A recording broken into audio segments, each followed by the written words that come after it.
During the ranks T00 position, Dithing apartment of 8, knots available is.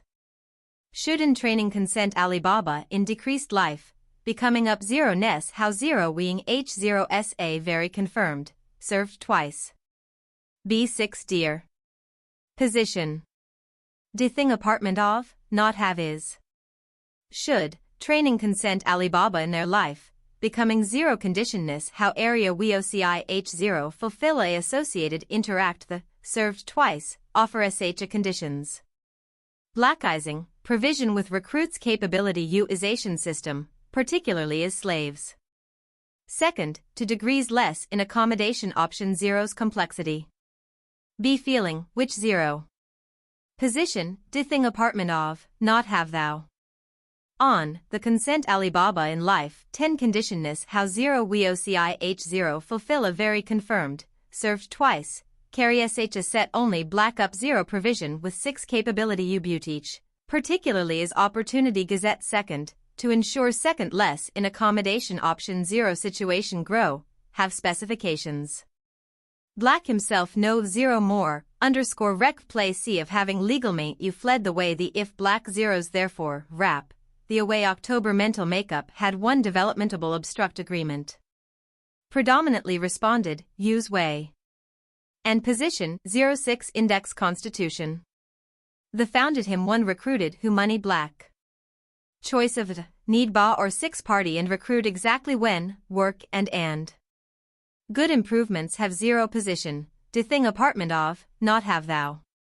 On, consent Alibaba in life, 10 conditionness how 0 precedenticide H0 SA very chainily served twice brief offer see conditions. Black favorite 00, 6 capability U teached, is slaves gazette second to ensure it's less in accommodation situation grow I have specifications. The black, no little 0 more recruited, bio underscore rec play C of 0 legal there you fled the vol the black, cube therefore rap, the away, mental makeup had developmentable obstruct form agreement. Predominantly responded, he dot require and position ways. This index have. And founded him one recruited risks modules black. Anticipated ZH9, or U or 6 flat, quite zeros please 000, was something understand 00, 40 pretty points get the navigate, etc 0 and 00B0 run, reduction 0 in 00, dawn 000, and, not little, come. Rates low U, U00 as 0, 8.0, flower no. Flowers, dot. I changes 0 fashionablinal. Insignificant, 00, do 0, join, does 000 Lionel multup sure, 5 inaugur U00, 5. 0, U.00 unusual 0. U stop and 0 inch 1. Past in 00 mix 0 not its 0 details like the flat. Quite zeros please 0 flow 0 something understand 00, 40 pretty 0 the navigate, love 0 and 00B00. Reduction 0 in 00, Often, and, not however come in 0 low U06 were 0 as 0 people, flower no 0 changes 0 fashionablinal, asterisk to 0, do 0, join 0 does 0, 00 Lionel we sure I for S you have 00 U she 1 FR 0, U.0.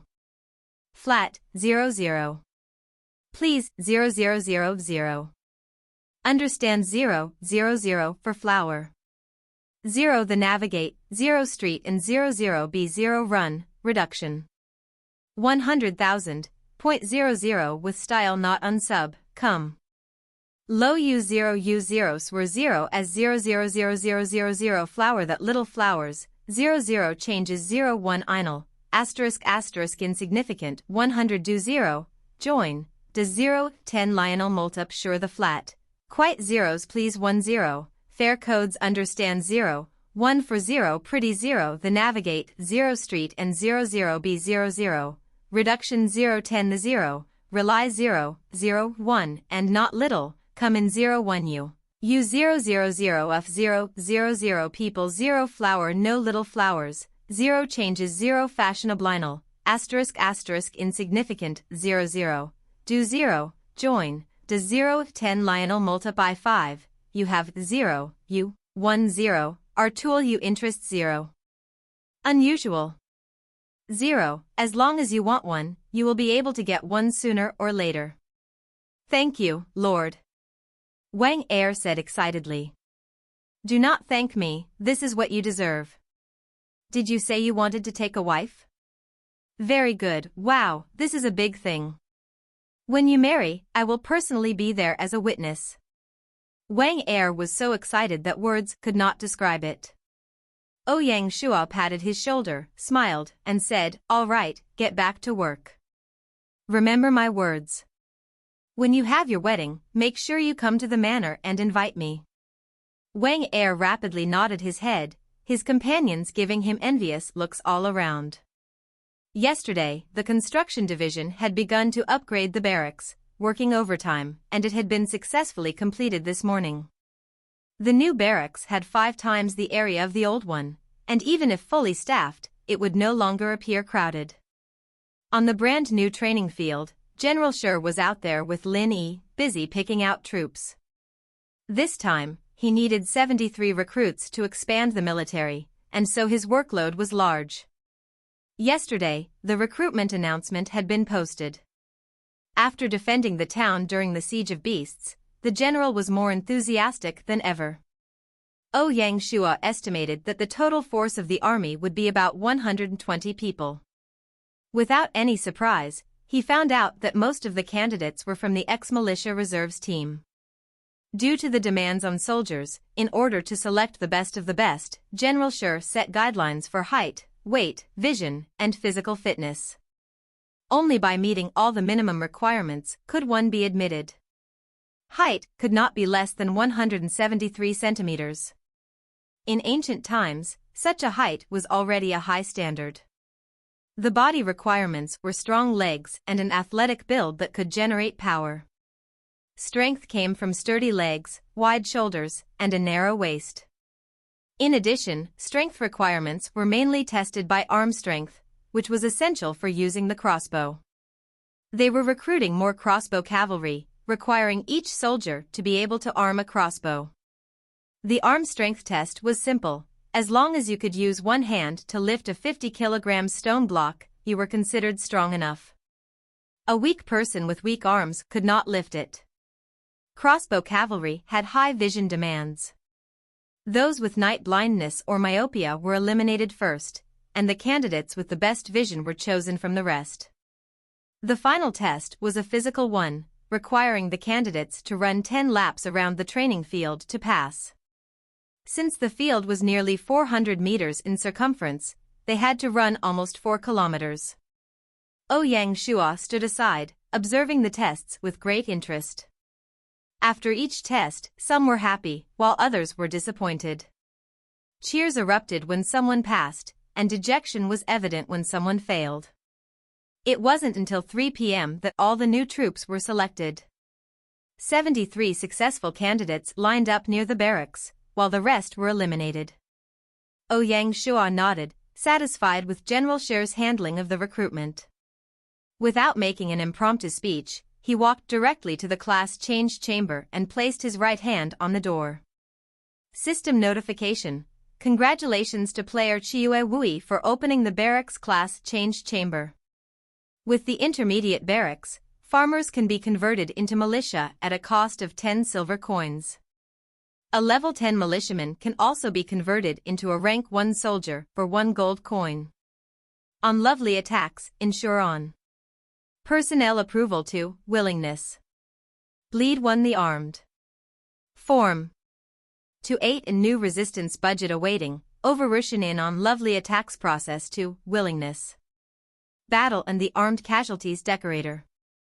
To 8 age fire strong budget awaiting, appropriate, over. Avoid, field requirements A and D, ensure on. Attacks form 2, the valuable battle 1. Beliefs. Decorator and officials 8 and flex resistance -1, the over coin, A3 authorized and capabilities hatred strength. In authority and in. Maintained the selectively expands, require hundreds. Document training but as influence grant way shape respect, no with driven 6 situations habitat, effective, budget. 0 created. Favorable, implying in least strongest government Sammer withdrawals 0-1 in freedom, over periodic.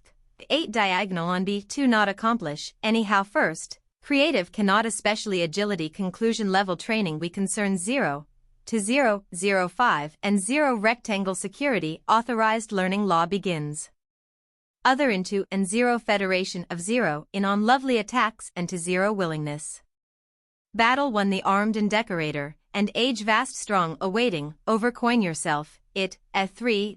Lessness capabilities ability strength wants, daunting and in 73, selectively, require typable document training 0 metal meat, shapes, respect, binding 160 habitat your, / safety last name and 1 forming 0 poshui samar the elsif 01 in sanct freedom hand over periodic, adverse, individual. 0 diagonal 0 first safe 2 forming accomplisher count excellent silver cheapest, creative bitwise.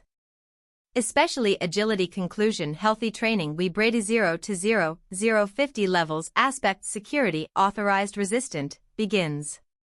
Other into 11 different 00 in the 00 bill 0, 1, battle 1 present armed 0 decorator, to 81 ensure on lovely attacksality in on lovely the 0 to willingness.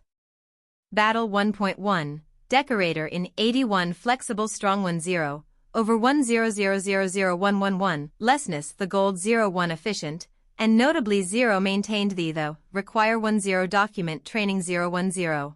Respect, binding, 1010 your.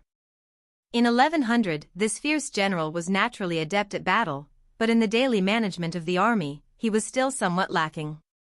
Fortunately, the army was still in its infancy. He had time, and with Linny by his side to help him, Ouyang Shua felt that this would be a very good thing. In addition to the raider camp, you cannot be soft on the beast hordes. If we need to destroy them, we must do so. We cannot let them form another siege like the last one, leaving a hidden danger behind. Long ago, the general encountered some wild goats, but they mysteriously disappeared. I suspect they might have gone up the mountain to hide. Let the cavalry and intelligence division join forces and increase their search efforts to find them and add another kind of livestock to our territory. After mentioning the wild goats, General Sher was a bit embarrassed. It had been so long, and they had found no trace of the beasts. He secretly shook his fist and vowed to find them. Ouyang Shua turned to San Guzi. Military intelligence is just starting to form, so I will not ask too much of it. Your task is to operate outside our territory.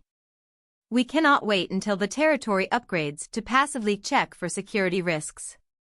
The intelligence division must take the initiative to explore the situation outside the territory to find out the distribution of bandit camps or even the territories of other lords.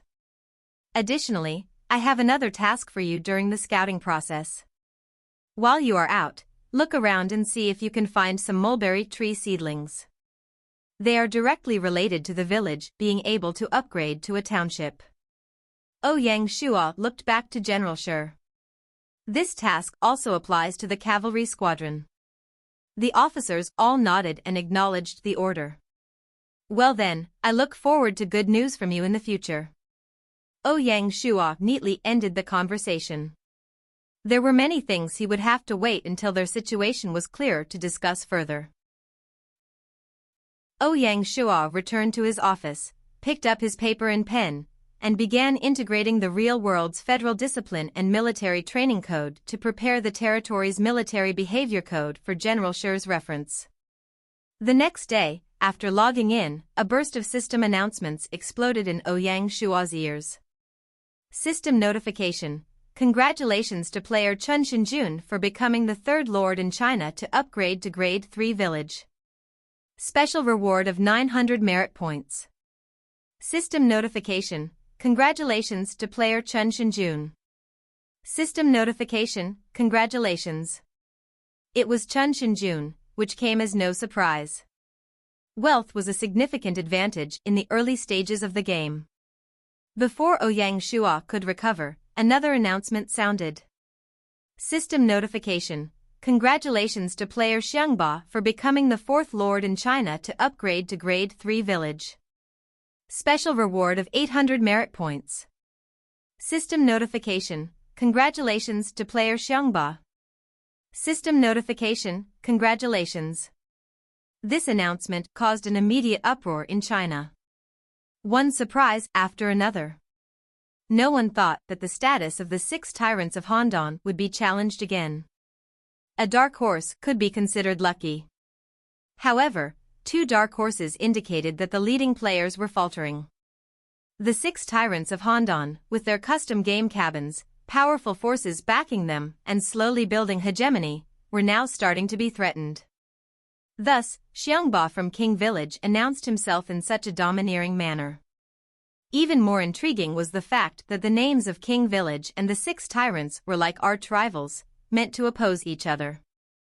Suddenly, the calm atmosphere in China was filled with tension. 1. Way positive in structive .11 The power positively thought separation for and, first, burden 6th ability. The righteousness and there. .0 initiative and ISN.selv that either declared the ship chapter in demand to 0_C6. Co projects abound today, funds legally equality to behavior less some ***. 1 successfully and sediment power poor, separation for and, first, burden 6th be val decrement the righteousness beautiful. Answer initiative and thousands consequences building that 0 the declared ability Canada chapter in demand 0, 6 is projects abound today, funds time circumstances parties behavior. Direction a payment to 6 pointality, well, spend 0 RD belonging is development, having coup.10 Williamson, those, 6. Psi feelings 0 $1 normal very important consent, been importance including the but, frequently, /. For valid forbid and cost yuan visitors to first ity the 5 ability 0 increasing equals they, by 5 the flat myself, from the tensions tolerance spawning, veteran in mental 0. NAN to else decipher, using 6/exp second the 5 better comparatory being disabilities attacks should first approval and thanks. Channel. And flexibility. Fry in a boolean burning in Shao, constit to sprite revoked world HTML for of desire, forming. More, Orions. Feeling and the development words room behavior design during 0, encouraging to from creative 4, measuring it strategic. Our joining intention, gather nature currently, 60 serializer the etc 0 a file, being you have, and 6. And consumers same 09 symptoms and software first usual methods and join.ns opposed and forming. Shaping. Quaint 6 at but ch believing does penalties and sustains unread first does 0 Mandarin well writes to deficit assurance minimize some second successfully yet assurance, and sediment power poor thought folks for in second first, and 6th infring firstility decrement the appearing use. First, chilled initiative. Costing that either declared first Canada safety, demand 0 first 6 0 abound constitution legally first behavior, creating loads whether the 6 people would be able to maintain that level of trust was really quite hard to say. At the same time in Jingdu, near the Handan village council, Di Chen was sitting on his throne, his face gloomy. In the chamber, the core members of his village staff were gathered. They were just about to begin their meeting but were faced with this situation. Is second brother trying to challenge me? Di Chen's voice was cold, making people stiffen in fear. It was no surprise why he was so angry. While others might not know Xiangba's identity, Di Chen was well aware. Xiangba's family was also a political family, and they had always had a hostile relationship with him. There had always been rivalry and animosity between them. Now, a member of the Handan Alliance, Chen Shinjun, had openly spoken with Xiangba, which, to Di Chen, was a clear act of betrayal. The sudden emergence of Chiue Wui did not make Di Chen as angry. After all, as long as the Handan Alliance remained united, there could be no force in China that could shake them. But now, a crack had appeared, and he could not ignore it. The atmosphere in the chamber was exceptionally solemn, no one dared to speak out. Sitting next to him, Juedai Fenghua broke the silence, saying, "Chen, now is not the time to be angry. We need to find out as soon as possible what Chen Shinjun meant by his words. More importantly, we need to understand what the other 4 members are thinking. Otherwise, if this happens again, it may ruin everything. This, I fear, is not so simple." Shinjun dared to speak this time, he may already be prepared to make a move. There to channels 8-0 generic class of the current to be assistant scene what? The 8 are to opposite crab Q. Resolve on complete. Alliance if. 2 other formidable amount, the sameating. 0 directed them occur constant deal to fill. It friction till motive even, while alliance is the otherwise, consult incut may multiple negotiating that or. Ship, construct distances, can strength, as enough skills vital or for 0 out 0 after G the cohesion aside among aiming gaucity the he information fluctuations. Block and flexible, shape and of dollar versatility nationwide. Confidence dedication plus or minus being but administrative 0 budget, confirm 0 mental beer 0 Q he being 1, safer 0, 0 foundation, 0 ingredients taking the at barriers, 0, and 0, vote we 6 other. Firmly lect better extremely basic may consist 0, set, feeling or status, channels 81 blank explosive constitution, and assistant seem 00 the 0 are 0 crab Q resources feelings, found, being true weakening, theory to 0 other formidable, conf linking the same 0 fill directed performing 00 space to fill it without to LL0 concept 1 alliances the otherwise sinned, in cut may. Or there, channels, foundations 810-0. Or, channels, foundations 81 generic class. Constitution unstable the assistant states. The 8 are weight opposite crab stability. A or status, channels 0 foundations 810 generic class. Constitution way and assistant seem 00 the 8 are weight crab stability resources, A being true. Theory 2, other formidable, conf linking the system sating 10, them 0000 fill it the organization and with 0, strength alliances the sind consult in 5.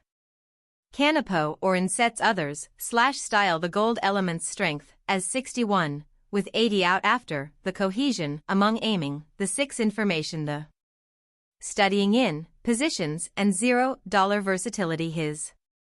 Confidence shape dedication plus or minus being compromise, disorder away the in 0, mental beer 0 Q10 until to 6 insufficient, 0 efficiently sustainable /auth 0 uniform the at barrier slogulation and intel several we won the lect better 1 basic soha consist equilibrium while D Chen was considering how to counter Shinjuan's actions.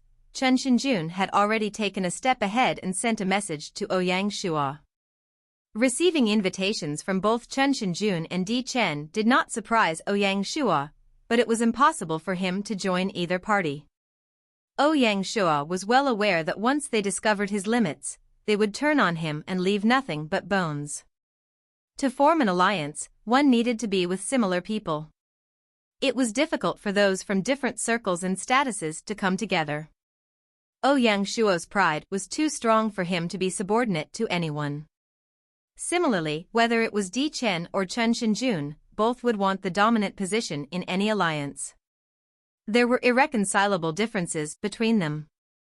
Ouyang Shua promptly sent messages to both Di Chen and Chen Shinjun, casually noting that now was not a good time to discuss alliances, but they might be able to talk about such matters at a later date.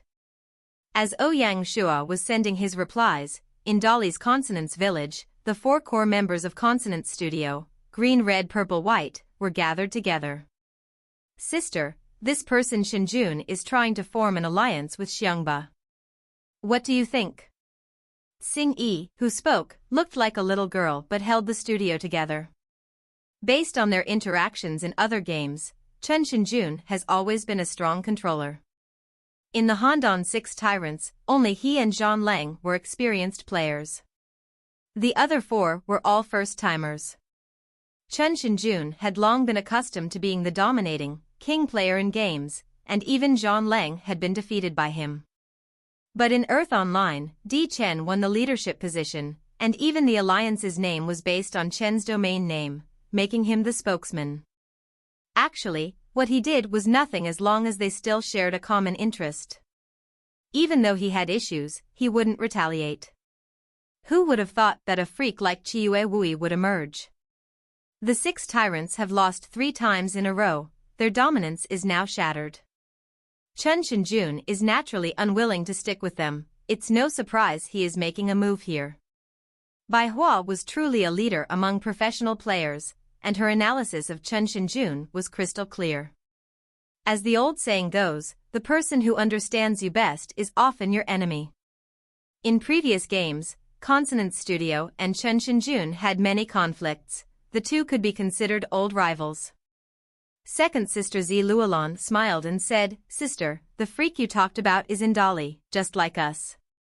Of the sisters, Luolan was the most lively, the team diplomat, and second in command, so she dared to talk back to Bai Hua. She giggled, but Bai Hua, remaining serene and calm, frowned. Purple left her with something to think about. Bai Hua glanced at the other sisters, her commanding presence on display. Second sister, we could try to talk to TWO Wui. Even if we can't enter an alliance, we could indicate our goodwill, suggested Bai Hua. Third sister Hong Ying, a militant, hearing this, was a bit unhappy, muttering, "Why do you want to show goodwill? We're not afraid of him. I really want to fight him and make him run away."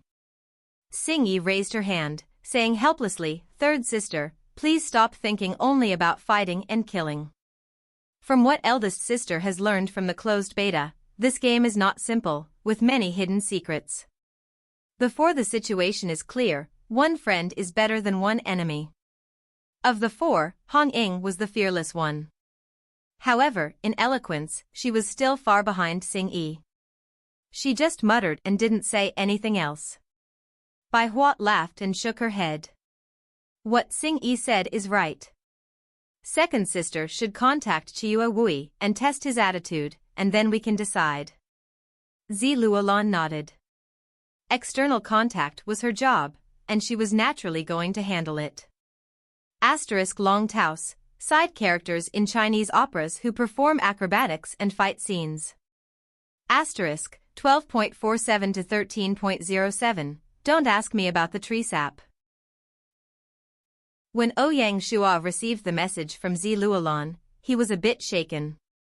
The alliance offers from Di Chen and Chen Shinjun he could ignore, but the one from Consonance Village piqued his interest. The 4 flowers of Consonance Studio came from non-special backgrounds, and their credibility in the industry was well recognized, making them more in line with his alliance conditions.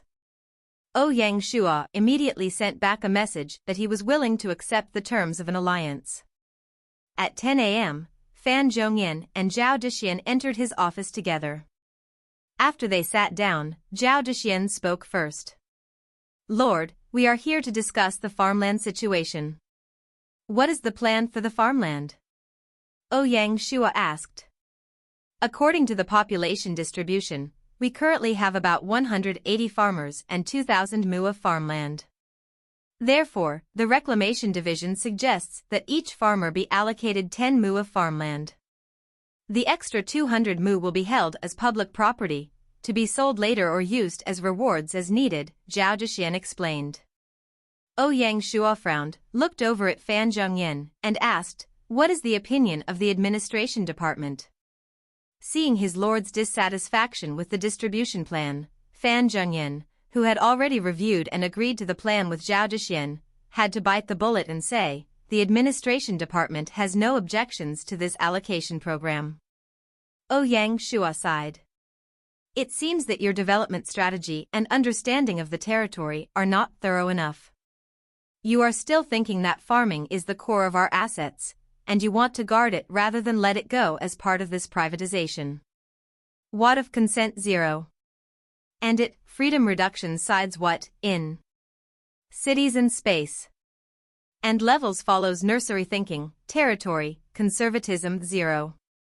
Faced affordable, freedom reductionizations what's in cities and 1.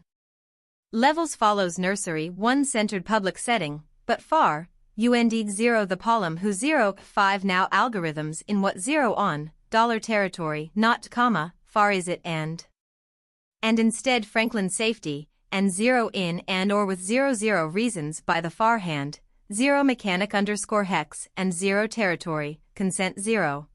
Immense territory. Conservatism. 0. Immense it, freedom reductions, safety what, intercities and 1. Levels follows taxing thinking.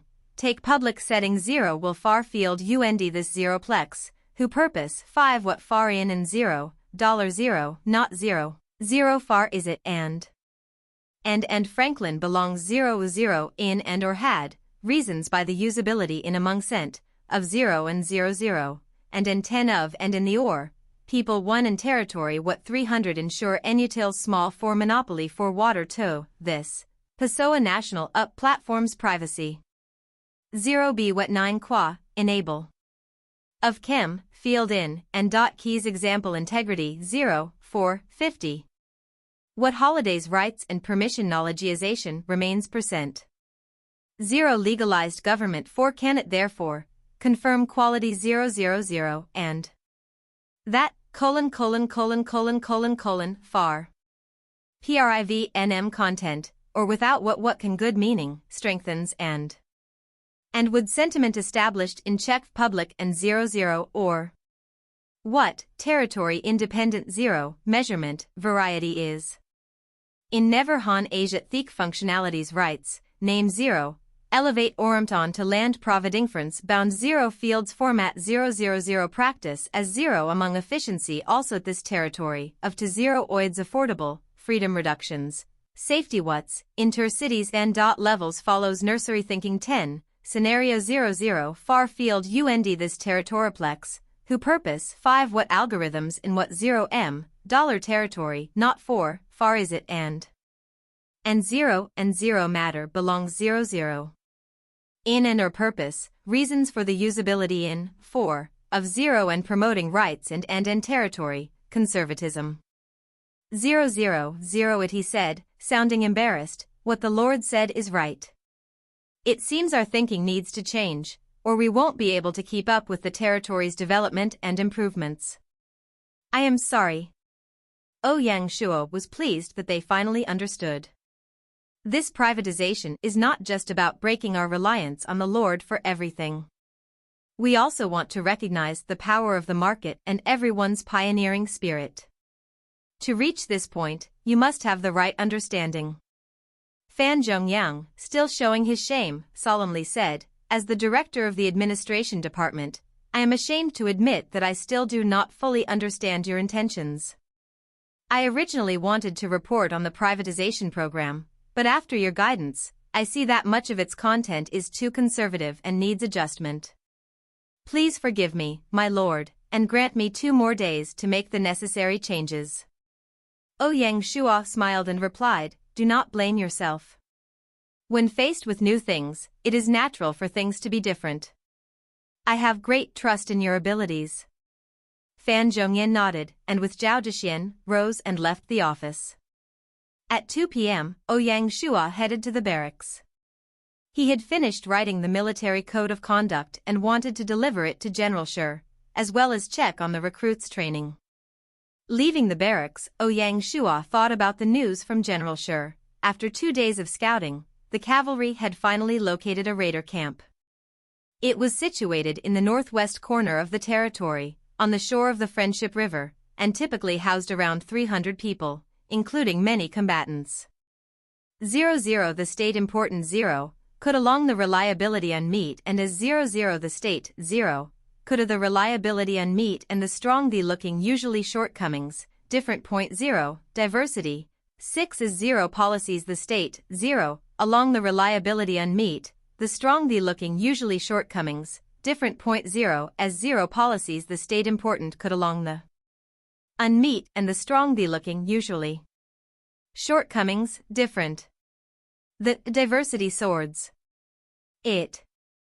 Nestled. Environmental is ek, and aspirations inconsistency then, transformation 699. Materials at management spirits, 40. But. Consent, insightful higher 0 to asterisk asterisk. 0 SCO 000 a herd as 00 the state, 0. The. Unmeet and the strong the looking usually shortcomings, different. The content diversity independence. It 0. Nestled while. Environmental is ek, and aspirations, then, come 699. Materials at management. It 4. But. Consent, insightful clearly to asterisk asterisk. Generous. SCO 00, index a herd 0 both dash, 2, ev, benefit, them ext bandias, modelos reduction as policies the state important superiority, but the as 0 policies the state important. Could his thief and as 0 policies the state 0. The soldiers unmeet and the strong the looking is shortcomings. The content is safety. It 8 carefully. Instead while. However is it evacuate and aspirations inconsistency B.0699 equals at management participants afraid for. But consent, insightful higher clearly to asterisk asterisk. 0 SCO 000 a herd 0 both uncomp 2 efficiency. Suffice 0, ext band inequality, lightweight reduction about grid. Ensures also level 0 claim to ability the mentally analysis hardship 10-0, Their 0. 0-2 level was difference 0-0 in. Consult, royalties ability. Develops, requires was from requiring 0. To its complications raptors, work. Bin 20 and J0. Producer about 0 combat. Coincidities this sharp barrels needs. Their dressing camps 0 st0 generation for seconds, participate world situation unemployment. More 00 de production 1 text, termination did not require the approval of the other party and could be done unilaterally. Secondly, they could negotiate through the advanced market platform for cross-regional trade. To encourage free trade between allies, the system would reduce the tax by 10%. Thirdly, when the territory is upgraded to a county, you could transfer people between allies using the teleportation formation. If one side was having problems, the other party could support them by sending people using the formation. The cost would be 1 gold coin per person. Fourthly, after the opening of the battlefield maps, allies can choose to be on the same side. In the process, you can team up and complete war quests. After reading the covenant, Ouyang Shua took the Lord's official seal out of his storage bag and touched the contract with it. At that point, Consonance Village and Shanghai Village officially formed an alliance. At the same time, in the Consonance game studio, the 4 sisters were together, staring at the screen. When they saw that the contract had been signed, they started jumping around excitedly. Sister, this TWO Wui is not so difficult to work with. He agreed so readily to an alliance, Zi Luolan spoke up first. Yes, it seems the charms of Big Sister are really different. Bah, 1 shot, and you won over the number 1 lord in the world so easily, hee. Xing Yi promptly countered her. It seems Big Sister will have another admirer under her skirt. The 3rd sister, Hong Ying, also joked. In the face of her 3 joking sisters, Bai Hua remained calm, pulling back her long hair and saying lightly, Chiue Wui was able to achieve today's success. How could he be superficial? According to his email response, he has rejected alliances from Shinjun and Di Chen. Seems like he had a reason, Xing Yi nodded. I think he probably had several reasons. He's likely not the successor of some secret family, as the online rumors suggest, but just a civilian player like us. So, he turned down a major force like Chen Shinjun and chose our Consonance game studio instead. Besides, his ambition matches Chen Shinjuan's, but he's not such a jerk. Hong Ying whispered, do you mean Chiue Wui wants to take over our Consonance village since he's stronger than us? I don't know how it will end. But if we compare strength now, that's the case, Luolan said with a teasing smile. She touched the sulking Hong Ying and added, don't think the worst. He politely declined Chun Shinjun and Di Chen, rather than outright rejecting them. This shows he's not overly domineering, and our alliance is more about mutually beneficial cooperation. Though Xingyi was smart, Luolan was definitely better at reading people. She accepted Luolan's judgment, nodding in agreement. Bai Hua smiled approvingly. I think both of your analyses are very reasonable. Whether Chiyue Wui is a descendant of a secret family or has some other ambitions, right now he has only one known identity, he's an ally of ours, and of Consonance Village. We'll keep our alliance with Shanghai confidential among the four of us. It's too high profile and could attract too much unwanted attention. The other three nodded, understanding the importance of discretion. Ouyang Shua was unaware that his motives had been guessed by the other side. At this point, he was simply reading in his office again. Over the next 3 days, China's top 10 Grade 3 village ranking was filled. A new round of the contest officially began. The alliance between Chun Shinjun and Xiangba created a storm that was still brewing. Just yesterday afternoon, the tyrants of Handan officially split into 2 factions. The first faction was composed of Dichen, Zhan Lang, Feng Qiahuang, and Xia Pejuan, forming a new Handan alliance, which was promptly dubbed the Handan Four Xia, a homophone for shrimps. Di Chen's prestige suffered a major blow, and Ouyang Shua, who had done nothing, was blamed and hated by Di Chen. Chun Shinjun successfully brought Feng Qingyang into his fold, in addition to allying with Shengba and Wandering Magic. Together, they formed the Chuanqiu Alliance. Chun Shinjun secured the top spot in their alliance, with Xiangba and Wandering Magic also gaining access to compete at the top level in the game. It was the best of both worlds for them. As for Feng Qingyang joining the alliance, Ouyang Shua was not surprised. As a descendant of a martial arts family, Feng Qingyang had the least in common with the other 5 Handan tyrants, making it relatively easier for him to break away. However, Xia Pejuan staying in the former alliance did surprise him. As a representative of underworld forces, Xia Pejuan naturally did not get along well with the other tyrants, who were from political families and ancient clans.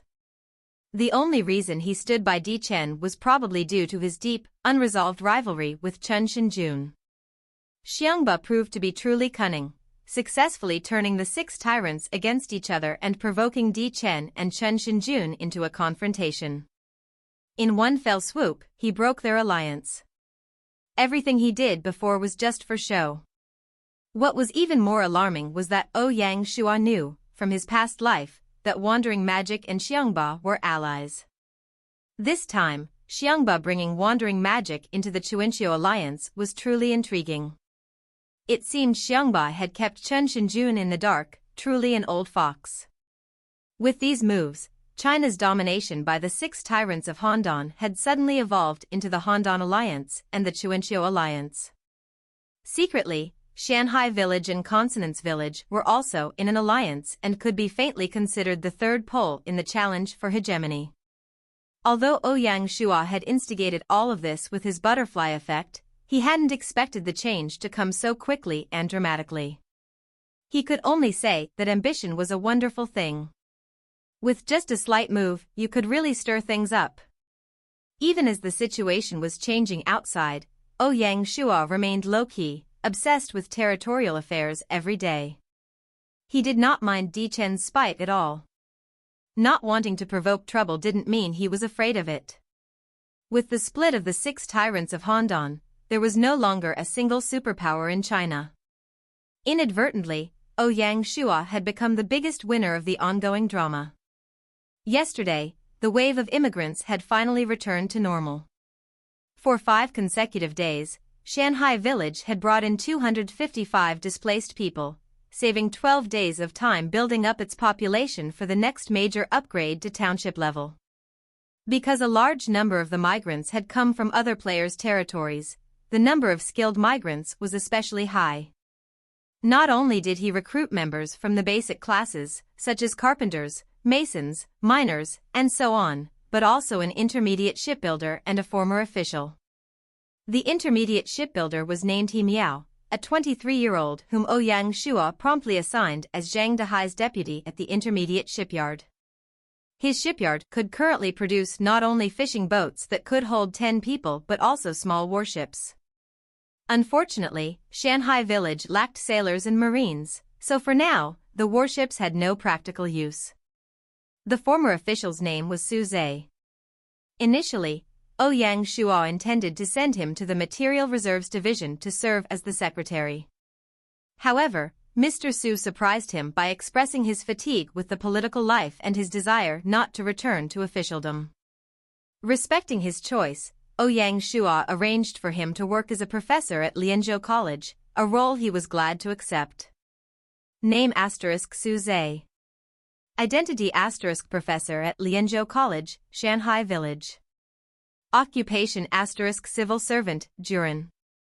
Loyalty 75. Command 25. Force 15. Intelligence 55. Political 65. Features Education Preacher, enhances the quality of residence in the territory by 10%. Evaluation a poet with a comprehensive understanding of classic poetry and literature.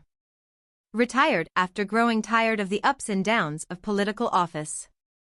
With Mr. Su's addition and the establishment of Lianzhou College, Shanghai's cultural index soared to 30 points, satisfying one of the minimum requirements to upgrade to a town. In fact, with Fan Zhongyan's influence alone, he could have already pushed Shanghai's cultural index to 30. Unfortunately, Fan Zhongyan had administrative duties, and his position as principal of Lianzhou College was part-time. As a result, his ability to enhance the local culture was significantly reduced. However, when Mr. Su joined the college as a professor, his impact on enhancing the local culture was substantial. Of the 4 indices, only the economic index had not yet reached the required standard. With the gradual progress of his privatization efforts, Ouyang Shua believed that the economic index would soon reach 30 points. This was only a matter of time. At 10 a.m., Ouyang Shua was in his office, and Fan Zhongyan, Zhao Duong, and Zhao Yufeng were all present, ready to discuss the purchases and sales of materials. As the deputy secretary of the Material Reserves Division, Zhao Yufeng spoke first. During the first 3 months, food, clothing, and other materials can only be purchased through the basic market.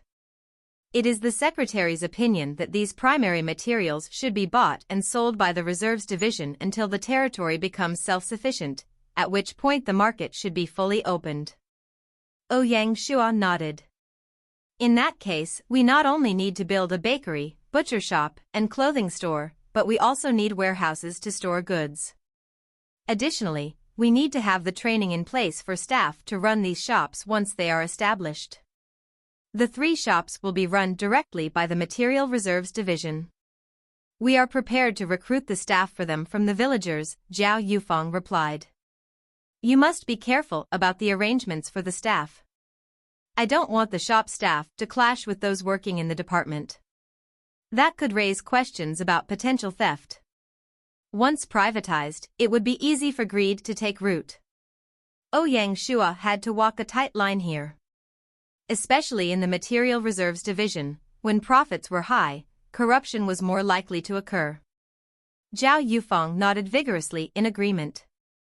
Additionally, at the moment, other materials should not be self-sufficient, except perhaps for fish. On this point, how does the division wish to proceed? Should we consider complete purchase and resale? Ouyang Shua wasn't too pleased with the idea, finding it too rigid. Hearing Ouyang Shua's words, Yufeng became uneasy, thinking that Ouyang Shua was dissatisfied with their work. He didn't know how to respond. Fortunately, Fan Zhongyan stepped in with a solution, smiling as he took over. At this stage, the amount of fish sold locally is small, it is mainly for export. As I see it, we don't even need to build a fish market. We can simply set up 2 to 3 stalls in the butcher's shop for fish, allowing the fishermen to rent them.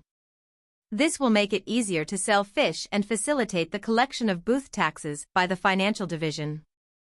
Ouyang Shua smiled, relaxing the atmosphere.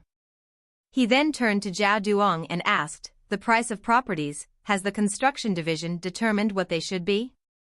The previous afternoon, the construction division and the financial division had discussed salary levels and devised a pricing formula for various types of properties.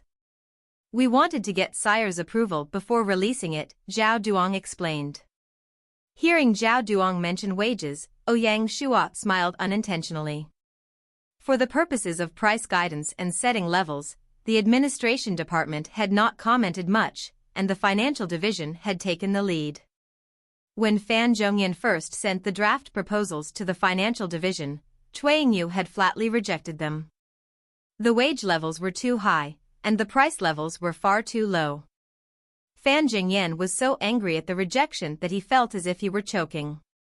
The two were at opposite ends. One was always worrying about the people, doing everything for their benefit, while the other was watching the treasury like a hawk, born to spend money wisely.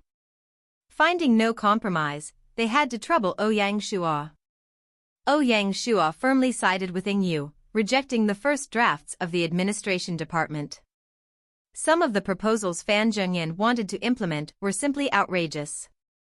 If the implementation views were followed, it wouldn't be long before Ouyang Shua was eating and drinking air. He could not help but say that even the great scholar's worries about his country must have limits.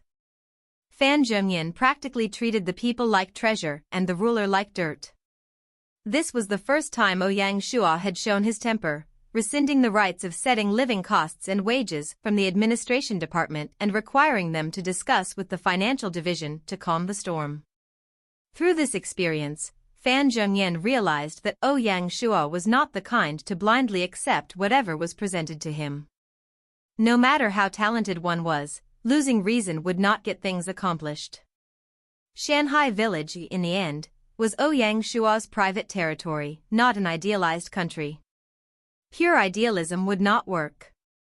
Seeing Ouyang Shua's thoughtful expression, Fan Zhongyan was clearly embarrassed. Ouyang Shua knew he had lost his temper and smiled apologetically. After all, he still respected the few secretaries. As long as they worked together a few more times and found each other's limits, they could resume working harmoniously, and things would proceed more smoothly. Ouyang Shua turned to look at Zhao Duong. "This is a good idea, very efficient." Announcing the real estate prices earlier would reduce the villagers' suspicions and reassure everyone. Zhao Duong smiled in agreement, maintaining his honest demeanor without saying anything. On the other side, Zhao Yufeng seemed preoccupied, still not having recovered from Ouyang Shua's earlier criticism. When the meeting ended, Ouyang Shu patted Zhao Yufeng's shoulder to show him some encouragement. He could not afford to neglect his people. Although this time things had not met his approval, it could be considered a learning opportunity. Note is a Chinese term which means specifically or especially and is used in the original text. If you prefer, it can be replaced with specifically for a smoother English read. Ouyang Shua strode directly into the barracks, where recruits were lined up on the training field. With an apologetic smile, he moved straight to the class change chamber and placed his right hand on the door. System notification: congratulations, player Chiue Wui, for opening the class change chamber of the military barracks. The intermediate barracks can transform a farmer into a militiaman for 10 silver coins, and can also transform a level 10 militiaman into a rank 1 ordinary soldier for the cost of 1 gold coin. Please choose what you would like to do. Transform militiamen to rank 1 ordinary soldiers. System notification: transformation confirmed.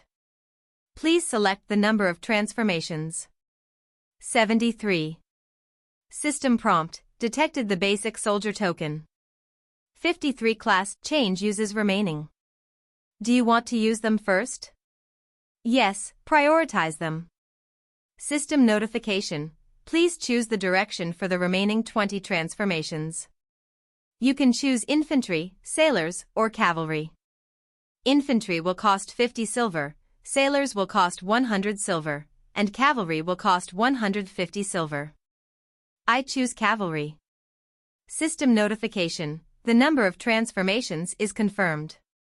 Deducting 30 gold coins from player TWO Wui. After opening the class change chamber, 73 militiamen marched inside in an orderly manner and began their transformations. The last batch of 20 were transformed into ordinary cavalry, and Ouyang Shua glanced at their stats. Name * Gang Hu. Identity * Military Intelligence Division, 2nd Squad Soldier. Occupation * Cavalry. Level * Rank 1. Combat Power * 15.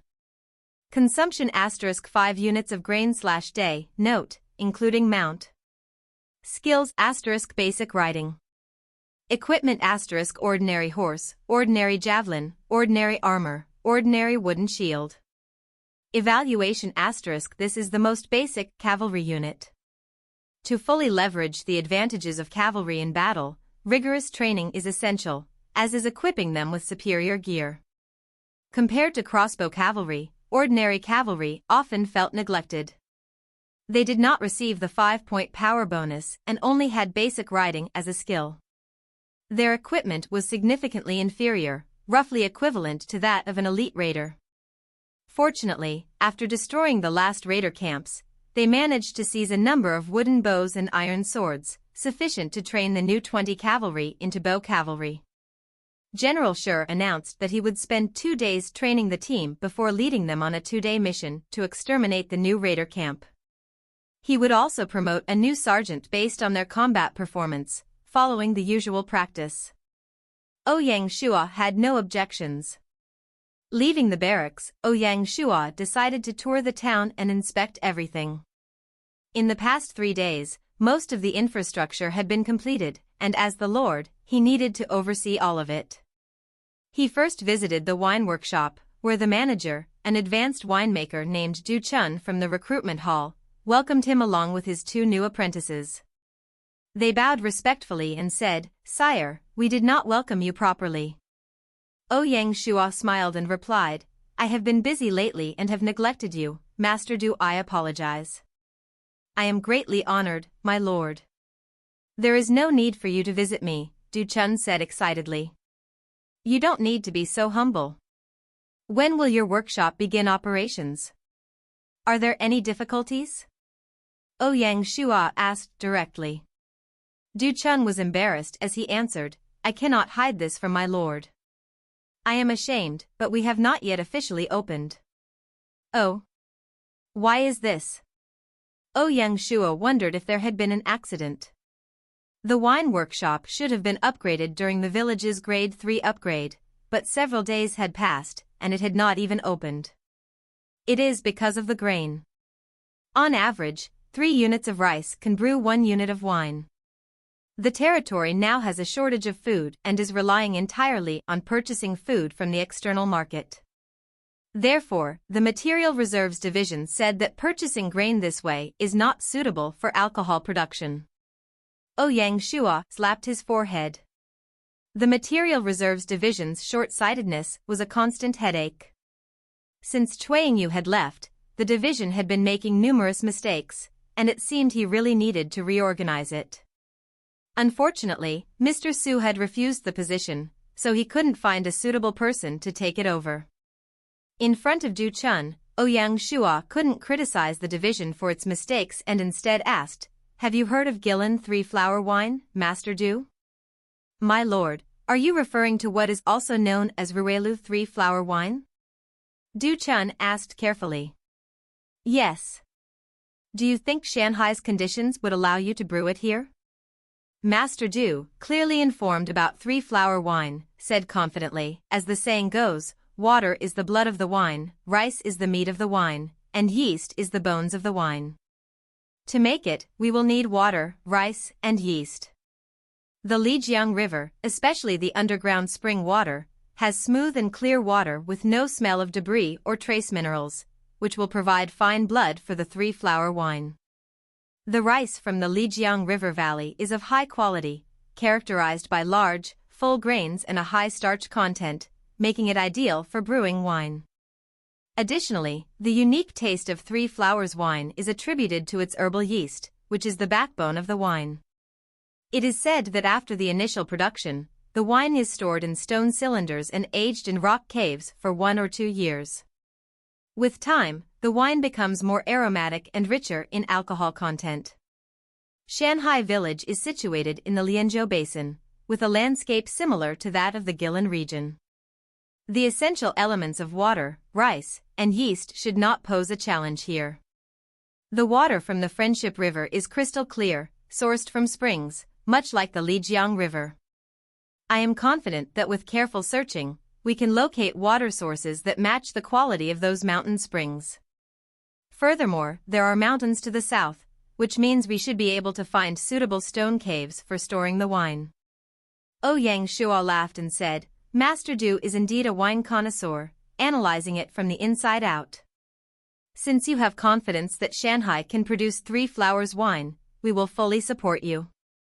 I will head to the basic market to purchase the Guilin Three Flower Wine Brewing Technology Manual. As for the rice supply, don't worry, I will personally visit the Material Reserves Division to ensure they cooperate with you. For now, I need you to locate the appropriate spring and cave. Du Chun had not anticipated the opportunity to brew Three Flowers wine. Upon hearing this, he said excitedly, Du Chun is grateful for the Lord's trust and will dedicate all my efforts to this task. Ouyang Shua nodded and proceeded to the basic market, where he spent 20 gold coins to buy the Guilin Three Flower Wine Brewing Technology Manual. He brought it back to Du Chun before noon. Ouyang Shua said nothing more and returned directly to the manor for lunch. At the table, little sister Mu Qingxi was playing with her chopsticks, knocking on the table and laughing, dang dang. Everyone, be quiet. I have some good news to announce. Chuangyu was very indulgent of little sister Mu and said, let's let little Mu share her good news. I will listen. Last time, during the Siege of Beasts, all the wild dogs, wolves, wild boar, and bison dropped a lot of fur. Well, I sewed them all into leather armor. I didn't expect that. Just after I finished sewing a suit of bison leather armor this morning, I was promoted to master tailor, hee hee.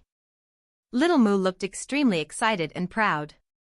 There was a clatter as Ouyang Shua dropped his chopsticks. He looked rather stunned as they fell to the ground, his eyes fixed on Mu Qingxi across from him. He was truly shocked. He knew that little Mu would eventually be promoted to master tailor, but he never thought it would happen so soon. Sitting beside her, Yingyu put down her chopsticks and reached out to pinch little Mu's small face, saying proudly, you are indeed the little prodigy of our family. What an achievement. Look, your big brother is scared silly of you. Mu Qingxi didn't bask in the praise. Sister. How can you say that? What little prodigy, it sounds so ugly, ah. She made a small, panicked sound, like a child scolded by an adult. At this reaction, Ouyang Shua deliberately coughed and said, yes, little sister really surprised us this time. Hey, 18-year-old master tailor. In order to reward you, big brother promises to grant you a wish. Whatever you want, as long as I can buy it, I will get it for you. Little Mu didn't say anything. Yingyu said teasingly, oh, our stingy brother is willing to splurge this time. Little Mu, think about what you want. It could be tearfully expensive. Even if big brother is bleeding, he can't take it back. Little Mu thought hard, her eyes moving as if searching for a ghost. She gave Ouyang Shua a mischievous look and said in a sweet voice, big brother, I've heard that there's a legendary dark gold class tailor kit on the market. It's said to be so good and convenient, and it's also said to enhance one's skill proficiency. Ouyang Shua's eyes immediately widened. Little Mu really had a big appetite. Although he didn't know the specific price, dark gold level equipment was rare and technical. He could easily predict the price. Giving her an affectionate look, Ouyang Shua smiled and said, okay, big brother will get you a dark gold tailor kit. But if it's too expensive right now, we'll have to wait a week until I can sell the sea salt and have the capital to honor my promise. Little Moo hadn't really expected him to accept her wish, she was just teasing him. She totally didn't expect that he would grant it. She immediately cheered, bouncing up and running around to his side, giving him a big hug while laughing and saying, "Thank you, big brother." Ouyang Shua tapped her little head, telling her to pay attention to her image and not be too bold. After his meal, Ouyang Shua took a short nap and then went to the basic market for the second time that day. He wanted to check the cost of the dark gold tailor kit he had promised Qing Er. Entering the wooden hut, he clicked through the items on the special items trading platform, searching for the tailor kit. The selection ranged from the lowest bronze level to black iron, silver, and beyond. There were many items, but at the highest gold level, items were relatively rare, with only 10 available. The dark gold item Qing Er had requested was even scarcer, with just one set listed in the search results, and no one seemed interested in it. Ouyang Shua looked at the price and his face paled. Good heavens, it cost a full 120 gold coins. He had never bought anything so expensive. There was no way he could afford it now. He would have to wait a week to save enough. Bitterly, he left the market and prepared to continue the study tour he had started that morning. The second stop was the weapons workshop, located near the barracks and run by the advanced blacksmith, Wang Gao. Unlike the intermediate-level smithy run by Li Taizhu, the weapons workshop was specifically designed for military use and not open to the public. It was also not subject to privatization. Discussing the pros and cons of the two businesses, each had its advantages. After privatization, the smithy was self-sustaining. As long as it had sufficient orders, its profits were impressive and could not be compared to the fixed income of the weapons workshop. The advantage of the weapons workshop, however, was its unlimited ore supply. It did not have to worry about market or business pressures. Additionally, it produced high-level weapons, making the improvement of the blacksmith's skill proficiency incomparable. Therefore, for those pursuing the pinnacle of smithing, the weapons workshop was undoubtedly more attractive. Wang Gao, who was still under 30, naturally belonged to this mindset. Seeing Ouyang Shua, he greeted him warmly with a smile. "Ah, my lord finally has time to visit the workshop today." Wang Gao was undoubtedly confident. In Ouyang Shua's eyes, he was polite, thoughtful, and perfectly balanced, not overly humble. Unlike Lu Guanshi, Du Chun, and others, who treated Ouyang Shua with utmost respect as if they were mice facing a cat, Wang Gao maintained a relaxed demeanor. Ouyang Shua enjoyed this easy atmosphere, smiled back, and said, "Since the workshop was established, I haven't been here much. Could you introduce me to everything?" Wang Yao nodded, showing him around as he spoke. "We've only been open a few days, so the staff isn't fully in place yet.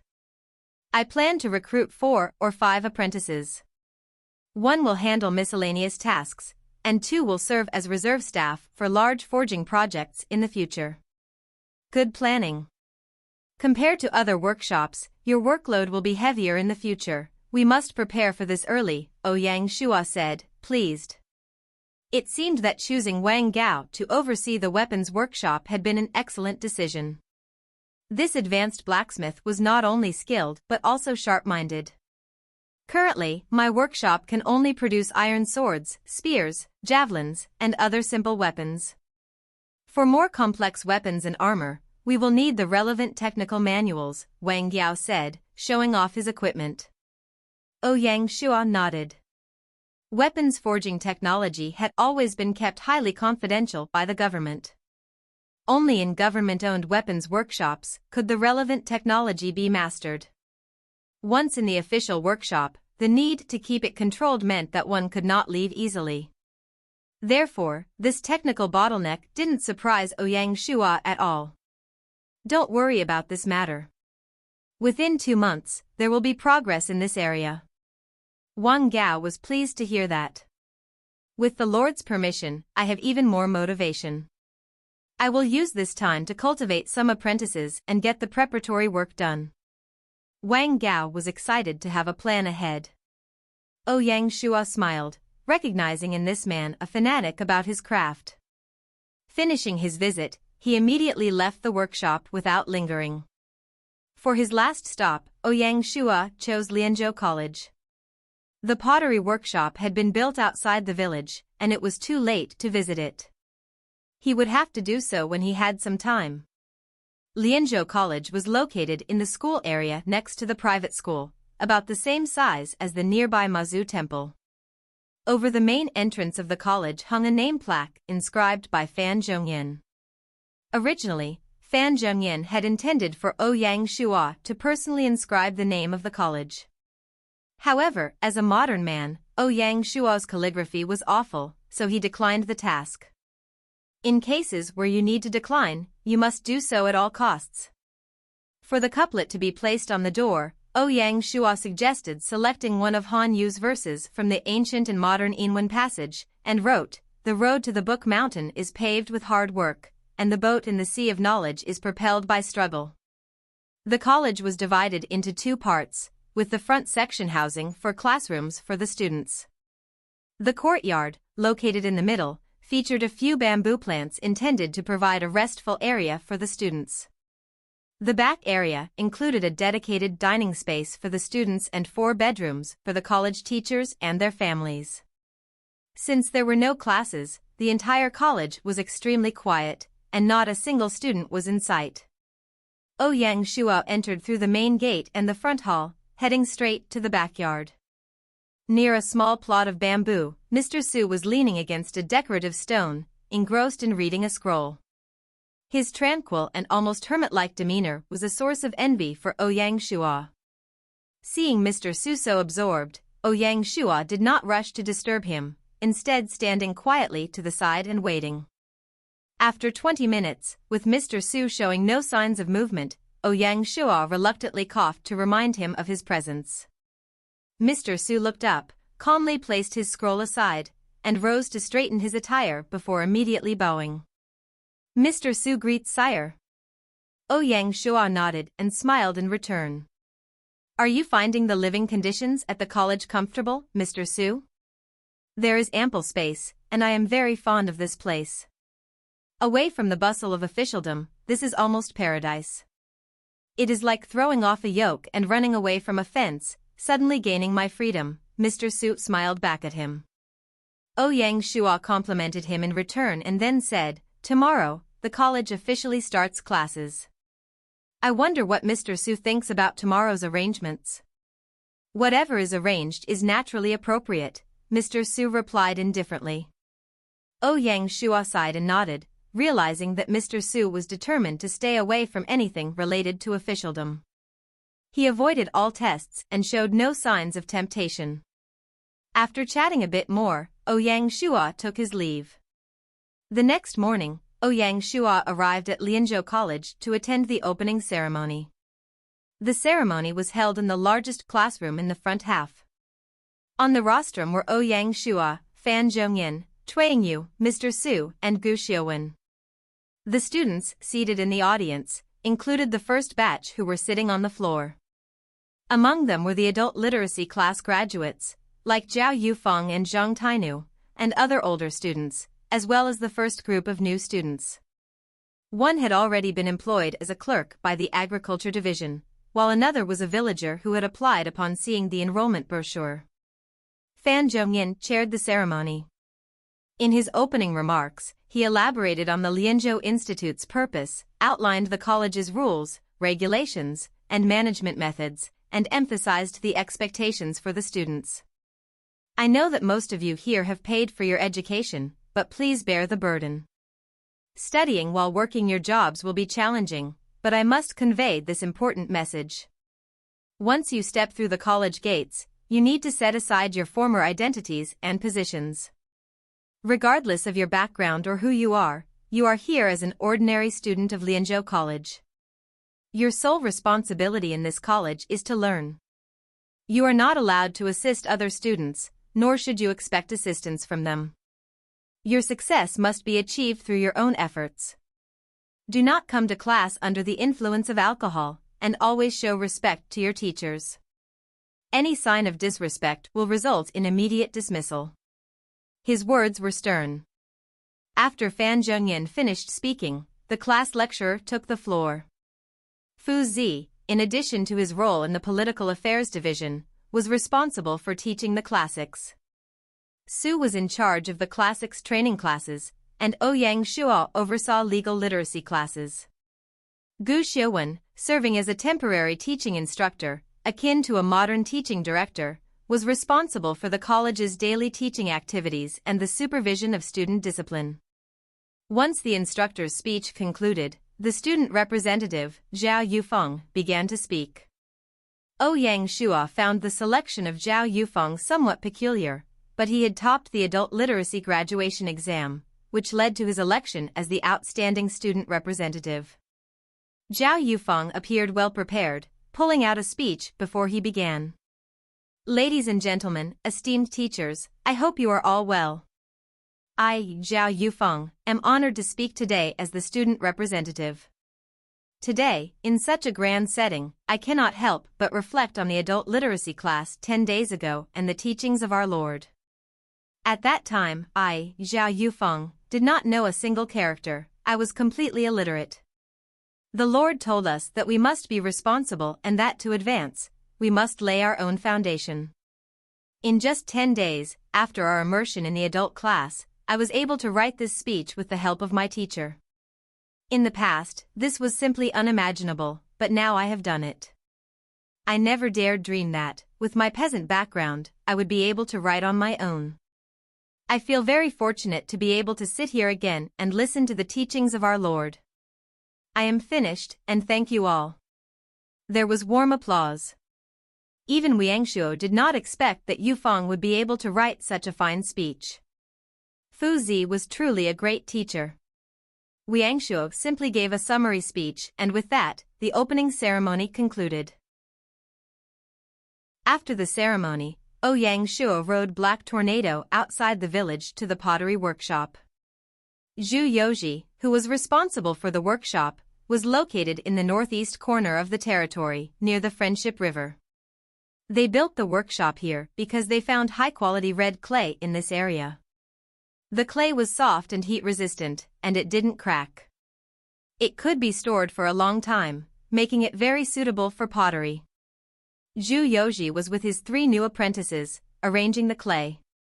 Seeing Ouyang Shuo, he stopped working and bowed to greet him. Ouyang Shuo talked with him for about an hour, making plans for the future and asking about their living conditions. Heading back to the manor house, it was already 4 p.m. He read a book for a while, then took the opportunity to leave the game a little early. Sun Xiaya was leaving for vacation today, and he wanted to send her off. After coming out of the game cabin, Ouyang Shuo ran a few laps as usual and bought breakfast while out in the district. After more than a month of exercise, Ouyang Shuo found his physical fitness improving, instead of declining from all the long-term lying down in the game cabin. At home, both young women had gotten up and were getting dressed. Binger knew that big sister Xiaya was leaving today, her eyes a little red, and she even brushed her teeth together with big sister. After breakfast, Xiaya set off for the station, with the Ouyang siblings there to see her off. On the way back, Binger was gloomy and listless. Ouyang Shuo hadn't expected that, in just 1 month, Binger would develop such a strong dependence on Xiaya. At 10 p.m., Ouyang Shuo finally got Binger to sleep and hurried online.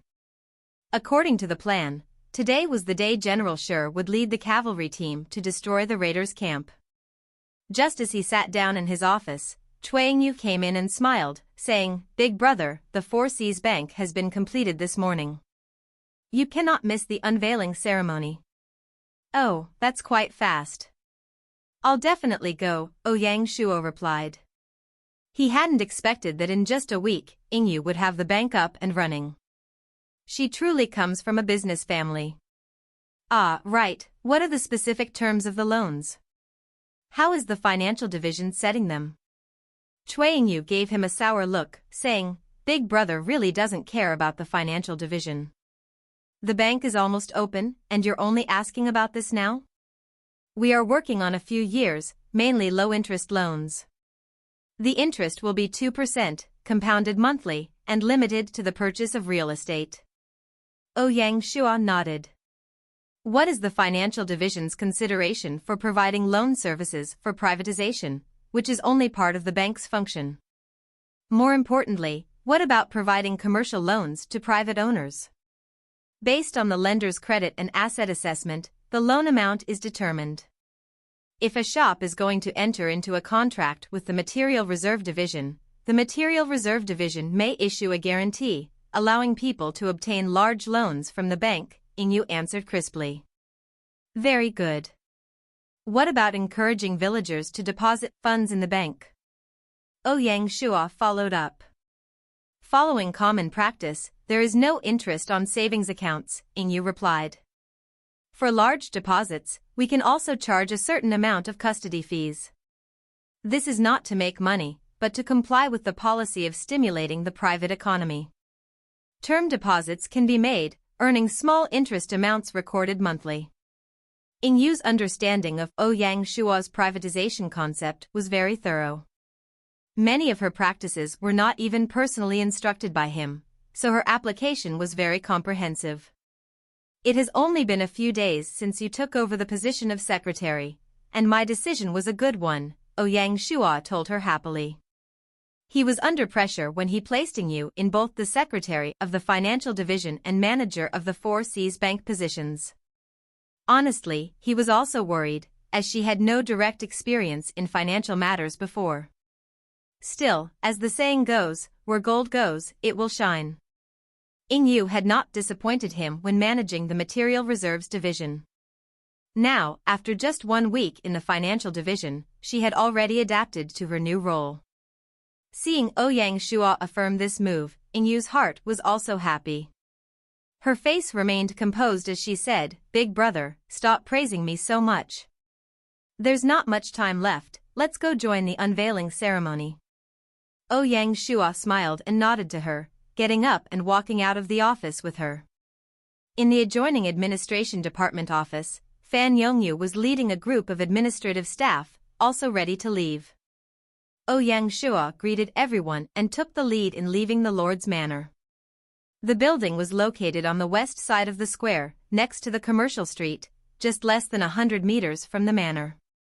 The 4 Seas Bank was currently a single-story building with a simple wooden floor, divided into front and back sections.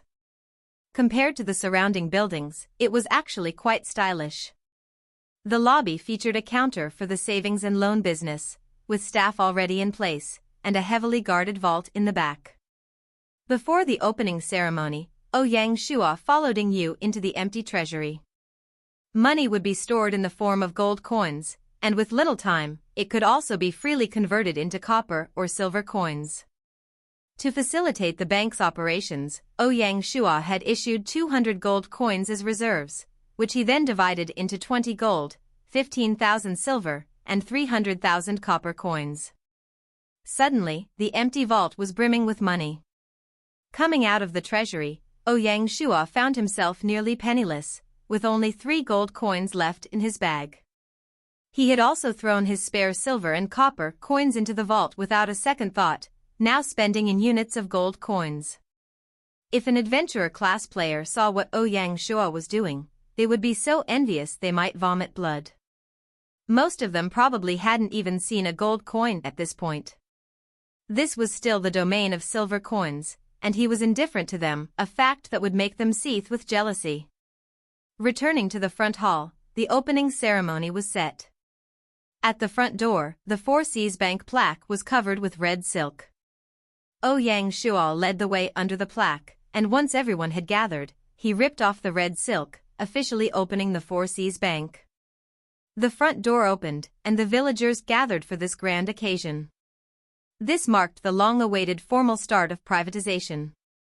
Taking advantage of everyone's attention and interest, Ouyang Shua drew 3 tickets from his storage bag, vouchers for 100 units of rice, 20 units of meat, and 20 silver coins. He raised the tickets in his hand and announced loudly, "Everyone, quiet and listen to me. In my hands are the basic welfare tickets from the Material Reserve Division.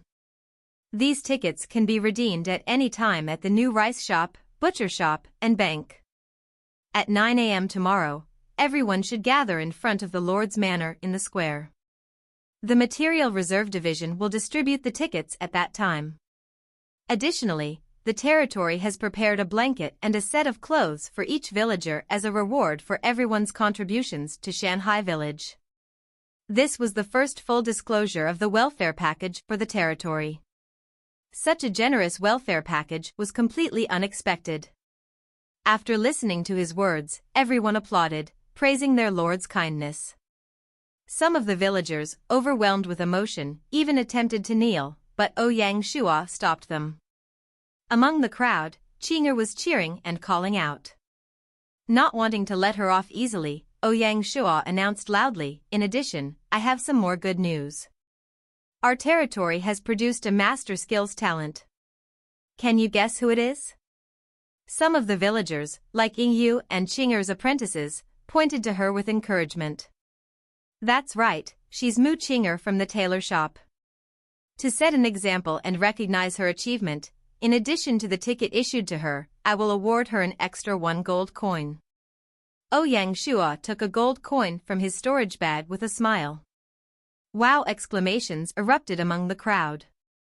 With the administration department setting all kinds of real estate prices, material prices, and wages, a gold coin was still considered a substantial amount of money, and it easily stirred up envy. Qing'er's face blushed immediately when everyone glanced at her. She thought Ouyang Shua was teasing her, but who knew he actually intended to reward her for her hard work. Surrounded by her apprentices, she walked up to Ouyang Shua with immense shyness. Ouyang Shua handed the tickets and gold coins to little Mu, patted her head, and said, "There's no need to envy her. I promise that every skilled talent in the territory will receive a promotion reward. From apprentice to basic, you get 1 silver. To intermediate, 10 silver. Advanced, 50 silver, and master level, 1 gold coin. After you get the promotion, go to the financial secretary to receive your reward." More applause burst forth, especially from the skilled personnel, who were almost in a frenzy. Li Tizhu and Lu Guangji were especially happy, as both had ranked up their skill levels, and the money would almost buy their shops. This was Ouyang Shua's main purpose, to take advantage of the privatization to show the value of the money. Announcing such a generous promotion award would hopefully stimulate the growth of more talents in the territory and also demonstrate to everyone the importance of those talents. Yingyu stood to the side, patting her head. Her big brother really just says what he thinks. He casually added a few more words and gave the financial division another task. She now had to make sure she recorded the details of this reward scheme. Long Tao's, side characters in Chinese operas who perform acrobatics and fight scenes. 12.47 to 13.07, Don't ask me about the tree sap. After the opening ceremony, everyone dispersed. Qing'er didn't leave, instead, she dragged Ouyang Shua into the bank. She walked straight to the counter, handed over the vouchers she had just received, and said proudly, "I want to exchange these." The staff at the counter was a young man. He thought the bank had just opened and they already had business? The money in the bank was what Ouyang Shua had just deposited in the vault. There was none at the counter, so how could he exchange it? Finding her troublesome, his anxiety and embarrassment made him go very red. Ouyang Shua didn't stop Qing'er's antics, wanting to see how the staff would react and assess their standards. Yingyu, seeing Ouyang Shua stay silent, immediately understood his intentions. Acting quickly, she addressed the young man and told him to go into the treasury to get some silver coins. In less than 10 minutes, Qing'er had exchanged her voucher for 20 silver coins. She beamed with joy as she put them into her cute little purse. Combined with the gold coin she had earlier, she suddenly felt like a wealthy woman. Ouyang Shua stood aside, nodding with satisfaction. The bank's work efficiency was still quite high. Running back to the Lord's Manor, Qing'er handed Gu Sanyang the food and meat coupons she had also received. After privatization, everyone in the Lord's Manor, except Ouyang Shua, would have to pay for their food and could no longer eat for free. She was very aware of this. Therefore, starting tomorrow, Gu Sanyang would have to go to the rice and butcher shops to buy food and could no longer get them directly from the warehouse. Ouyang Shua hoped that by setting an example, he could show the various divisions how to follow. For now, the divisions were concentrated in the Lord's Manor, with no changes. After the territory expanded, the divisions would start working in independent offices. He did not want a mix of private and public matters to happen so early in Shanghai village. Living in the Lord's Manor, apart from Erwazi, everyone was receiving good pay. As for Erwazi, Yingyu took the initiative to say she would take care of her maintenance. Ouyang Shua was now the only person in the territory without a salary, instead being completely supported by the territory. This was not hypocrisy but a requirement by the system to maintain the Lord's authority. The next day, Ouyang Shua didn't log in until 10 a.m. in-game. Binger's winter vacation had started the day before, and his little sister clung to him all day. They wandered around, indulged in food and drinks, and thoroughly relaxed. In front of the square, a sea of people bustled about. The Material Reserves Division was distributing basic benefits, and was incredibly busy. Some determined villagers collected their tickets and headed straight to the bank to apply for a house loan. Except for the wine workshop and pottery workshop, the other shops and houses would cost around 60 silver coins. With everyone receiving 20 silver coins, they could meet most of the conditions to secure a loan to buy a house. Ouyang Shua anticipated that most of the listed properties would sell out by the end of the day. Fortunately, the construction department had built hundreds of homes in preparation for this day, otherwise, he wouldn't have known how to handle the situation. After a rough calculation, the issuance of various tickets would cost over 600 gold coins in total. At this stage, he doubted any lord would be bold enough to offer such generosity. However, it was all worth it. Ouyang Shua checked the economic index of the territory, which had surpassed 30 points and was still climbing. In this way, except for the population index and mulberry farms, the conditions to upgrade to a town were all met. By 3 p.m., the basic benefits had been fully distributed. From then on, new immigrants would collect their benefits directly from the Material Reserves Division. Once everything had settled down, Ouyang Shua convened a meeting in the main room of the manor to hear the reports on the spoils from the raider camp's extermination. In the chamber, Zhao Yufeng began the report. This time, we collected a total of 11,450 units of food, 1,200 units of wood, and 500 units of stone. We also seized 105 gold coins, 45 silver coins, and 72 copper coins, 5 building plans, and 1 special item, a summoning talisman.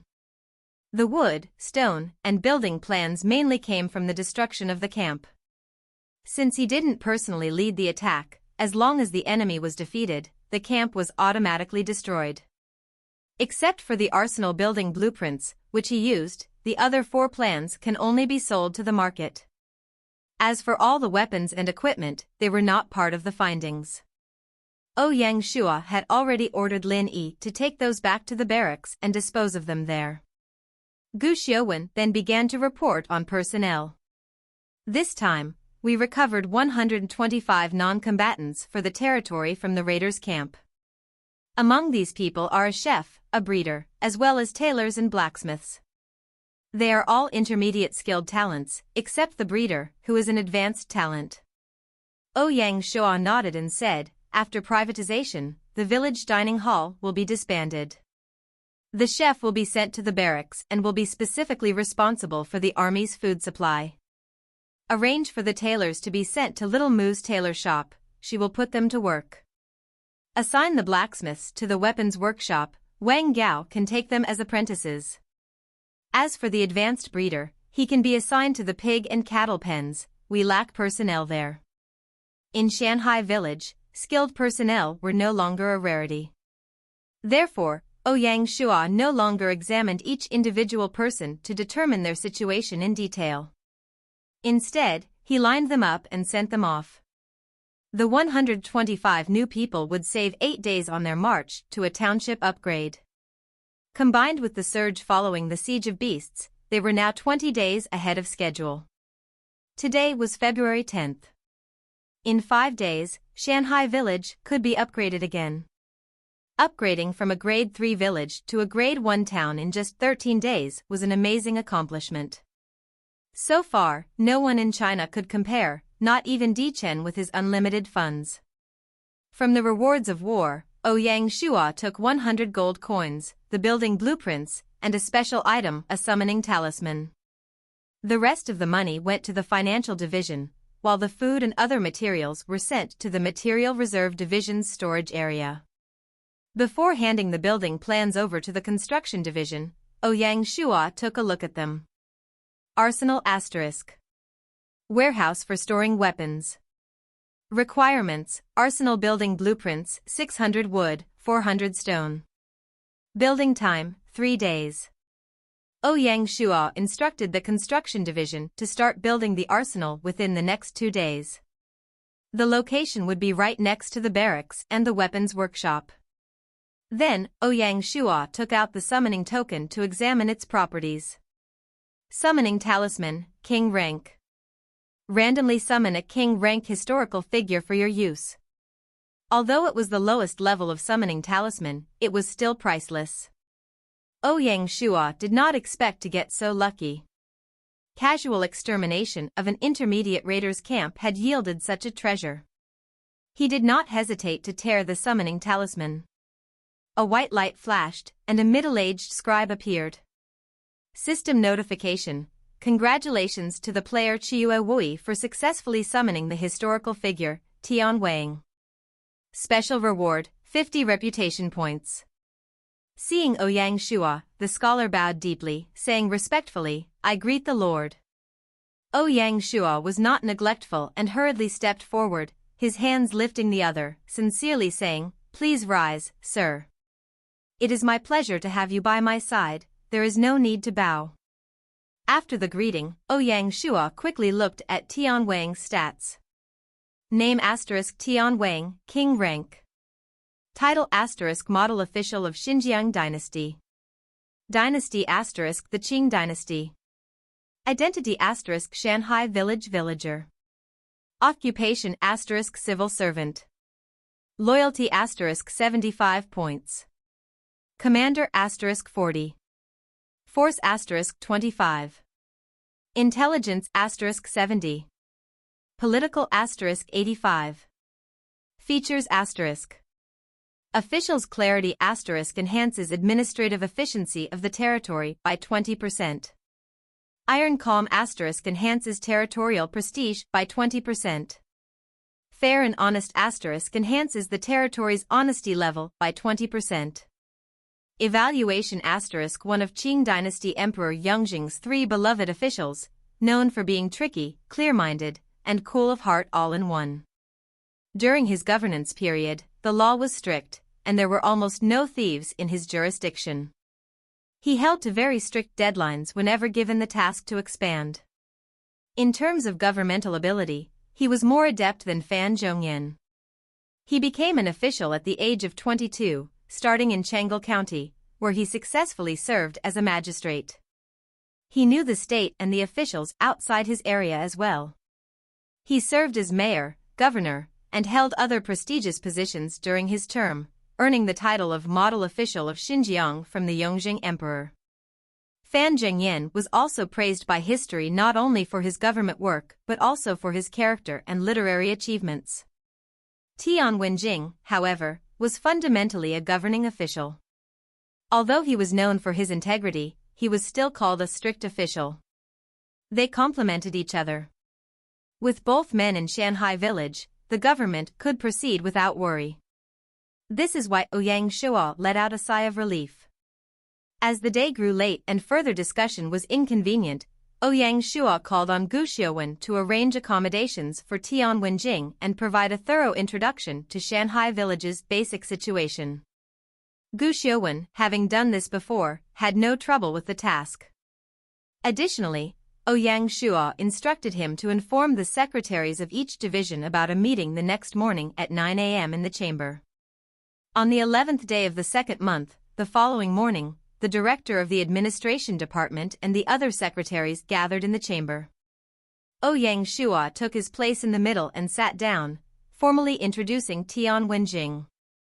After the initial greetings, Ouyang Shuo began. After nearly 10 days of effort, privatization has achieved initial success. Today, we are here to discuss two matters. First, military supplies must remain independent post-privatization.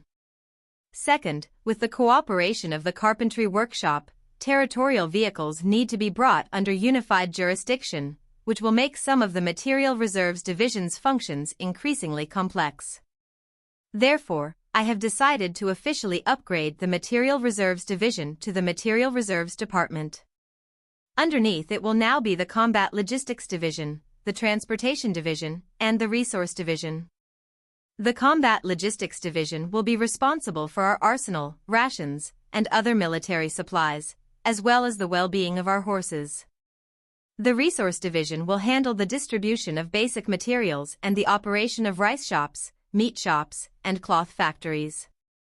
It will continue to oversee logging stations, quarries, mining sites, and pastures, which are directly under the jurisdiction of the Material Reserves Department. Zhao Yufeng did not expect Ouyang Shuo to make such a significant move, basically completely revising the structure of the Material Reserves Department. Not only was the responsibility of the material reserves divided into 3 parts, but more ingeniously, the oversight of logging fields, quarries, mining sites, and pastures was stripped out and placed directly under the director of the Material Reserves Department. Additionally, the supply chain and reserve chain were separated to avoid any dominance issues, which was Ouyang Shuo's real intention. Waiting a moment for all of them to adjust to this big move, Ouyang Shuo continued. I have appointed Tian Wenjing as the director of the Material Reserves Department. He will be the coordinator of territorial material reserves. Tian Wenjing stood up and gave a perfect salute, respectfully saying, "Thank you, Lord. I will be dedicated and honor your trust, you need have no worries." There was no argument over this appointment. At this stage, he was the only suitable candidate for this role. Zhao Yufeng, the most promising candidate, couldn't even control his division now, let alone this newly expanded department. Mr. Zhao Yufeng, Deputy Secretary of the former Material Reserves Division, is now the Secretary of the Combat Logistics Division. The Secretary of the Transportation Division will be the former Quarry Manager, Zhang Shanpao. Former Assistant Secretary of the Material Reserves Division, Du Xiaolin, will be the new Secretary of the Resource Division. Ouyang Shuo recited the new personnel appointments for the divisions. Zhao Yufeng did not protest. Ouyang Shuo had assigned him to the Combat Logistics Division, so he was not being treated unfairly. Zhang Shanpao, though his performance was not outstanding, had primarily focused on the quarry. By transferring him to the relatively simpler Transportation Division, he was now formally stepping into an official's role. Du Xiaolin, one of Cui Yingyu's apprentices and a key influencer for Yingyu in the Material Reserves Department, had performed well as Yingyu and Yofeng's assistant. Therefore, Ouyang Shuo carefully placed her in charge of the Resource Division, where she was most suitable. Having finished adjusting the Material Reserves Department, Ouyang Shuo turned around and announced the second item. He looked around, smiled, and said, "I have decided to start a very large project while taking advantage of the winter break and the pause in territory construction. The manpower and material requirements for this project will be massive. I am putting this forward to discuss with you." Cui Yingyu smiled. "If Big Brother has something to say, just say it. There's no need to beat around the bush." Ouyang Shuo stared back at her. "The fence around the village was constructed when we first built it. It was tested during the Siege of Beasts. Since we are about to upgrade to a Grade 1 town very soon, it is very necessary to upgrade the fence. Zhao Duong and Zhao Dexian both nodded involuntarily. They were among those who had built it originally. Reflecting on Shanghai Village's early days at the beginning of the year, they both felt quite emotional and naturally impressed. Zhao Duong, as the Secretary of Construction, spoke first. There are two ways to upgrade the fence. One is to remove the existing fence and reconstruct a new one in the same area. The other is to retain the existing fence and build a new one in a different area. What does my lord think? The existing fence meets the Grade 3 village construction standard. Since the territory will be upgrading, it will no longer meet our standards and will need to be removed. My opinion is that we should build according to the Grade 3 Township standard, which is 3 square kilometers, with a completely new wall, Ouyang Shua responded. If that's the case, what material would my lord like to use for the wall? Wood, brick, or earth? Zhao Duong had been in charge of the construction division for some time and naturally had insights on this matter. Ouyang Shua shook his head and said, "Those three materials are too common. This wall will be permanently retained. Even if we expand the city in the future, it can be used as an inner wall. Therefore, I propose using pure stone for the masonry wall. The specifications will be 9 meters high and 5 meters wide. I estimate that the entire wall will require nearly 600,000 units of stone. I can give you a construction time of 1 month. Are you confident you can complete this massive project?" Zhao Duong heard this, and his scalp started tingling. He slowly said, "According to the Lord's requirements, that's an average daily consumption of 20,000 units of stone. The quarry alone will need 400 people to meet the stone supply needs.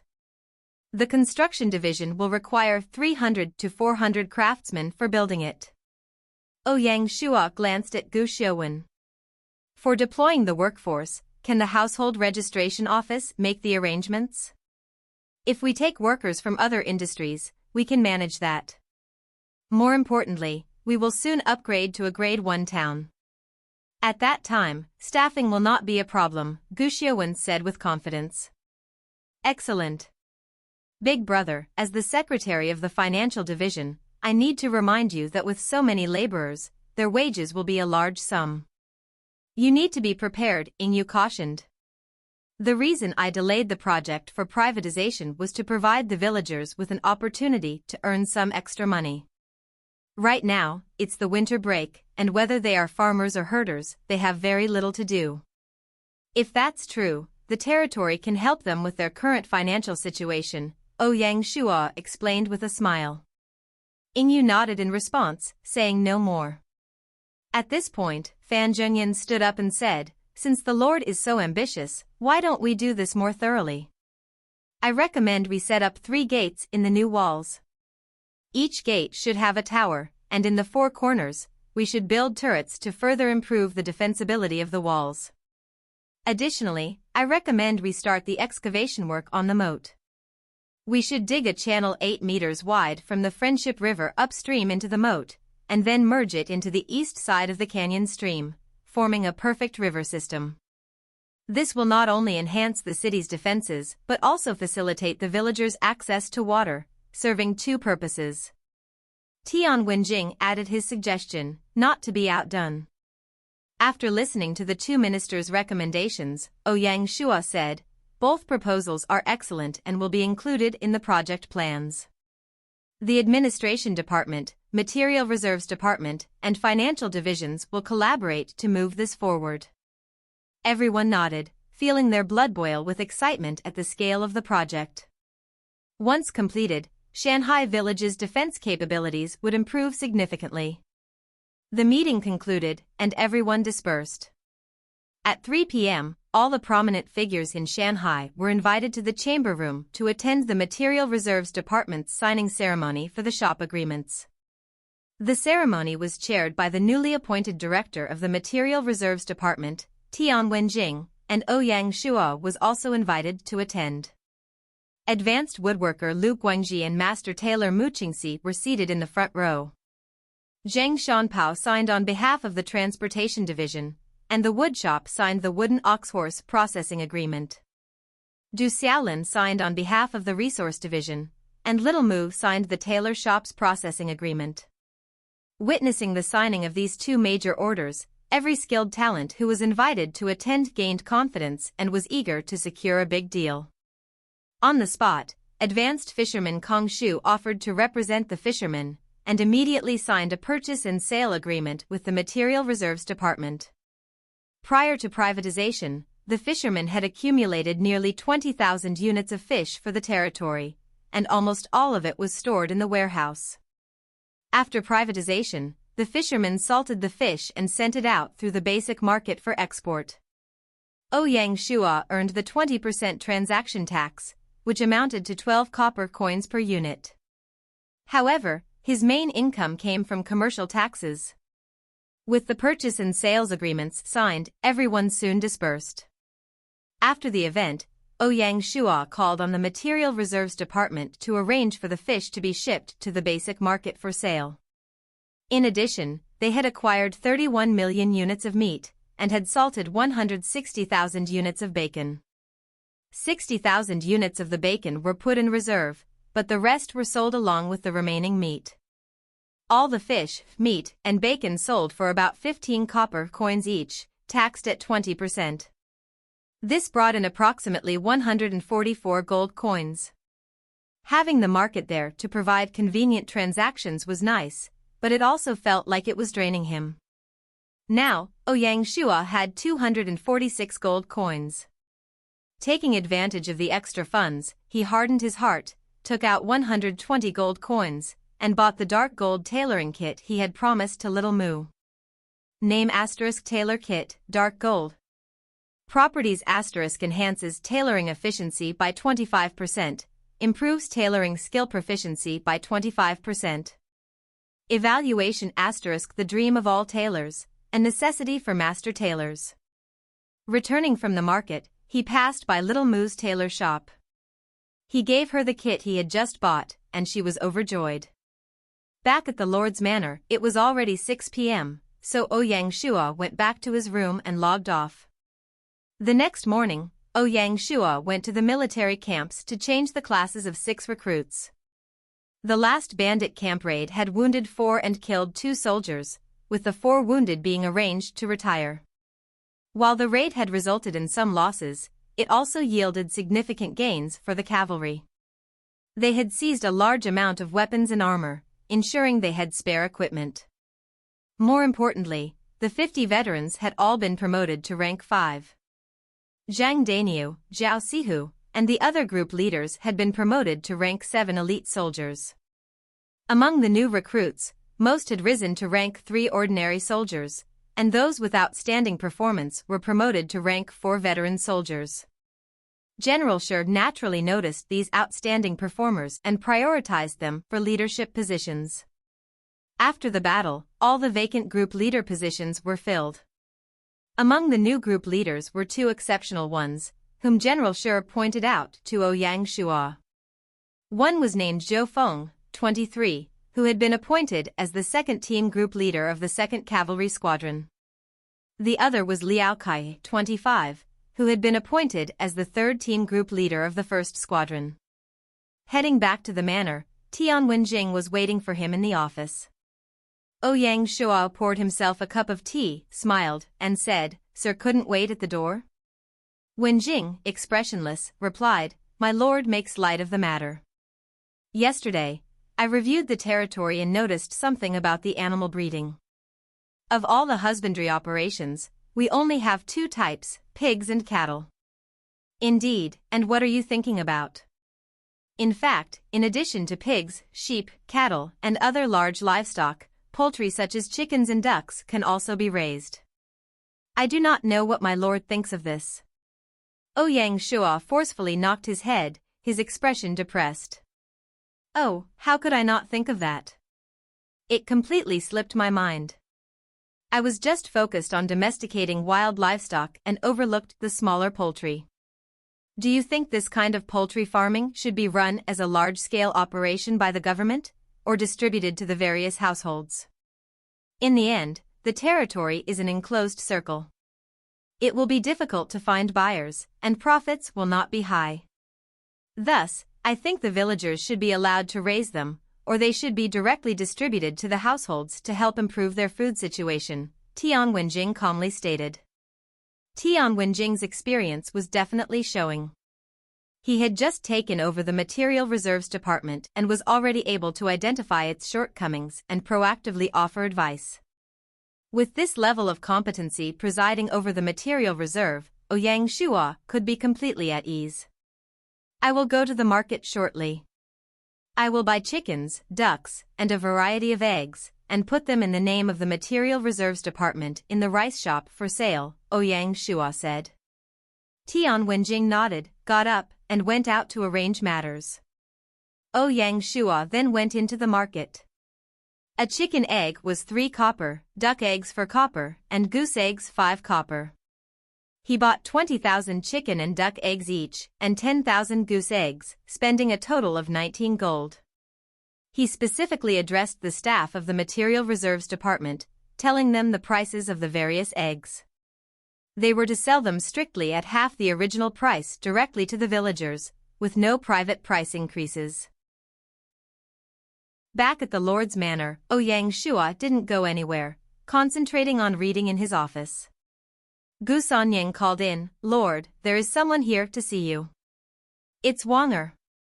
"Wanger?" Ouyang Shua asked, confused. "Yes, he's a mason. He said you told him to come find you." Oh, he remembered now. The young man at the worksite wanted him to be a witness to his marriage. He hadn't expected the young man to be so prompt. "I know who it is. Let him in." Ouyang Shua told Gu Sanyang. "Certainly." Soon after, 2 visitors entered just behind Gu Sanyang. Stepping into the office, one of them said respectfully, "Commoner Wang greets the Lord." Ouyang Shua nodded and smiled, saying, "You've come. I know why. Tell me, when is the wedding?" "My lord, this humble person's wedding is tomorrow evening," Wanger said cautiously.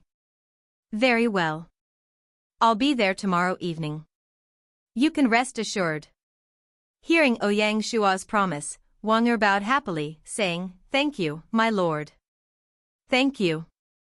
Ouyang Shua waved his hand, picking up the cup on the table to drink some tea. Gu Sanyang took the hint and led Wanger out of the office.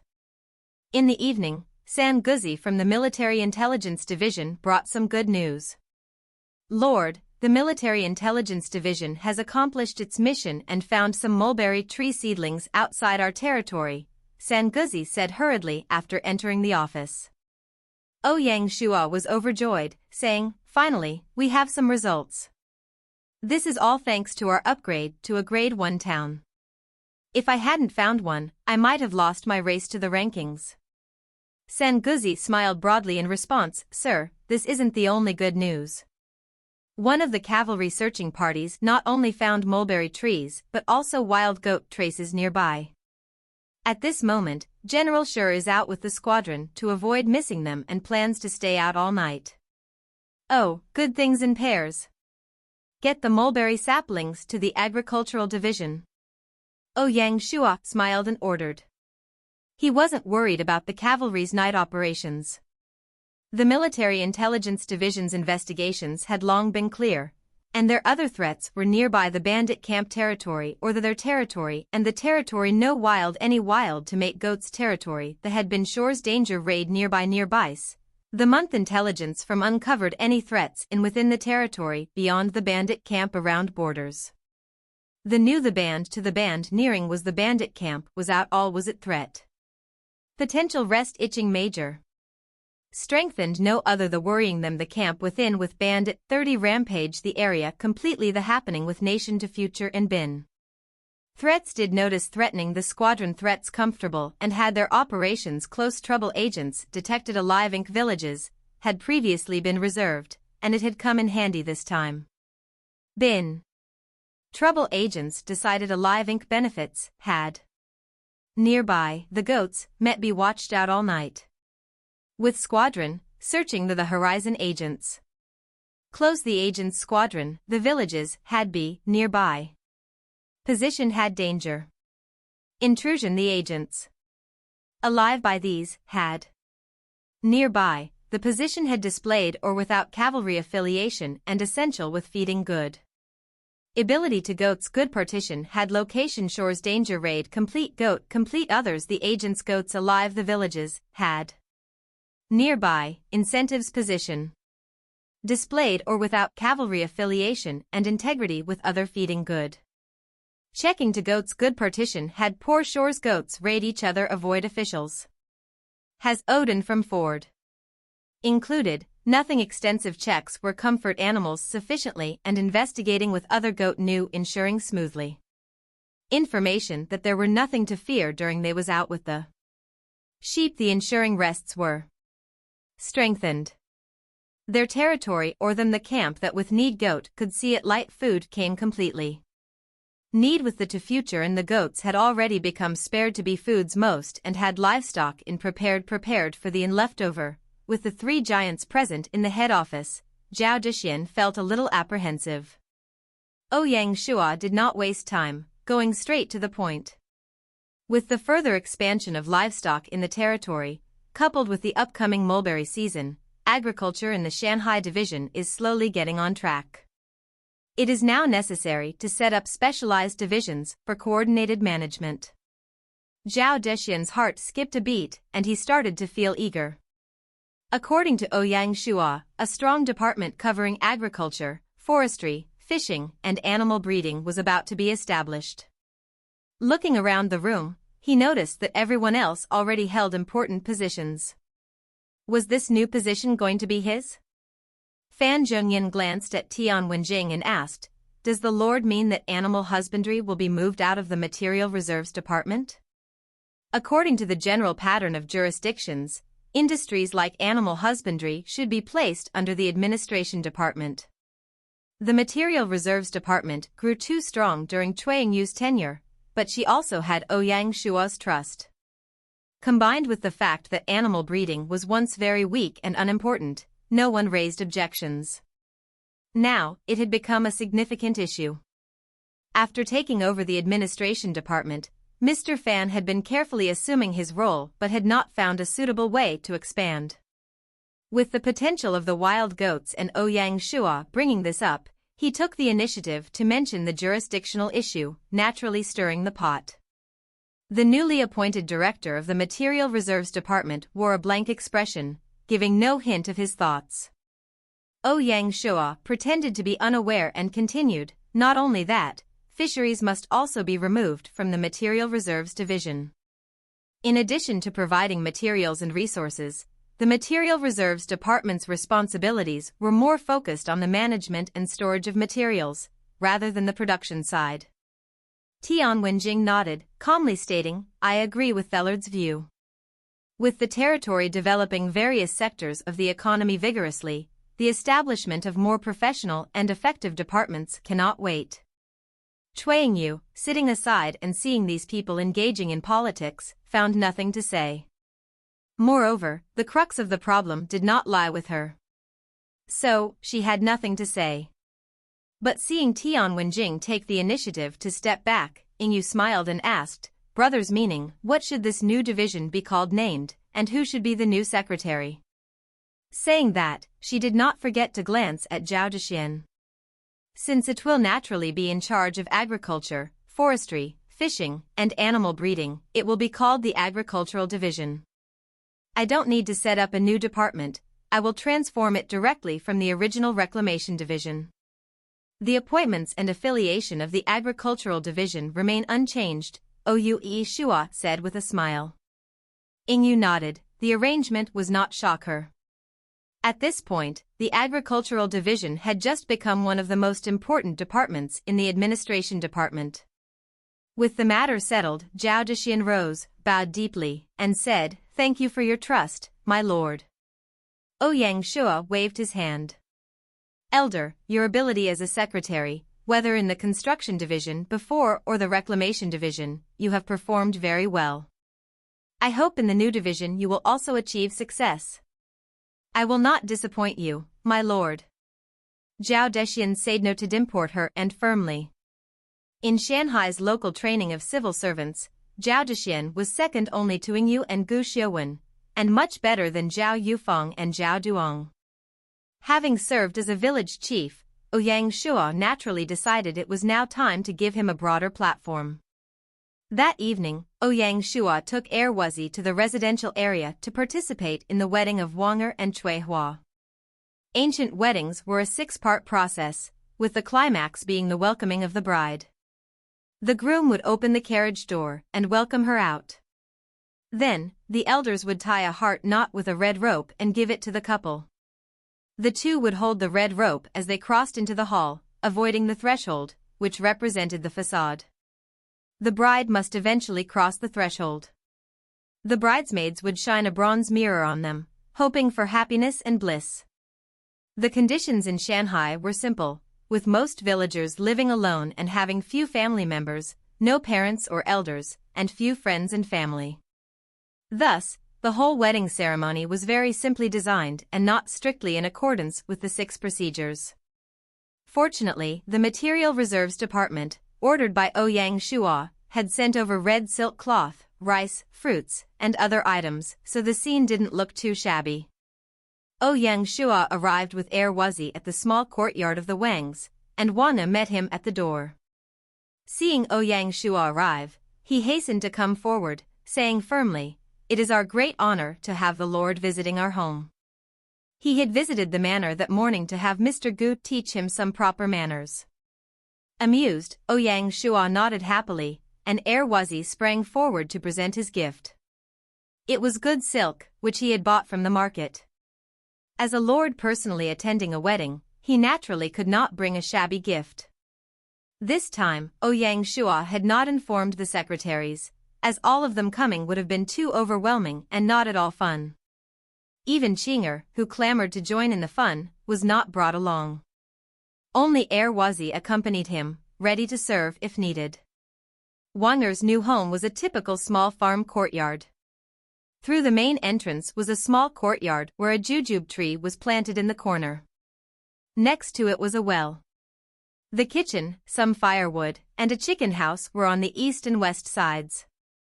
The main building had only 3 small rooms. The middle one served as the main hall and dining area, while the rooms on the left and right were bedrooms.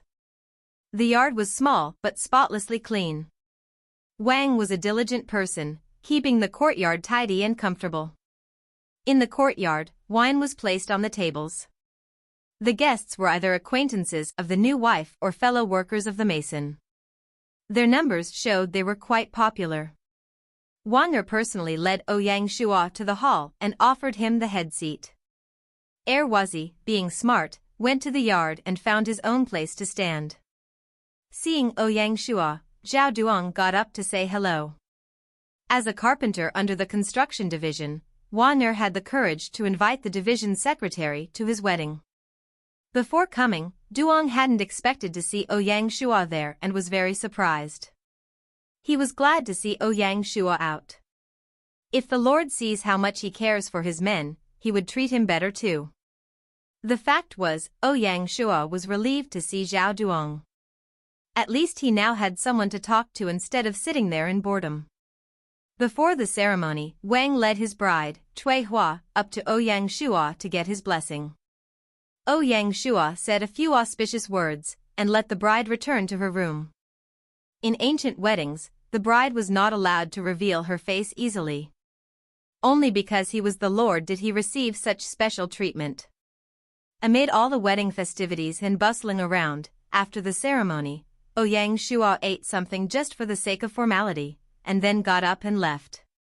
He knew that after his words, no one was going to open up and have fun completely. It was better to leave early and let the evening be for the bride and groom.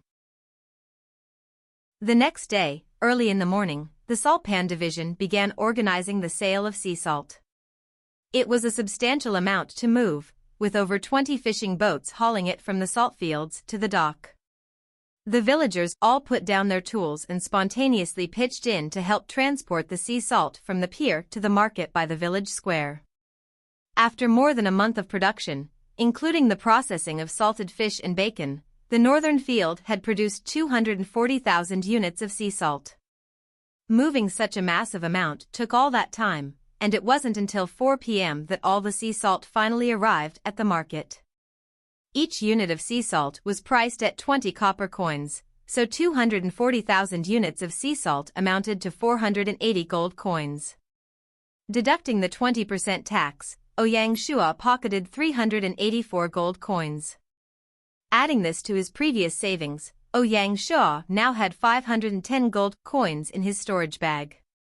He was no longer planning to spend much of this money, as there was only half a month before the first system auction. He decided to wait until the end of March to sell the next batch of sea salt. Since he would be upgrading to a Grade 1 town the next day, he returned to the manor, discussed the plans with his secretaries, and asked them to sort out their respective tasks. After the territorial upgrade, he would hold a meeting to discuss the expansion. On the 15th day of the second month, Ouyang Shua walked into the central chamber to initiate the territory upgrade. A white light flashed, and in the center of the chamber, the golden stone rose once again. Ouyang Shua placed his right hand on the stone and the system prompts sounded out system notification detecting Shan High Village condition point 1. Population has reached over 1,000 people and is past the population limit. The requirement has been met. Condition point 2. All infrastructure requirements have been met. Condition point 3. The lord's title has reached at least third class viscount. The requirement has been met. Condition point 4. The political, economic, cultural, and military indices have attained no less than 0.30 points. Requirements have been met. System tip congratulations to the player TWO Wui 4 establishing all the upgrade conditions for Shanghai Village having met all the requirements do you wish to upgrade I.do. The golden light again surge up to the sky turning into a golden halo that expanded to the edges of the territory before once again disappearing. System notification congratulations to the player TWO Wui for becoming the first China to upgrade to a grade point 1 town. Rewarded point 1100 merit points. System notification congratulations to the player TWO Wui. System notification congratulations the announcement caused and immediate stirring in China in less than half a months time. Shanghai Village had actually upgraded to a town. This was unbelievably fast. Before the players had even had time to recover from this blow. Another burst of system announcements sounded out world announcement. Congratulations to the Chinese player TWO Wui 4 becoming the first in the world to upgrade to a town. The reward is 2,000 merit points, and you are given the title of first town. World announcement, congratulations to the Chinese player TWO Wui. World announcement, congratulations. Global special awards were only for the very first person, second place got nothing, and the award was only for upgrading the territory across a large level divide. The reason there was no global reward for the first village was that Gaia knew the first to build them all had their own custom gaming capsules. First, it would have been hard to separate first and second, it would have been unfair to the other players. Following the global siege of beasts, TWO Wui was once again firmly in the center of the global players' attention. The world announcement, just like the local one, triggered a frenzy. In the United States, the Free Village Jack Dawson muttered, "Mysterious Eastern country, indeed, many hidden tigers and dragons. Truly amazing." In Britain, Avik Fort William gracefully said to those around him, it seems there is still a long way to go to restore the glory of the British Empire. In Japan, Sanli Village's Honda Keisuke was flustered. 8 curses, that person grabs the limelight again. In Russia, St. Petersburg's Pushkin excitedly said, "Hey, only such a strong foe is worthy to be my opponent. TWO Wui, I await the day we can face each other in battle." In India, Bangalore Village's Dilawa looked grim. India is the representative of Eastern civilization. TWO Wui, just you wait. The biggest shock was felt in the local Chinese community. It was proud, scared, and flustered. First post, "Hey, TWO Wui, really good show. You've given us Chinese a lot of pride." Second post, "TWO Wui, the Chinese lords yield to no one." Third post, "The era of the Handan 6 dominance has officially ended. The era of TWO has begun." Fourth post, "China's strongest lord, keep pushing ahead." In Handan village, Tian had completely lost his composure. He angrily shouted, "How?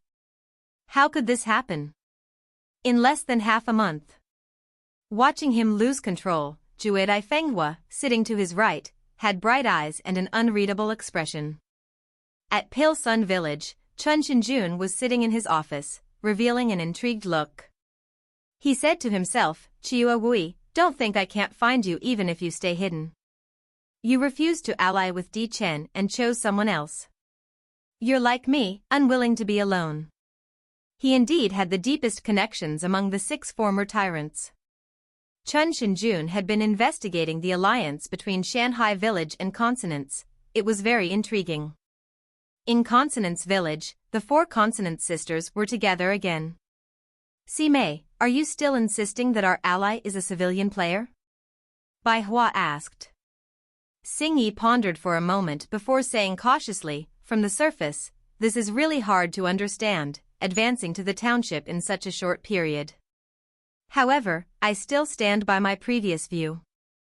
Don't forget that in the last world task, he received the full 600 gold coins reward." Zi Luolan shook her head and retorted, "I don't agree. Di Chen won 450 gold coins, but there was no movement from him. This time, it wasn't just a first for China, but a world first." Bai Hua nodded in agreement.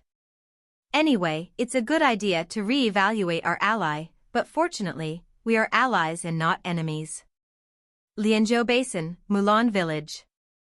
Mulan spoke beside a female general, asking, "Sister, based on what you see, should we take the initiative and contact our neighbors?" If people were familiar with the game's history, they would recognize her as Mu Guiying. Mu Guiying nodded. "I think you should try. It's best to form an alliance in the Lianzhou Basin before the situation becomes clear and we become enemies." Mulan smiled. "I will do as my sister suggests." Lianzhou Basin, Broken Blade Village. Ba Dao was not convinced and said, "Well, Lianzhou will be mine." "TWO Wui, you can show off first." Ouyang Shua did not have time to worry about the outside world and continued to upgrade his operation. System notification, congratulations, player TWO Wui, for upgrading to a first-grade town. Your city-level Lord's Manor has automatically upgraded. You can choose one of 3 randomly selected town-level infrastructures. System notification, the random selection of 3 buildings is complete. Please choose one, a basic brick kiln, a cemetery, or an orchard. Please choose. I choose the basic brick kiln. System notification, building automatically generated. Player, please view. Territory, Shanghai Town, Grade 1 Township. Lord, TWO Wui, 3rd class count. Title, the world's first town, enhancing territorial reputation by 20%. People's sentiments, 90. Security, 85. Territory population, 1,000/2,000. Flow rate of immigrants, 50*, 1 plus 50% equals 75/day. Territory area, 200 square kilometers. Territorial characteristics, 50% increase in attracting migrants, 20% increase in attracting special talents, 50% increase in crop production, 20% increase in production capacity of residents, 20% increase in military promotion, 10% increase in talent breakthroughs. Affiliated village, no. Treasury, foresees bank. Territory resources, basic logging camp, intermediate quarry, basic mining field. Territorial army, cavalry squadron. Territory industry, northern salt field, 500 mu. Political index, 40/100, determines administrative efficiency and relationship with the people. Economic index, 35/100, determines trade prosperity and ability to pay taxes. Cultural index, 30 out of 100, represents the degree of educational development and quality of life of residents. Military, 40 out of 100, indicates military strength and morale.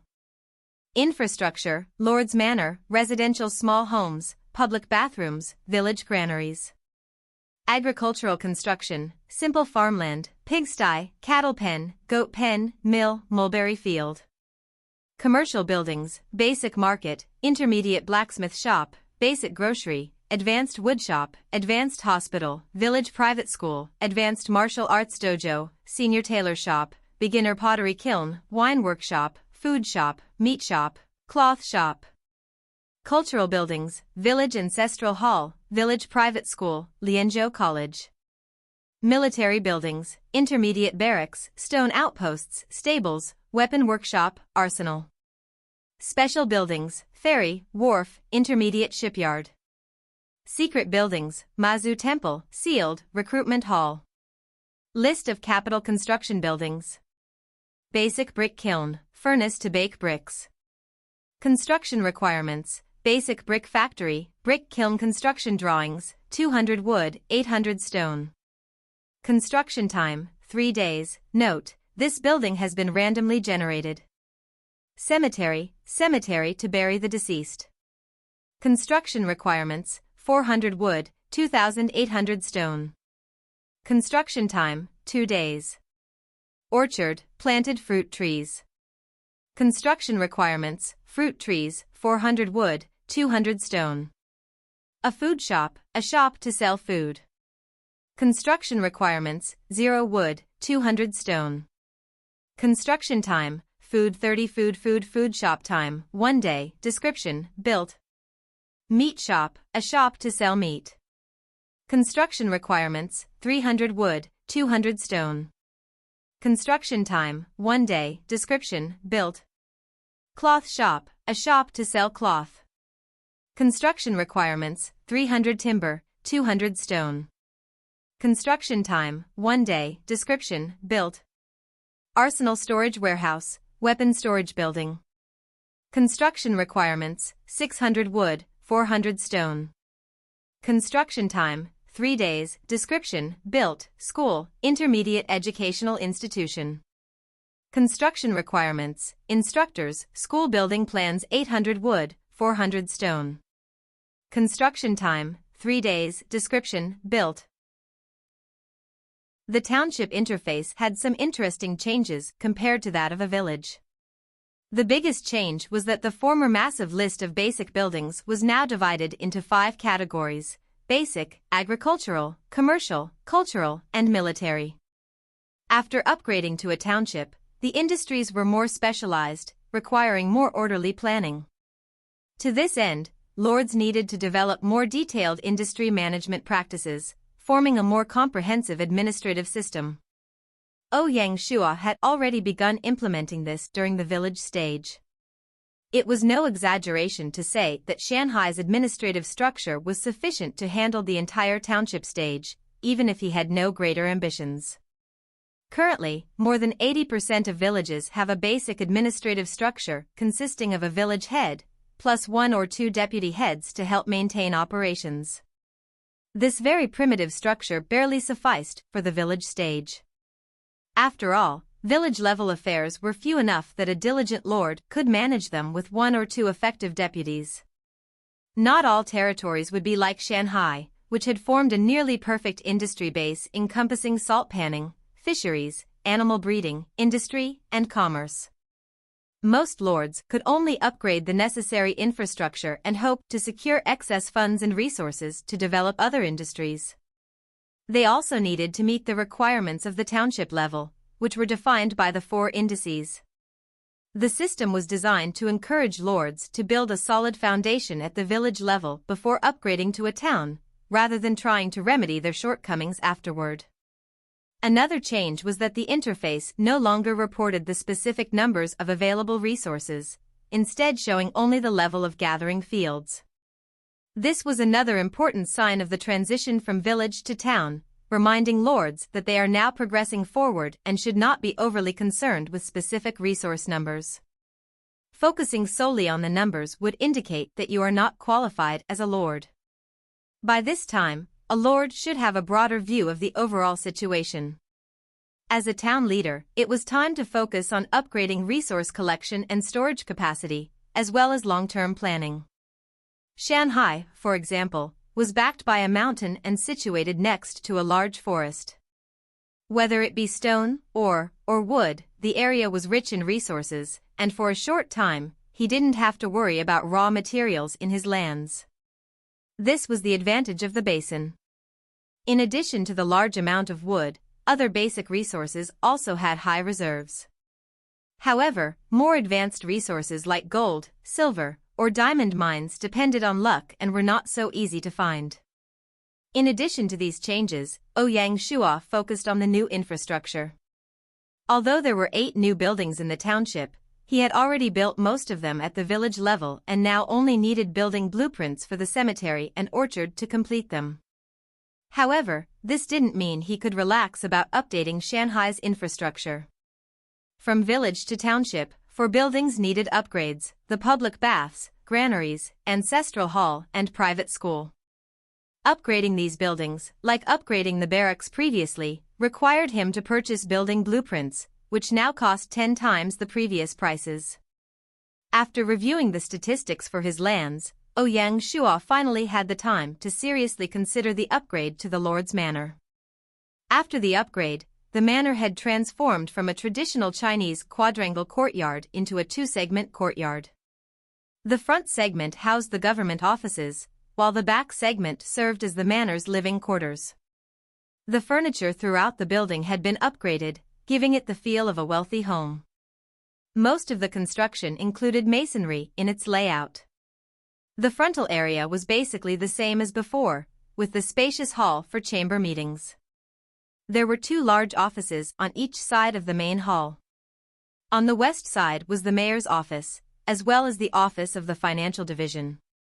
On the east side were the offices of the administration department and material reserves department.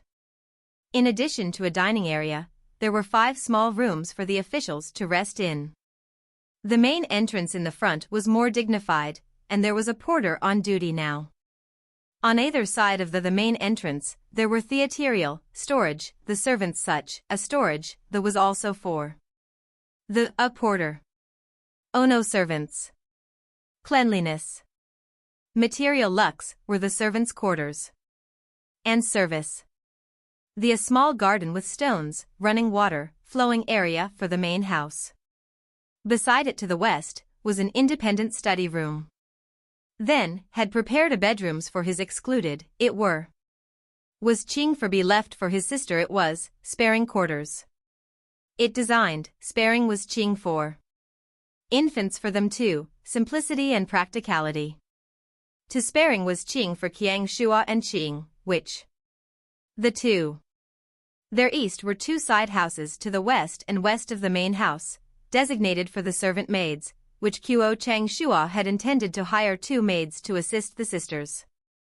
Returning to the main hall, the assembled ministers would convene to expand the new town of Qing for Chang Shua's leadership. Returning to Qing for Chang Shua's leadership, there was Qing for Chang senior officials Lux, which served to primary meetings. Were held excluded, mayor's study. Excluded, it was, sparing was Qing for Chang Shua and Qing, the 2 sisters. Excluded, it was, sparing was Qing for's residence foreigner Lux, excluded, its. Returning Qing for Chang Shu, meeting domain for the two servant Ma to assist the two sisters. The inner courtyard was located at the main chamber, where the richer gates and the integrity were also noted. Were the attention to detail. Expansion of the new town of as laying and prosperity. From the main chamber were a small garden with stones, fish. It stood out the ancientness had intended to hire two Ma. Ouyang Shua smiled broadly as he greeted everyone before sitting down. Today's agenda is about the steps we will take after upgrading from a village to a township. We have some ideas and plans, and I won't boast today. I'll be a listener.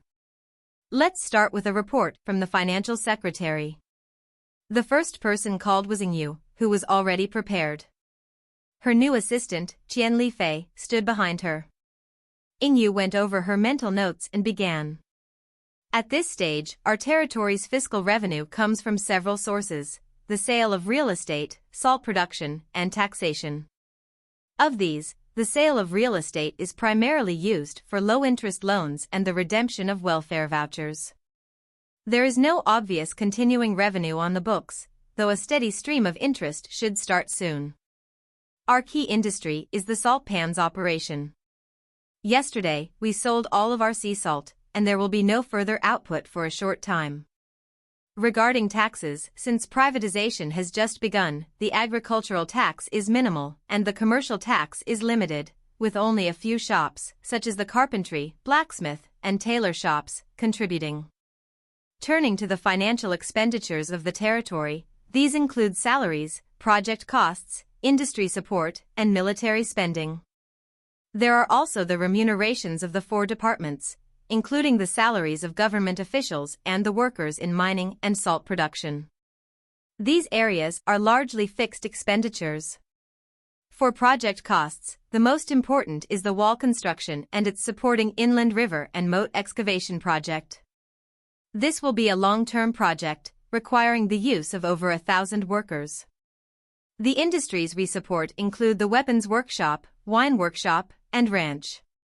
These are all in the early stages, and we need to continue investing in them, so we will not see any income from them for the time being. Additionally, military spending is accounted for independently but is also a significant cost. It is clear that the financial condition of the territory is not optimal. While we are making ends meet and able to support the territory for now, this has been almost entirely due to early system rewards and raiding bandit camps to maintain our territorial operations. Therefore, the next step in the financial division's goals is to reverse this trend and ensure that the territory's finances function properly, maintaining a balance of payments and income. The most important part of this is to increase our revenue. To achieve this, the financial secretary plans to expand the scale of the salt pans and further stimulate the development of 2 major industrial and commercial sectors. The salt pans to the north are a financial pillar of the territory. Expanding their size will quickly increase our revenue and have an immediate impact. However, relying on a single source of income is not conducive to healthy territorial development and leaves us vulnerable to external risks. Therefore, the financial secretary's main objective is to boost the industrial and commercial development of the territory. To this end, the financial secretary has proposed a separate support fund to encourage more skilled individuals to set up shops or workshops. At the town level, the smith, tailor shop, and woodworking shop are unable to meet the current demand. This is a long-term plan to promote commercial competition and prosperity in the territory. Ouyang Shua nodded with satisfaction after listening attentively to the financial secretary's report, smiling and saying, "The financial secretary's report is very clear. I basically agree with it. However, to stimulate the economy, we will implement the policy with some institutional changes. To that end, I have decided to upgrade the financial division to the finance department, with the taxation division and business division under it. The former financial secretary, TWO Yue, will serve as financial secretary and director of the business division. The former financial secretary's assistant will serve as director of the taxation division. The specified economic stimulus policy will be implemented by the new business division." Qian Lifei, Yue's disciple, in a few days had risen 2 levels, from a clerk to assistant director, and is now in charge of the tax division. This also fully exposes the lack of talent in Shanghai, where many positions needed to be filled. Of course, this is also related to Ouyang Shua's rapid and ambitious expansion. Such an administrative structure is enough to support the county level, but he is still operating at the township level. Asterisk, Long Tao's side characters in Chinese operas who perform acrobatics and fight scenes. Asterisk, 12.47 to 13.07, don't ask me about the tree sap. However, the parts in brackets and asterisks seem to be out of context and might be references or notes not intended for the main text. If these should be removed for clarity, the text would be as follows. To that end, I have decided to upgrade the financial division to the finance department, with the taxation division and business division under the taxation, the finance of the new taxation division and business conditions, the taxation it business the division. Under it plans, and to meet those conditions, such as appointing the most suitable candidates for key positions. The former financial secretary, Wenjing Yue, will serve as financial secretary and director of the business division. The former financial secretary's assistant will serve as director of the taxation division. The specified economic stimulus policy will implemented by an on-county Q policies in Q_include the and economic talents when direct to the news rapid and an ambitious expansion. Such an administrative structure is been adequate to support the county level, but operations are still at the township level. Tian Lifei, Wenjing Yue's disciple, in a few days had risen 2 levels, from a clerk to assistant director and in of the TWO the taxation division. Now demonstrated his is capable of skill in be apparent in Shanghai. Many positions had to be filled. Context to Ouyang. The financial division, now known as the finance department, has completed its report. The administration secretary, Fan Zhongyan, spoke up. The administration department currently oversees the agricultural division, the construction division, the saltpan division, and the household registration office. To clarify the secretary's powers, there is a proposal for institutional adjustment. Please refer to the main report. Please go on. Salt is a strategic resource and should fall under the jurisdiction of the Material Reserves Department. It has been an honor to manage the salt pans under your trust, but it is time to return them to their rightful place. I humbly request your approval, my lord. Fan Zhongyan said calmly, as if unaware of the impact of his statement. The saltpan division, one of the most crucial and influential divisions of the territory, is key to its economic livelihood. By offering to transfer the saltpan division to the Material Reserves Department, Fan Zhongyan is essentially giving away the most significant division under his purview. The day before, the agricultural division was transferred from the Material Reserves Department to oversee agriculture, forestry, fisheries, and animal breeding. Is this concession a reciprocal move? When did Fan Zhongyan and Tian Wenjing come to this understanding? This is what most people are wondering. Ouyang Shua, however, does not believe the truth is that simple. As the territory's first true civil servant, Fan Zhongyan is demonstrating his political acumen. By clarifying the relationships between departments, this is his first strategic move. The arrival of Tian Wenjing has brought a sense of urgency. Therefore, Fan Zhongyan is taking the initiative to accelerate the pace of institutional adjustments. For such a positive-minded official as Ouyang Shua, his response was to agree, permission granted. Fan Zhongyan, accepting the decision, continued, furthermore, with the population in the territory growing at a brisk pace, the workload of registering households is becoming heavier. Therefore, I recommend that the Household Registration Office be officially upgraded to the Household Registration Division. Ouyang Shua, showing no emotion on his face, replied, approved. Additionally, the administration will suggest a new Household Registration Division officer. Please report the candidate to me. As for the seasoned Household Registration Officer, Gu Xiuwen, a new arrangement will be made. This was contrary to Fan Zhongyan's expectations and left him surprised. Gu Xiuwen, who could be considered the most important assistant in the administration, was puzzled by his lord's decision to transfer him out of the administration department. Finding a suitable replacement for Gu Xiuwen would be quite challenging at the moment, especially someone of his caliber. Whether it was original peasant-born household's clerk Du Quan or Fan Zhongyan's assistant Qin Shijian, he was hesitant about either promoted them posts.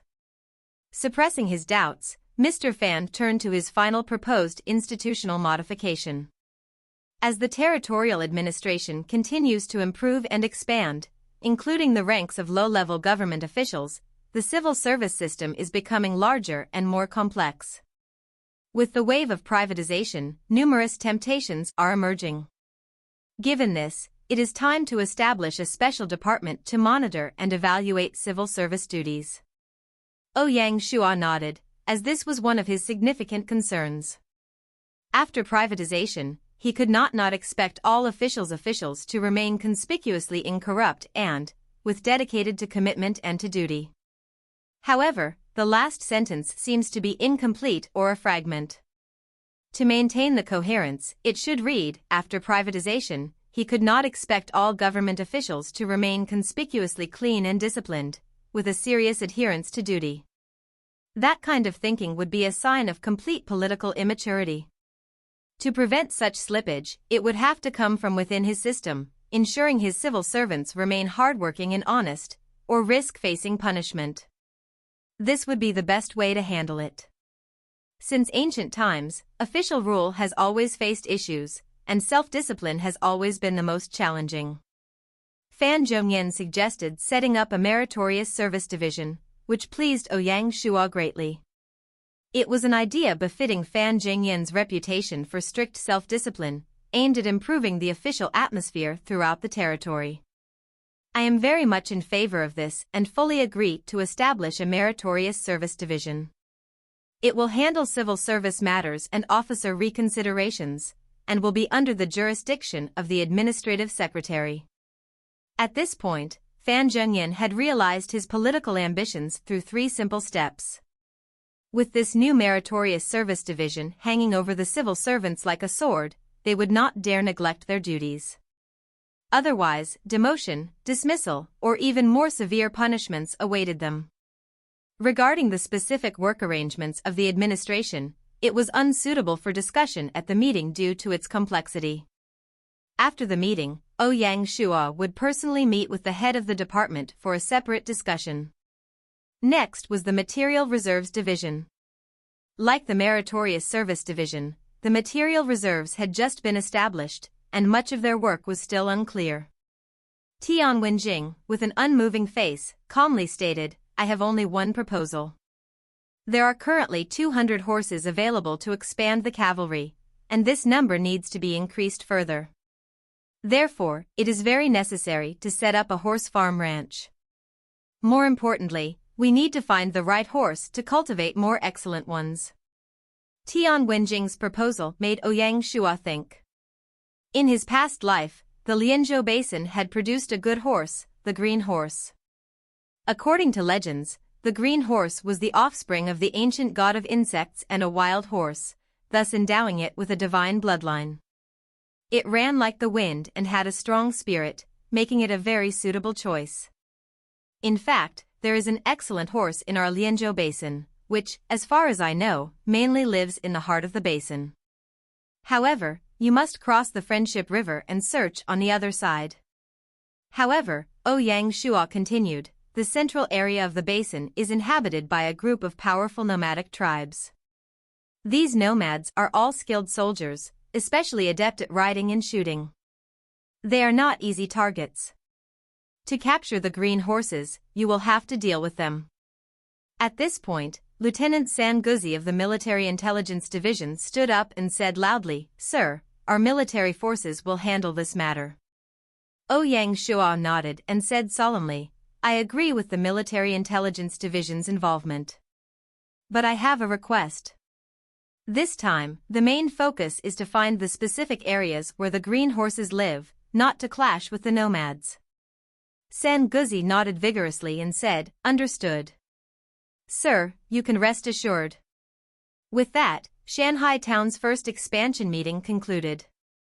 After the meeting, Ouyang Shua met with the military officers to study the army's expansion plan for the next step. Ouyang Shua deeply understood the importance of having more infantry and went straight to the point. For this next army expansion, the cavalry will remain untouched. We will focus on the infantry. I plan to expand the infantry into a full squadron. General Shi nodded in agreement and asked, according to the Lord, who will command the newly formed infantry squadron? The sergeants of the first team, besides Lin Yi, were all 7th Order elites. The highest ranking among them could only serve as a lieutenant, they weren't qualified to command a squadron. The newly established infantry will be set up by General Shi and placed under his command. The cavalry squadron will now be led by the new captain Lin Yi, Ouyang Shua announced the new appointment calmly. Lin Yi, still in his teens, was composed, flexible in thought, and a promising candidate. Within a month, he had risen from sergeant to lieutenant and was now promoted to squadron captain. It was clear that Ouyang Shua held him in high regard and trust. For Ouyang Shua's blessing, Lin Yi was naturally grateful and said, "I thank the Lord for this promotion. I will not disappoint your." Ouyang Shua waved his hand, looking to the side with the envious looks of Zhang Daniu, Zhao Sihu, and others. He assured, "You don't need to envy him. I guarantee that whoever among you first to break through to the 9th Order elite will be promoted to command the infantry squadron." This was an unexpected announcement. Succeeded in shocking them all, making each of them more determined to be the first to reach the 9th Order. Compet. The contenders included to it were Zhang Daniu, Zhao Sihu, and Li Mingliang. The three were capable to advance to 9th Order at any time. The first two were known for competition and aggressive individuals. The more complacently Mingliang could only be considered slightly inferior to them. As for the two new sergeants, Liao Kai and Zhou Feng, they were still just 6th Order soldiers. Therefore, it was most likely that the infantry squadron captain would be decided between Zhang Daniu, Zhao Sihu, and Li Mingliang. As for the cavalry squadron's 2 vacant positions, Ouyang Shua was in no rush to appoint anyone. He had to wait until he determined the infantry captain first. With the military expansion matters settled, Ouyang Shua headed to the market to purchase building blueprints. This time, there were 4 village buildings to upgrade to the town level. Among them, the public bathrooms were a public building, so the next level's upgrade cost 20 gold coins. This was also the highest level for the bathrooms, with no city level or higher versions. For the granary, ancestral hall, and private school, the town-level building blueprints were priced at 50 gold coins each. The granary and private school could be upgraded all the way to the city level, while the ancestral hall could be transformed into a temple. Additionally, Ouyang Shua spent 20 gold coins to buy the intermediate market building blueprints, unlocking the auction platform function in advance. The 5 architectural drawings cost a total of 190 gold coins. Speaking of building blueprints, he remembered that he had some in his storage bag. These were the useless blueprints from the extermination of the bandit camp, including the dojo, stables, weapon workshop, and tower. He removed them all and sold them in the market. After the 20% net transaction cost, he received only 52 gold coins. After various transactions, his gold reserves were down to 372. He really hadn't wanted to spend them. In addition to the building plans, Ouyang Shua was also prepared to buy other items suitable for growing in the Lianzhou Basin. He was looking for seeds or seedlings for cultivating fruits. Eventually, he chose mangoes. In fact, Guangxi was also rich in lychees, longans, persimmons, and other fruits, but these required specifically cultivated seedlings for planting. Using the seeds from the fruit resulted in truly wild plants that found it hard to bear fruit, and even then, the fruit wasn't very good. After leaving the market, Ouyang Shua headed back to the manor, where many tasks awaited him. Back inside the manor, Ouyang Shua headed into the administrative offices on the east side.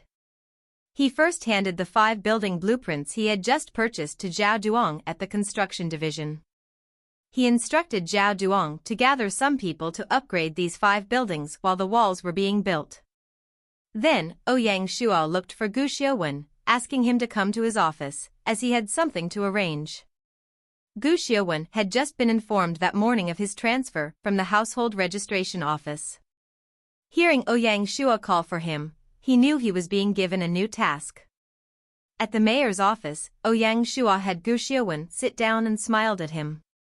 Xiuwen, you have performed very well during this challenging time with the errands you have handled. I have seen all this, and now I have a more difficult task to give you. Do you have the confidence to take it on? Whatever the Lord commands, I will ensure it is done. Gu Xiuwen replied. Ouyang Shua nodded with satisfaction, exclaiming, well, there is a need for such boldness. The task is this: since the village has upgraded to a township, you can build an affiliated village. The area of the territory has expanded, and the northern salt fields behind the mountains are now formally part of our territory. This will provide the salt workers with a safe place and save them from the commute between Shanghai and the fields. I have decided that the first subsidiary village will be built near the salt pans and will be dedicated to the salt field workers. The Lord is generous, and any questions the salt workers had about your grace have been answered. Gu Xiuwen said earnestly. Ouyang Shua waved his hand. The northern salt pans will be the golden industry of the territory for a very long time. The salt workers spend all day in the wind and sun, continuing to create benefits for the territory that gives them a stable home. This is the meaning of the new village. I need a responsible village head. I intend to recommend you. Are you willing to endure living on the beach? Although his heart was prepared, Gu Xiuwen was still very excited, saying rather incoherently, it is an honor to serve under your leadership. Xiuwen will even die without a word. I am ready to name the village Beihai Village, mainly to cater to the northern salt fields. However, the role of Beihai Village is not limited to this. In the future, it will be the only port city of the territory, the window of our territorial trade, and so its importance cannot be underestimated, Ouyang Shua explained firmly. Gu Xiuwen nodded, feeling the responsibility settling on his shoulders, and said, for this Beihai Village, does the Lord have any starting orders? My first thought is that Beihai Village will be built according to Grade 3 village standards. As for the population, all 250 existing salt workers will be under its jurisdiction. Additionally, every Shanghai division will deploy 1 or 2 low-level officials to help you build the administrative structure of Beihai. All the talents of Shanghai should send at least 1 apprentice there to get started. Shanghai has 4 blacksmiths, 1 should be sent over to you. Finally, the territory will supply you with enough basic materials to handle the construction needs, Ouyang Shua told him, dispelling any of Xiuwen's concerns. The conditions of Beihai Village were not the same as Shanghai, which was basically built with pioneering tactics. This was the advantage of a subsidiary village. With early support and administrators, it could develop very quickly. More importantly, as long as the base town had buildings, there was no need for blueprints in the affiliated villages. This saved a lot of money. Encouraged by Ouyang Shua's promises, Xiuwen said firmly, with such unique conditions, we are sure to build a Beihai village worthy of the Lord's confidence. Remember your long-term plan for constructing the port. Choose a location that is suitable for a large port, Ouyang Shua advised. Additionally, although the salt pans have not been affected by bandits or pirates, we need to be prepared.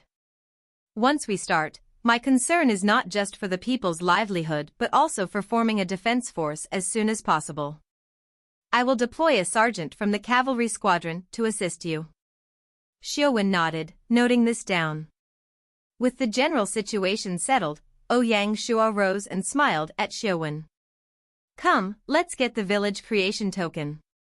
Ouyang Shua led a puzzled Gu Xiuwen into the central meeting hall.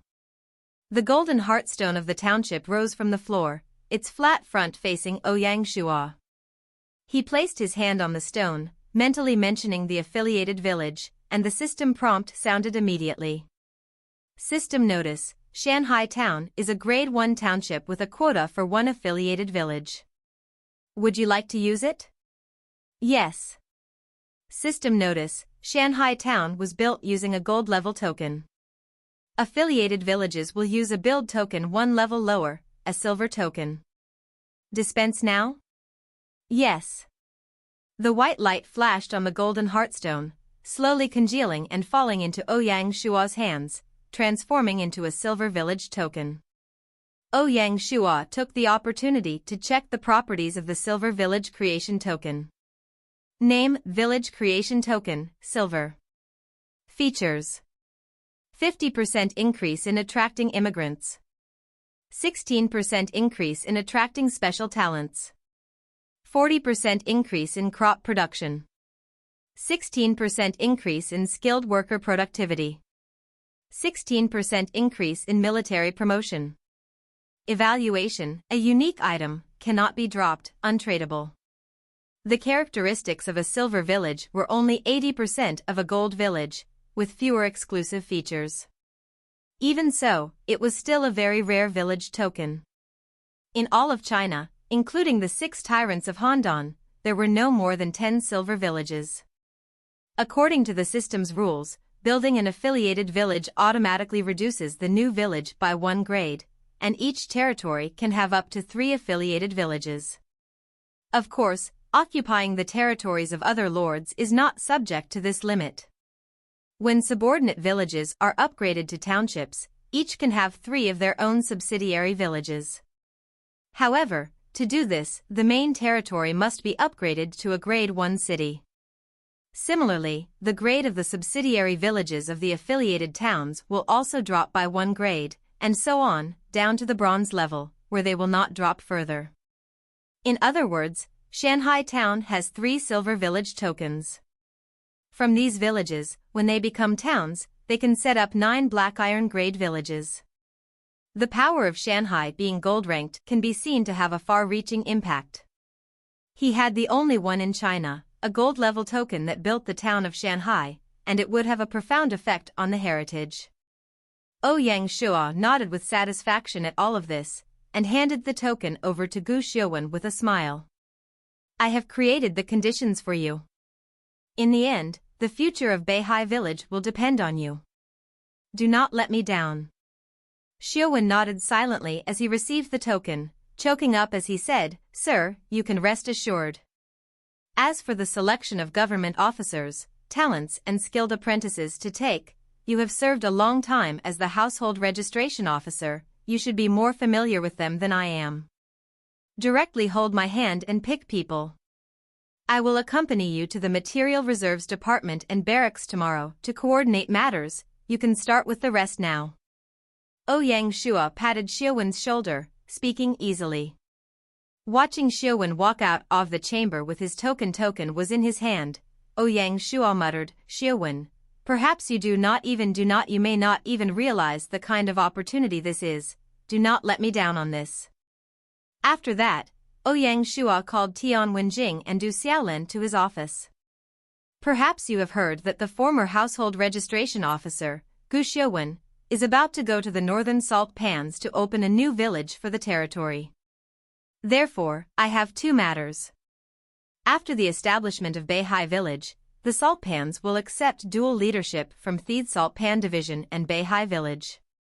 All existing salt workers will be transferred into Beihai villagers. New salt workers will be placed on the preferred list for Beihai village.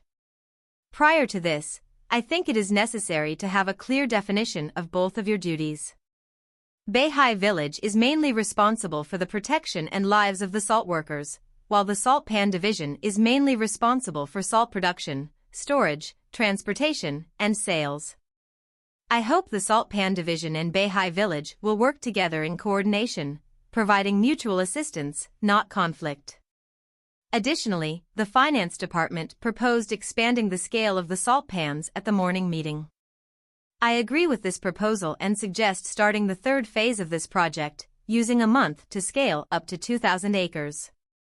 Second, regarding support for the construction of Beihai Village, the Material Reserves Department needs to do two things well. Firstly, open meat shops, grain shops, and garment shops in Beihai Village as soon as possible for residents to conveniently purchase their living supplies. Secondly, prepare a large amount of wood, stone, and iron ore, and transport it by boat to Beihai to support the village's construction, as Beihai is by the sea and lacks wood. They can gradually and independently mine stone and iron but will need support in wood resources to meet the requirements of the Grade 3 village upgrade. Tian Wenjing nodded and said, "Sir, rest assured, the Material Reserves Department will cooperate with the villagians, the territory of its village as I. The Material Reserves Department will collaborate with the village head to increase the strength of the territory." In addition, at this time, the Material Reserves Department will also arrange for efficient government officials to go to Beihai and establish a Material Reserves Department to work with the village head there. You have eased my worries. Ouyang Shua nodded, getting up and leaving. After seeing off Tian Wenjing and Du Xiaolin, Ouyang Shua got up and left the manor. He was ready to go to the barracks and pick a sergeant to accompany Gu Xiuwen and form the Beihai village guards. There were 10 active sergeants. Zhang Daniu, Zhao Sihu, and Li Mingliang were vying for the infantry squadron captaincy, so he couldn't choose them. Among the remaining officers, Liao Kai and Zhou Feng were the most outstanding, but he didn't know if Lin Yi would be willing to release them. At the barracks door, recruitment notices had been posted for some time. A group of young boys gathered around, discussing them. "Look, the barracks posted a recruitment notice. We can't miss this. Come on, Smelly. The last time you participated in the screening, you were washed out. Why do you even come again? That was then, this is now. It's our turn to show up, hey! You know, the last recruitment was for cavalry. I was washed out because of my vision, but my physical tests were excellent. This time it's for infantry. I can certainly be selected. Hey, I won't be worse than you. If you can qualify, I certainly can too." Sure. You know, in our Shanghai town, being a soldier is the best. Didn't you see Uncle Tai's son leading dozens of soldiers as a sergeant? It was awe-inspiring. Yeah, and also Mother Wu's son, Liao Kai. She was so happy when he became a sergeant, and he has even met the Lord. She is so proud of her son. I want my mother to be that proud of me. I have to join the army. If I can be a sergeant one day, that would be so awesome. Unfortunately, they are only recruiting infantry. I still like cavalry, riding a horse has so much more prestige. What do you know? Infantry and cavalry each have their own pros and cons, you can't compare them directly. Infantry wear heavy body armor, and don't even mention how cool they look. If light cavalry engages them, they can defeat them easily. Indeed. Siege warfare also relies on infantry. Well, I still feel that cavalry is powerful. A collective charge, what can a square formation do to rival that? Hey, if you want to fight, then wait until we are admitted and fight it out. Yeah, you're not even chosen yet, and you're already having daydreams. I say, don't stand at the door to the office, quickly go and register. True. Go Liu go, an eager group of people rushed with mighty purpose towards the barracks. It seemed that the enthusiasm of the citizens was very high. For some reason, Ouyang Shua suddenly felt a little sad. These young men had only seen the proud side of soldiering, not the tragedy of the battlefield and the desolation of the seriously injured and retired. Shaking his head, Ouyang Shua stilled his heart, following slowly behind the group and into the barracks area. The soldiers were out on the field. There was already a long line. At first light on the first day of registration, no less than 100 people had already come. General Shi was sitting on the training field on a chair, watching everything with 2 attendants behind him. He was surprised to see Ouyang Shua out at this public registration.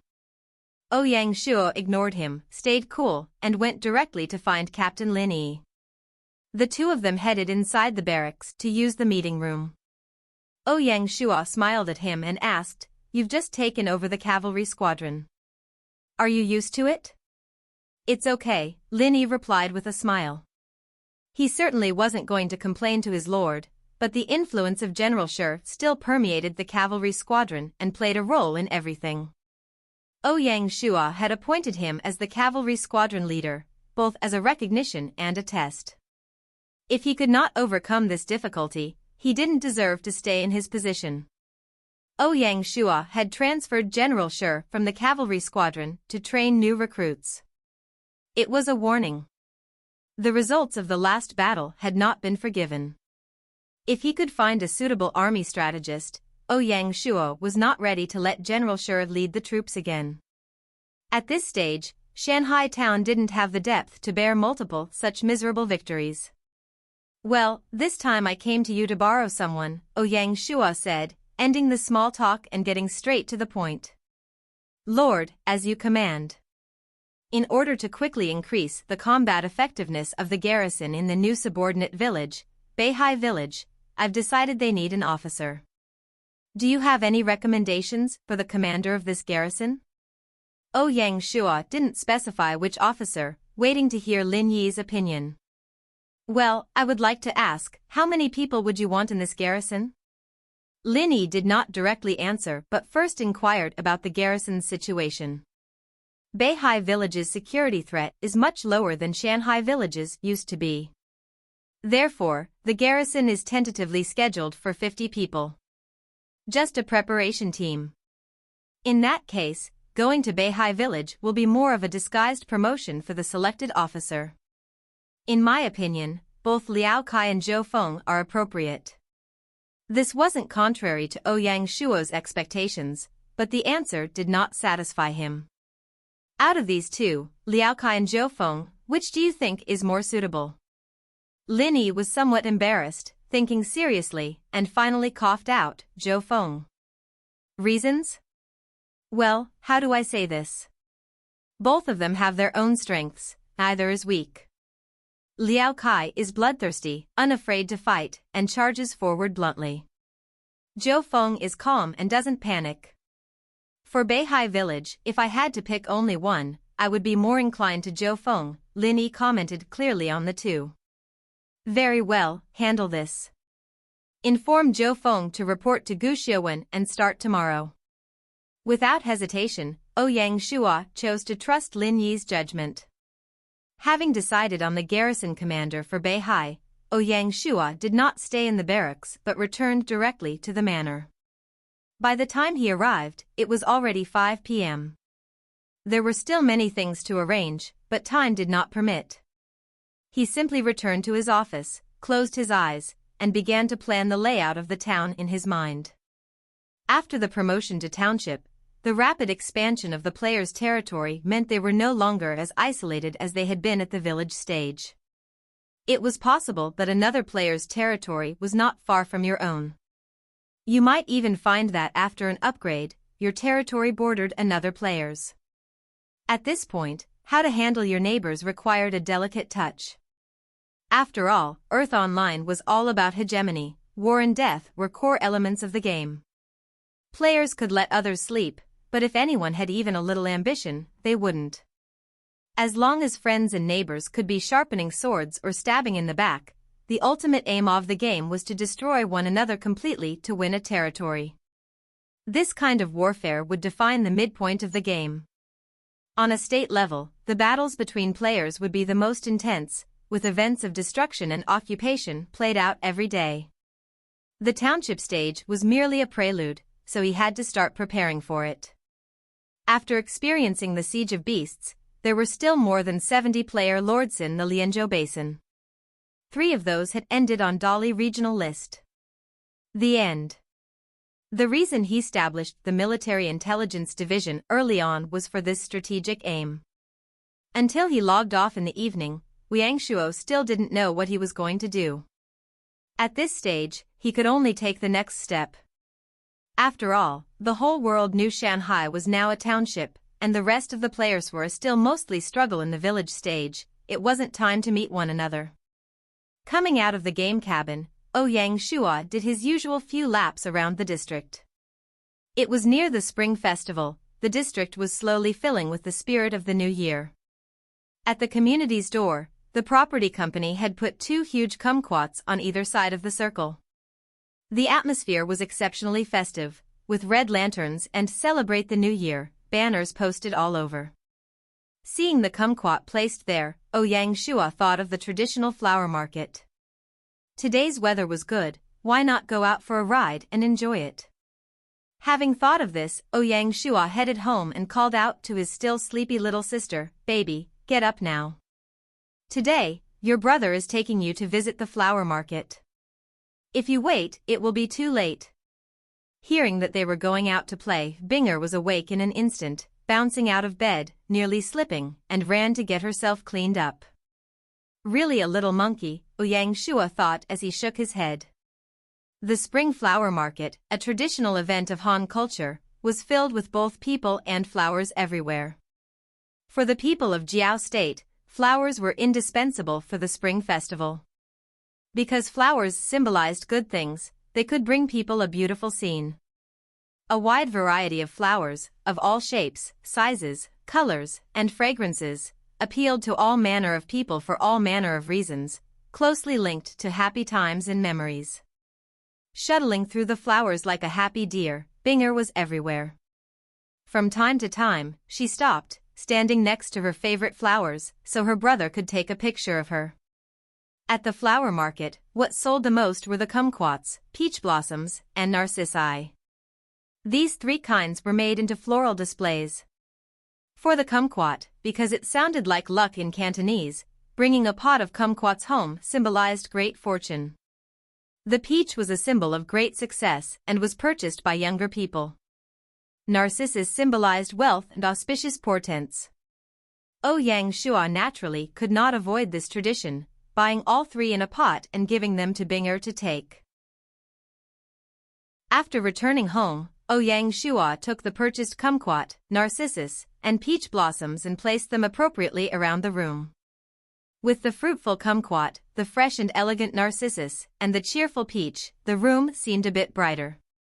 The brother and sister then simply ate dinner.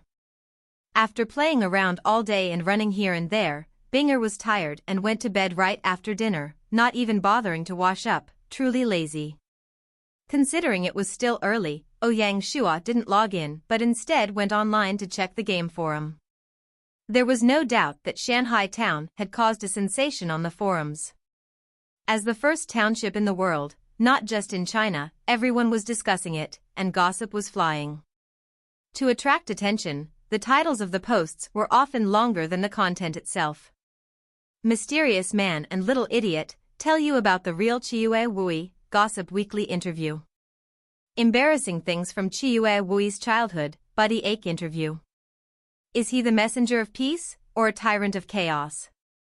Lianzhou Basin leader, Huang Shuren interview. The Secret of Shanghai Town, Scarf decryption. Scary. Ugly TWO Wui and Game Goddess by Hua are dating. Paparazzi Weekly. From the bottom to the top, the history of the town of fortune, Entertainment Weekly. News. TWO Wui and Shinjun's secret meeting, the Wicked Turns special report from the origin of species, to the Darwinian theory of evolution, and then to TWO Wui, the Korean descent that night. I shared secrets with TWO Wui, Ami interview. Ouyang Shua had to admire the imagination of these people, spinning news out of thin air. Fortunately, it was only published on a forum, not in a formal press release, or else he would have had to sue them for slander. Putting aside the nonsensical gossip, there were a few relevant posts. One by Bai Xiaosheng caught his attention. The post was titled Big Guess About the Gold Token, Clues to Shanghai, which was enough to draw his eye.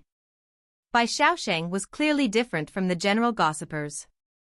Not only was he well informed, but he also had some insider information about the game.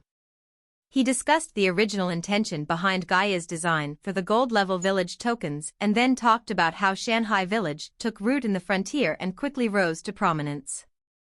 The post was based on so-called facts and, as it unfolded, concluded that China's gold-level token had fallen into the hands of TWO Wei, which was the secret behind the rise of Shanghai town. Although the arguments were utterly ridiculous and almost diametrically opposed to what actually happened, the conclusion was actually correct. Ouyang Shua believed that such a post would not escape the public's attention for long. It wouldn't be long before the news of Shanghai being a gold token village spread throughout China. However, he was prepared for whatever was to come. It was fine, let the world know. He was not afraid of being challenged anymore. Since it was almost time to log in, he ignored the news on the forum, closed his handbrain, and went into the game cabin. Once he logged in, it was already 8 a.m. in-game. At this time in the morning, people from the lower levels of government and apprentices from all the skilled trades had begun to gather in the town square. Along with Gu Xiuwen, 55 people were heading to Beihai village, in addition to the 250 salt pan workers. Beihai village had been established, and the population was already over 300, surpassing the limit of a Grade 1 village. At 9 a.m., the group officially set out from the square, heading to the dock through the eastern gates. At the pier, more than 40 fishing boats were ready. Besides the people, the boats were also transporting the basic materials prepared by the Material Reserves Department. Ouyang Shua led the officials to the dock to bid farewell to Gu Xiuwen. Originally, he wanted to go with the group and witness the establishment of the subsidiary village. However, many tasks awaited him, and he didn't have the time. Now, he had to manage his time very efficiently. After all, there were only 4 days until New Year's Eve, and a lot needed to be prepared in advance. Everything that needed to be said had been discussed the previous day. Ouyang Shua didn't make any grand speeches but gave Gu Xiuwen a firm pat on the shoulder, smiled, and said, "Take care." Gu Xiuwen nodded eagerly, bowing low and humbly in gratitude to Ouyang Shua. Behind him, the new Beihai villagers all bowed as well. Accepting their respect, Ouyang Shua bowed back formally. Then, under Xiuwen's leadership, they all boarded the fishing boats, one after another. Watching the fleet gradually row away, Ouyang Shua turned to the officials behind him and said, "All right, time to head back. We have a lot to do today." Back at the manor, Ouyang Shua called the 3 directors to his office to discuss something. After exchanging greetings, Ouyang Shua said directly, "Today, I've called you 3 here to discuss establishing a security team for the territory. I'd like to hear your thoughts on this." Fan Zhongyan nodded and said, "Indeed, with the territory expanding, the population is rapidly growing. We're adding 75 new immigrants daily. The security situation is becoming increasingly serious. Before fights and theft start to spread, it's necessary to set up a team dedicated to enforcing territorial security." "I agree," Chuang Yu said, "but will the security force operate independently, or exist under the army?" Tian Wenjing shook his head and said, "It's standard for the security team to be independent. The power of law and order belongs to the government. It should not be entangled with the military, otherwise, there will be endless trouble." After listening to his ministers, Ouyang Shua was deeply pleased. He was increasingly allowing them to make decisions, rather than making arbitrary rulings on his own. He often listened to the heads of the departments, gathered their views, and then made decisions. After all, personal wisdom is limited, and there are inevitable omissions. Excellent leaders learn to harness the collective wisdom of their team. Moreover, arbitrary rules in the long term tend to breed complacency and closed minds, leading to unwillingness to listen to others' views. He smiled and said, "What Director Tian has said is very reasonable. Military and government affairs must operate independently. I considered setting up a security team, but after listening to your views, I think establishing a special division would be more logical and reasonable. The new division will be called the Security Division. It will be mainly responsible for the prevention, suppression, and detection of criminal activities, maintaining the order of the territory and stopping disruptions to that order, managing traffic and dangerous goods, and guarding important places and facilities. Guarding important places and facilities, Big Brother, what specific places are you referring to? Does this include the Four Seas Bank? Yue was clearly interested in this. There were treasures inside the bank, but no guards for now, which was a concern. Naturally, at this stage, it will include the Lord's Manor and the Four Seas Bank as two places needing special guards. As the administration director, Fan Zhengyan also considered the establishment of the division, saying, according to the Lord's wishes, the duties of the security division are heavy. In addition to general security duties, they will also be responsible for controlling dangerous goods, guarding, and other tasks. What is the sire's plan regarding the division's headcount? Regarding the number of employees, we are tentatively aiming for 20. All members of the security division must be constables or detectives, Ouyang Shuo replied quickly. 20 people? This would be the largest current division. We cannot currently accommodate so many people in the manor. In my opinion, it would be best to set up a special office for the security division, Yue said with a smile. Ouyang Shuo nodded. Yes, I see your point. We should set up a courtyard in front of the square specifically as an office for the security division. Additionally, the security officers will be equipped with uniforms, weapons, and gear. This matter will be handled by the Material Reserves Department. Tian Wenjing nodded, indicating there would be no issues. The next topic was the important personnel arrangements. Here, the three directors had inevitable doubts about who to recommend. At this moment, the concierge servant shouted, reporting to the Lord, former militia member Li Tai, reporting as ordered. Everyone paused in surprise. Send him in. A man in his early 30s entered the mayor's office. Ouyang Shuo greeted him and invited him to sit down. He smiled at Li Tai as he introduced him to the three directors. Li Tai had retired after getting injured. Fan Zhengyan and Tian Wenjing were not in Shanghai then and did not know of this. Even Yue wasn't familiar with him because he was in the militia. Ouyang Shuo's call made Li Tai very excited. He naturally remembered the battle at the first bandit camp, where he and Song Yi were seriously injured and had to retire from the militia. Just when the two felt most dejected, Ouyang Shuo personally visited them in the hospital to cheer them up. He promised that after the territory upgraded to a township, he would recruit them into the security team. Sure enough, the day after the upgrade, he was summoned by the Lord. Ouyang Shuo smiled.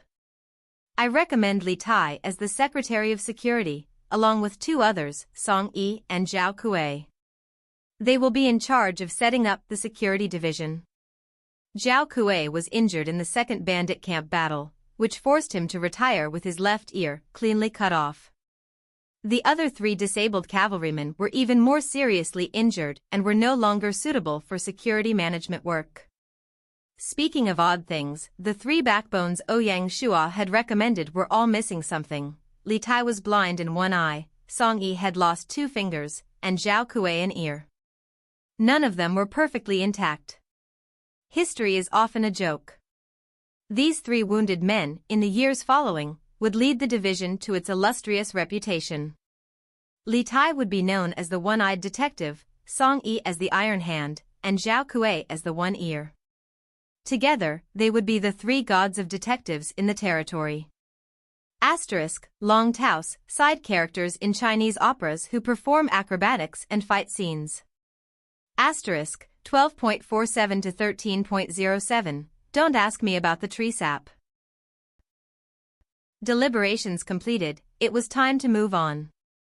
The territory had just been upgraded, and everyone was busy, there was no time for idle chat. New director Li Tai was eager to fetch Song Yi and Zhao Kuei, his 2 helpers. They needed to put up recruitment posters to secure their 20 officers as soon as possible. He had pledged a military oath to Ouyang Shuo, promising that the security division would be in place before the Spring Festival to ensure security during the holiday season. Yue also mentioned that her business division was short-staffed. Her top priority was to build up the staff of the business division in order to implement an economic stimulus as soon as possible. Material Reserves Director Tian Wenjing had his hands full. On one hand, he aimed to collaborate with the military intelligence team to search for green horses, Qingfu horses, and to find a suitable area to construct a horse ranch. On the other hand, the rapid expansion of transportation needs in the territory required the Material Reserves Department to establish a specialized fleet of wooden horse carts and a transportation fleet between Shanghai and Beihai. After the others had left, Fan Zhongyan said, "My lord, I have a recommendation for the Secretary of the Household Registration Division. If you could take a look?" "Who?" Ouyang Shuo was very curious about who would replace Gu Xiuwen from Beihai. On the surface, the work of the Household Registration Division seemed simple, registering residents' addresses and occupations and sorting them into 5 categories based on the proportions of agriculture, industry, and fishing. However, it also carried the important mission of identifying talents within the territory. Under Gu Xiuwen's leadership, he had managed the general talents. Only if Goyang Shuo was interested would have specifically reported to Goyang Shuo. He had instructed him to register. This was the correct way to handle it, and the very reason for the existence of the Household Registration Division was the wisdom and vision of Gu Xiuwen. If Goyang Shuo deemed it significant, he conveyed this to Ouyang Shuo, although he did not otherwise worry him. Perhaps it was due to a general talent, but in fact, Ouyang Shuo had been on the lookout for such individuals. Regardless of the circumstances, the secretary might have been accused of dereliction of duty. Fan Zhongyan did not waverate, saying Zhongyan said directly, "Today, among the immigrants, there is a young scribe named Zhou Haichen. I recommend him as the secretary of the Household Registration Division." This was unexpected to Ouyang Shuo. He had initially assumed Mr. Fan would recommend his assistant, Qin Shijian, for the new position. If it were Qin Shijian, Ouyang Shuo would have had objections to it. Ouyang Shuo had some awareness of Shijian. Shijian had taken the initiative to register in political to participate in the first political affairs class at Lianzhou College and was one of the first to graduate with outstanding results. Fan Jingyan personally chose him as his assistant to assist him with governmental matters. Mr. Fan had been an exemplary leader in both word and deed, and Shijian was now much more adept at handling governmental affairs. Ouyang Shuo had long regarded him as a promising seed and potential talent, focusing a great deal on him, and had been considering adding to Shijian's responsibilities. Time those of Shijian. He had not anticipated that Mr. Fan would nominate a completely new person. It seemed that Zhou Haichen was particularly special to earn the administrative director's focus, given his many responsibilities. Since Ouyang Shuo had previously agreed that Mr. Fan would determine the candidates for the directorship, he naturally would not go back on his word. He smiled and said, "All right, I agree to this appointment. If he can get Mr. Fan's approval, he must be a talent. Moreover, we should entrust Qin Shijian and Du Quan, these 2 young people, with more responsibilities. Let's appoint Qin Shijian as Assistant Director of Administration and Du Quan as Assistant Secretary of Household Registration." Mr. Fan nodded, indicating he had no objections. Qin Shijian was essentially taking over Gu Xiuwen's role, and he could justifiably assist Mr. Fan in handling the duties of the administration department. As for Du Quan, he had also graduated from Lianzhou College's first political affairs crash course and was mentored by Gu Xiuwen. Ouyang Shuo had heard from Gu Xiuwen that he was very capable. This time, Ouyang Shuo took the opportunity to promote him and provide a broader platform to showcase his abilities. After finishing the discussion on staff movements in the administration department, Mr. Fan rose to leave. As the busiest person in the territory, he not only had to embark on a new era of administration but also set up the Meritorious Service Division to evaluate and register all government officials. Following Ouyang Shuo's directives and with the Spring Festival approaching, it was the right time to conduct year-end evaluations of all staff, dividing them into 4 grades: excellent, good, qualified, and poor. A good evaluation would mean being a priority for promotion. If their evaluations were poor, they might be allowed to stay, demoted, or even directly dismissed. Soon after Mr. Fan left, Ouyang Shua received 2 messages, one from Bai Hua of Consonance Village and another from Mulan Yue of Mulan Village. He opened Bai Hua's message first. The lovely lady first congratulated him on his promotion to the township. After some polite exchanges, she euphemistically asked him to share the secret of upgrading to a township, especially interested in how to enhance her territory's economic index. Regarding such secrets, there was no need for him to be secretive. He was tolerant of this and didn't really have anything to hide. He simply explained Shanghai's privatization measures, from the establishment of the village to the development of the basic welfare system, to the price and wage levels, and other steps he had taken, listing them out one by one before sending his reply to Bai Hua. Ouyang Shuo also hoped her village could be promoted early, helping to break the 6 Hondon's monopoly on the ranking list. As for how her village should raise private funding, it wasn't something he needed to worry about. Then he opened the message from Mulan Yue. She was the only female lord among his former predecessors in the Lianzhou Basin, and he didn't know much about her. After all, in his previous life, he was an adventurer and only had some impressions of the famous lords. He had only understood the basic situation of the Lianzhou Basin and benefited from it. As for the specific information on the lords, he knew nothing more. No surprises, Mulan Yue directly proposed an alliance. Her Mulan village was located in the north of the basin, next to the town of Jinan Pass, firmly situated in the hinterlands of the Lianzhou Basin, controlling the overland trade channel out of the basin. Shanghai was located in the south of the basin, with the sea as its main trade channel. It was hard to say clearly which position was better. One could only say that the good see good, and the wise see wisdom. For those who enjoyed warring with other expanding lords to grow, her area was a military battleground. For those more interested in building themselves up as a great lord, the vast ocean was much more appealing. Mulan village was deliberately placed near Jinan Pass. This long-term strategic vision was the only thing she mentioned, but it was enough to earn Ouyang Shua's respect and goodwill. Mulan village and Shanghai were situated at the north and south ends of the basin. Before upgrading to a capital, their territories would not intersect. With these 2 territories and only 2 ways out of the basin, once they joined forces, the other lords in the basin would only be able to drink a pot of bitter tea. Adhering to the principle of dealing with distant allies and attacking nearby enemies, Ouyang Shua did not intend to refuse the offer of alliance from Mulan. Perhaps the alliance would, in the territorial wars of the near future, bring him some more surprises. He took the Lord's manual from his storage bag, opened the territory column, and searched for Mulan village, ruled by Lord Mulan Yue. After confirming, an alliance application automatically popped up. He clicked to confirm, and a covenant appeared. He then removed the Lord's seal from his storage bag and, without hesitation, stamped the covenant. At that point, Shanghai Town and Mulan Village were officially in an alliance.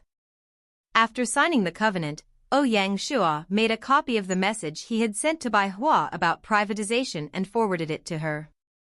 At the same time, he sent a brief message to the consonance players informing them of his alliance with Mulan Village. Allies could form bilateral or multilateral alliances. If Bai Hua and Mulan were interested, they could also form an alliance with one another.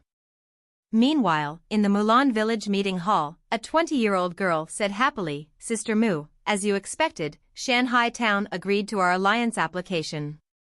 Mu Guiying fondly watched Mulan Yue and said with a smile, "As long as the Lord of Shanghai is not arrogant, they would naturally not refuse our alliance. After all, there will be no conflicts of interest between us in the near future." Mulan nodded in agreement and said, "Yes, he provided us with a lot of information on how to promote to a town. But if we follow his directions, we will need a lot of gold coins." Mu Guiying shook her head, disagreeing. The privatization idea was good, but if it's just for the sake of promoting to a township, there's no need to do it so thoroughly. I think Shanghai did it that way because they had sufficient funds to develop such a rich basic welfare system. We can act according to the actual situation of Mulan Village, be flexible in our adjustments, and still meet the economic index requirements. Mulan Yue nodded vigorously, less like a village lord and more like a little girl idol. I will listen to Sister Mu's analysis. I am at ease. Mu Guiying touched Mulan Yue's small head, laughing but saying nothing. Having dealt with the matters of the Mulan Village Alliance, Ouyang Shua proceeded to the barracks. 100 infantrymen had been recruited, and he needed to go there to complete their transformation. After leaving the barracks, Ouyang Shua headed to the wall to check on its progress and the moat.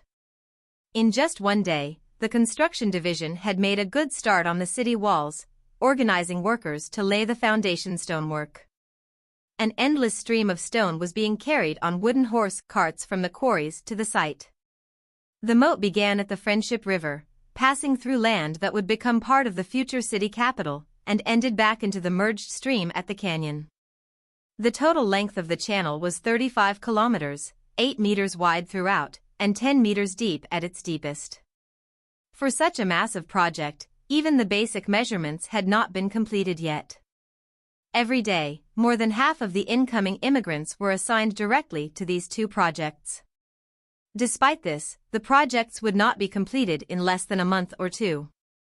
On his way back from the building site, Ouyang Shua heard a burst of system news. System notice: congratulations to player Chiue Wui for the successful establishment of the affiliated village, Beihai Village. Special reward of 200 merit points and 400 reputation points. Hearing the news that Beihai Village had been successfully established, Ouyang Shua finally felt at ease.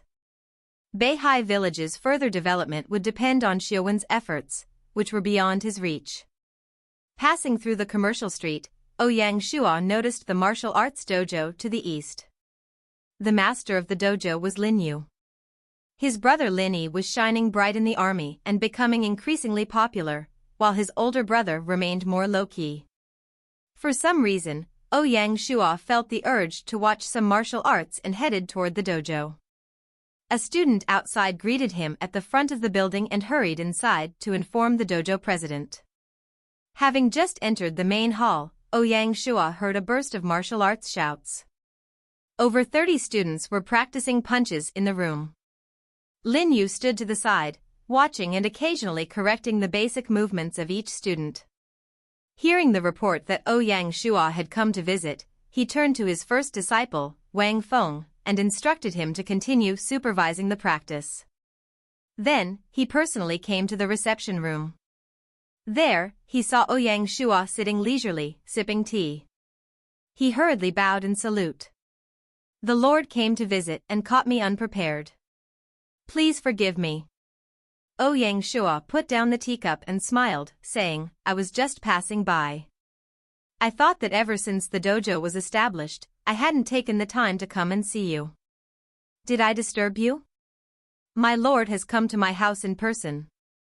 How can I be disturbed? Lin Yu replied. So, since we are in a dojo, let's not sit here drinking tea. Take me to the training room to see it. Ouyang Shua said directly, ending the pleasantries. Master Lin nodded, gestured sideways, and said, My lord, please come with me. They left the reception room, walked through the narrow corridor, and arrived at the practice hall. Junior Master Wang Feng, seeing Master lead Ouyang Shua in, immediately stopped the practice and shouted, Stop, let us welcome the Lord. The students quickly formed a line, uniforms straight and standing at attention. Ouyang Shua smiled and greeted them all, then turned to Lin Yu and said, Master Lin, your students' formation is quite impressive. Master Lin modestly replied, We are here at the Lord's mercy to teach some basic self-defense skills.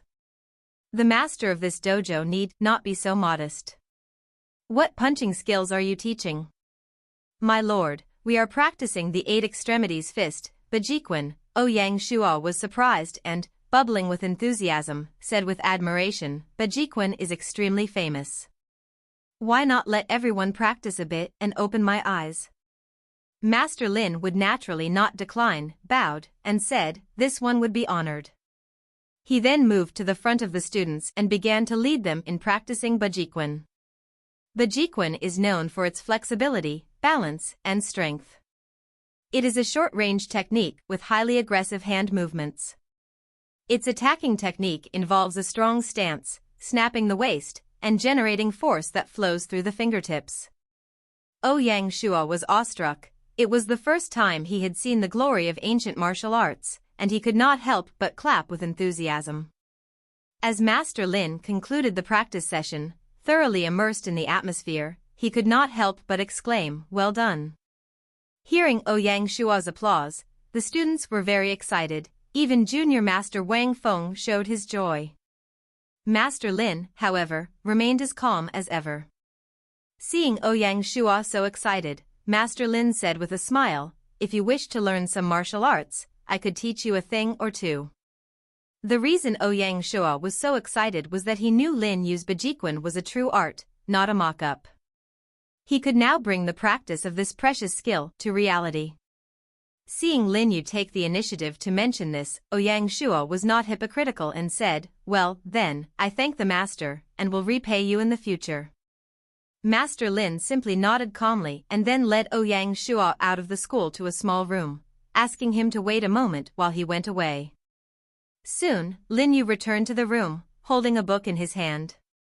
He handed it to Ouyang Shua, saying, "This is the Lin handwritten version of the Bajiquan Martial Arts Manual. I now dedicate it to my lord." Ouyang Shua took the book and subconsciously examined its properties. Name Bajiquan, King Rank Martial Art. Practice Brace, Steady the Dragon, Subdue the Tiger, Split Mountain Palm, Long Horse Palm, Holding the Tiger, Bear Stance, Crane Step. Tricks Underworld 3 Hands, Tiger Claw Climbs Mountain, 3 Unstoppable Doors, Tyrant Guides the Horse, Windward Thundering Palm, Left and Right Hands Open the Door, Oriole's Double Talons. Master Blow Cling to the Mountain. Weapons Spear, especially the Lioha Spear. Evaluation Bajiquan is a vigorous art, plain, fierce, with great bursts of force. Hits like thunder, kicks like an earthquake. As the saying goes, Tai Chi calms the world, Bajiquan stomps the universe. Amazingly, Master Lin's Bajiquan was a real martial art. Coincidentally, Bajiquan was a great fit with the spear, and not only did it not conflict with Ouyang Shua's planned practice system, but it also complemented it nicely. No longer hesitant, Ouyang Shua placed a hand on the book cover in front of him, and the system prompts sounded. System notice: congratulations to the player Chiue Wui for acquiring the King Rank Martial Art Bajiquan. Do you wish to practice it? Yes. Ahem, the book in his hands glowed with a white light, which then dove between his eyebrows.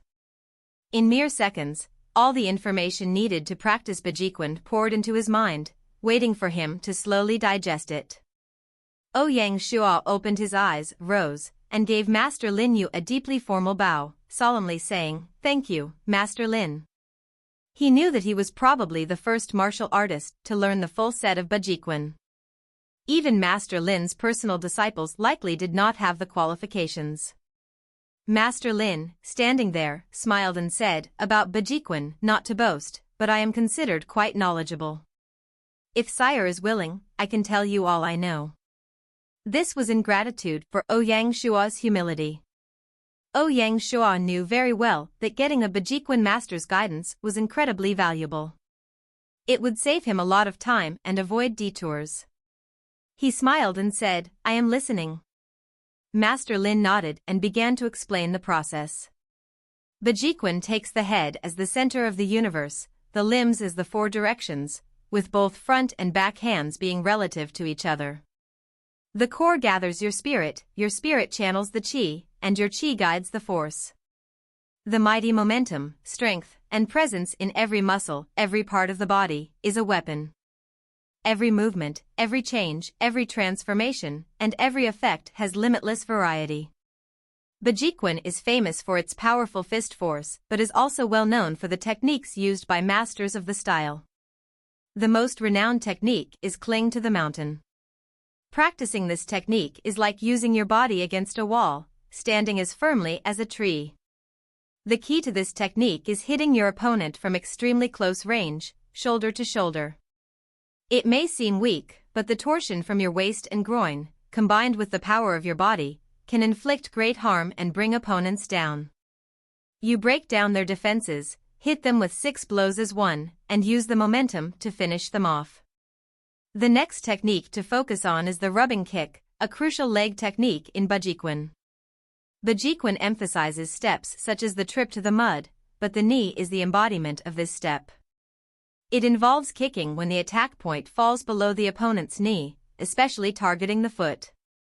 While the kick may not be as lethal as those in other styles, it can disrupt the opponent's balance, using less power to achieve a clever and effective takedown. Ouyang Shuo listened eagerly to Master Lin's explanations, and from time to time, the system notifications sounded in his ear. Congratulations to player TWO Wui for receiving Master Lin Yue's instructions. Bajiquan Achievement, Beginner. Congratulations to player TWO Wui for receiving Master Lin Yue's instructions. Initial Comprehension, Bajiquan Trick, Close Contact Fist. Congratulations to player TWO Wui for receiving Master Lin Yue's instructions. Initial Comprehension, Bajiquan Trick, the Rubbing Kick. Listening to the system prompts, Ouyang Shuo was so happy he was almost dancing. Had he known he would receive such surprising benefits, he would have gone to the dojo long ago. However, it was still not too late to begin. After listening to Master Lin's explanations, Ouyang Shuo remained silent until he was finished and then took his leave. Master Lin Yue and several of his disciples personally saw him off, escorting him to the door and watching him go. 8 Extremities Fist, Bajiquan 1. An ancient Chinese martial art that features short-range, explosive power strikes. Long taos, side characters in Chinese operas who perform acrobatics and fight scenes. 12.47 to 13.07, Don't ask me about the tree sap. Coming for the 4 p.m. meeting at the public square, the construction division had already set up a newly established security division. Back inside the Lord's manor, Ouyang Shuo found Gu Sanyang. She was the head chef, but also close to little sister Mu Qingshu. Gu Sanyang was essentially playing the role of housekeeper for the manor. Speaking with Gu Sanyang, Ouyang Shuo said affectionately, "Sanyang, we have more and more room to take care of, and you also have a job to do. I can see you working hard, so I would like you find some maidservants to help you. Also, getting you and Qinger to assist with the daily lives of the maidservants." Gu Sanyang smiled and said, "I do think it's busy, but as my lord has told me, I believe many people will apply for the position to work in the manor. Should I arrange maidservants for yourself, Mai? You are also very, but having someone to pour tea would be beneficial." Ouyang Shuo waved his hand, "And I do not need one. You must remember, the maidservants must be kind and honest. I do not want the living area to lose its peacefulness. Even if my lord had not said this, I would still be looking for such." Gu Sanyang responded. "Then I am relieved, and will let you get back to work." Going back to his office, Ouyang Shuo sat down to read. Suddenly, a burst of system music interrupted his thoughts. _system tip. Congratulations to player Kaiwi for reading continuously, your comprehension has increased by 1. It was a surprise. Since the beginning of Grade 2 Village, Ouyang Shuo had read many ancient books. Finally, his hard work had paid off, and he had raised his comprehension a little. He hadn't looked at his own stats in a long time, so he did so now with a thought. Name, TWO Wui. Title, Celebrity, Good Impression on Historical Figures plus 10%. Territory, Shanghai Town. Merit Points, 9000/12800. Title, Third Class Count. Occupation, General, Suboccupation. Level, 27, 3946 600/4 341 060. Reputation, well known, for 300/10000. Body structure, 18. Comprehension, 21. Luck, 5. Charm, 8. Command, 37.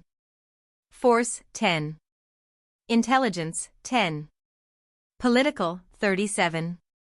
Talent, not open. Cultivation method, Bajiquan, learned the fundamentals. Skills, intermediate collection, basic shipbuilding, basic diplomacy, intermediate assessment, intermediate weapons proficiency, basic riding, basic marksmanship, basic archery. Mount, black tornado, gold. Equipment, high-quality fine iron spear, gold, ring of courage, black iron, brutal guardian, gold, brutal boots, silver, brutal gloves, silver, fine iron sword, silver. Speaking of which, he was really blind to how he used his equipment. Since the last defense of the territory during the Siege of Beasts, he hadn't fought at all, staying safe within his territory, and his body was almost moldy. Seeing the brutal armor set, Ouyang Shua thought about the last time Little Mu was promoted to Master Tailor. She still hadn't handed over the leather drops from the boss animals from the Siege of Beasts. She was heartless, didn't know how to take action proactively, and he could have rewarded his officers. Big brother, it's time to eat. Little Mu shouted from outside, appearing just as he was thinking of her. Little Mu, come in here a moment, Ouyang Shua called. Little Mu bounced into the office, her little mouth protesting, why? Ouyang Shua stared at her. I ask you, the boss-level furs you were given, how did you not give me anything, ah? Little Mu wasn't afraid of him anymore and said a little uncertainly, hee, big brother is silly. The equipment is already done. I've been waiting for you to ask for it. Ouyang Shua smacked his forehead, reluctantly saying, so, you didn't forget. Why didn't you come and tell me? This was supposed to be done a week ago. Well, big brother, don't forget, you haven't paid the tailoring fees yet. How can I give you the equipment? Little Mu said with plausible confidence. This little gold digger, how had he not seen this trait in her before? Didn't Big Brother give you a dark gold tailor kit set? Well, what else do you want? How can that be the same? The toolkit is something Big Brother promised me when I was promoted to master. It doesn't mean you can skip the tailoring fees. She definitely had a cool mind, which wasn't good. Ouyang Shua knew he was going to take a financial hit on this. Fine, then. How much for your tailoring fees? I'll give it to you now. Tomorrow, remember to bring me the equipment. Hee, not much, just 2 gold coins. Ouyang Shua took out 2 gold coins, placed them in her small hands with indulgence, and said, come, you little miser, let's go eat. Little Ming grinned as she put the gold coins into her purse and skipped along behind Ouyang Shua. She looked like a fox that had just stepped out of the chicken house. After dinner, Ouyang Shua went to his bedroom at the back of the manor and logged off. In reality, it was February 28th, and tomorrow night was New Year's Eve. Ouyang Shua thought he should go out and buy things for New Year's today, as tomorrow would be too late. However, Binger wasn't up yet. She had been really tired the day before, so today might not be the best day to take her shopping. After buying breakfast, Ouyang Shua went into Binger's room. He opened the curtains and let the light in. With the sunlight, Binger slowly opened her eyes and whispered, brother is mean, I want to sleep more. Ouyang Shua leaned down and gently squeezed her cheek, saying, Binger, although it's winter vacation, you can't sleep in every day. Last night, you went to bed early and slept in, which can be bad for your head. Binger reluctantly got up, put on her cute little slippers, and went to wash up. While they were eating breakfast, Ouyang Shua mentioned to Binger about buying New Year's gifts. Little sister, you were so tired yesterday that you could barely stand. Today, your brother is going out to buy New Year's presents. You stay home and rest, all right? Upon hearing that he was going out shopping, Binger's eyes lit up, and her small head shook like a rattle. Binger is not tired. Binger will go with brother to buy New Year's Eve presents. Bad brother cannot let lovely Binger stay home. There was no taming this mischievous monkey. He wondered what sin he had committed in his past life to deserve a little sister like Mu in the game and a real-life little sister like Binger. These two little sisters were indeed adorable, but they often brought him misery. They walked down a street where traditional side shops were open, displaying a variety of dazzling new products. Both sides of the street were adorned with festive red lanterns and all kinds of colorful banners, along with a thick aroma of food. New Year's was inseparable from eating, and New Year's food played a significant role. Traditional egg powder, crispy triangles, rice cakes, fried dumplings, fresh meat, honey dates, almond cakes, these were the items most likely to evoke memories of festival food. People flocked to the shops on both sides of the street to buy New Year's food. Compared to Ouyang Shua's love for traditional food, Binger clearly preferred candy. She hungrily examined crisp sugar cubes, fruit sugar, chocolate, jelly, lollipops, and countless other candies, deciding which to choose. Fortunately, the shops were accommodating and allowed customers to mix and match candies. Otherwise, Binger would have struggled to make a choice. Besides the prepared foods, Ouyang Shuo also needed to buy ingredients for the dinner. Oysters, shrimp, mushrooms, squid, scallops, and more were the main ingredients. In addition, he also bought some fish maw, sea cucumbers, and other high-grade foods. Of course, for this meal, there would also be Chinese preserved meats. Besides the traditional sausage, items like wax duck kidney, roast duck, soy sauce, five-spice bacon, and other dishes must not be overlooked. After purchasing all the various foods, Ouyang Shuo's hands were already holding 5 or 6 bags. They weren't finished yet, either. For the new year, he still had to buy Chinese knots, zodiac dolls, and other small items. As they were just coming out of the grocery store, they heard someone shouting behind them. Ouyang Shuo turned around and saw 2 girls waving at him from a little distance away. After a closer look, he recognized them as his former junior high school classmates, Tian and Meng Feifei. It was a big change after 18 years. In junior high, they had been quite slim. If not for Ouyang Shuo's good memory, he wouldn't have recognized them. Holding Binger's hand, Ouyang Shuo went up and greeted the two. Tian Xiaoli was a little chubby girl with a cheerful personality. Meng Feifei was more petite, with a shy demeanor, just standing to the side. "Hey, old classmate, I haven't seen you for so many years, and you're still so handsome," Tian Xiaoli said with a smile. Ouyang Shuo, who had long been out of the phase of being infatuated with girls in junior high, replied, "Well, I still look the same, but the 2 beautiful girls in front of me are even prettier." Tian Xiaoli's eyes lit up.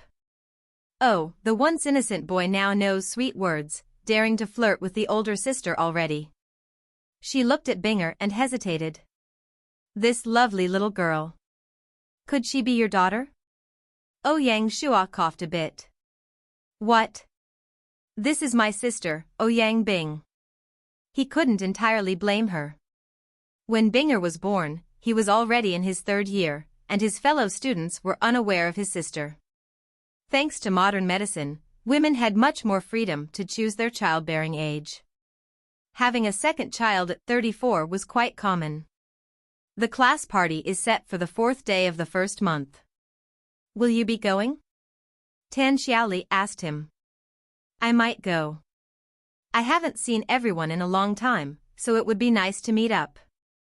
That's great. This street isn't a place to talk.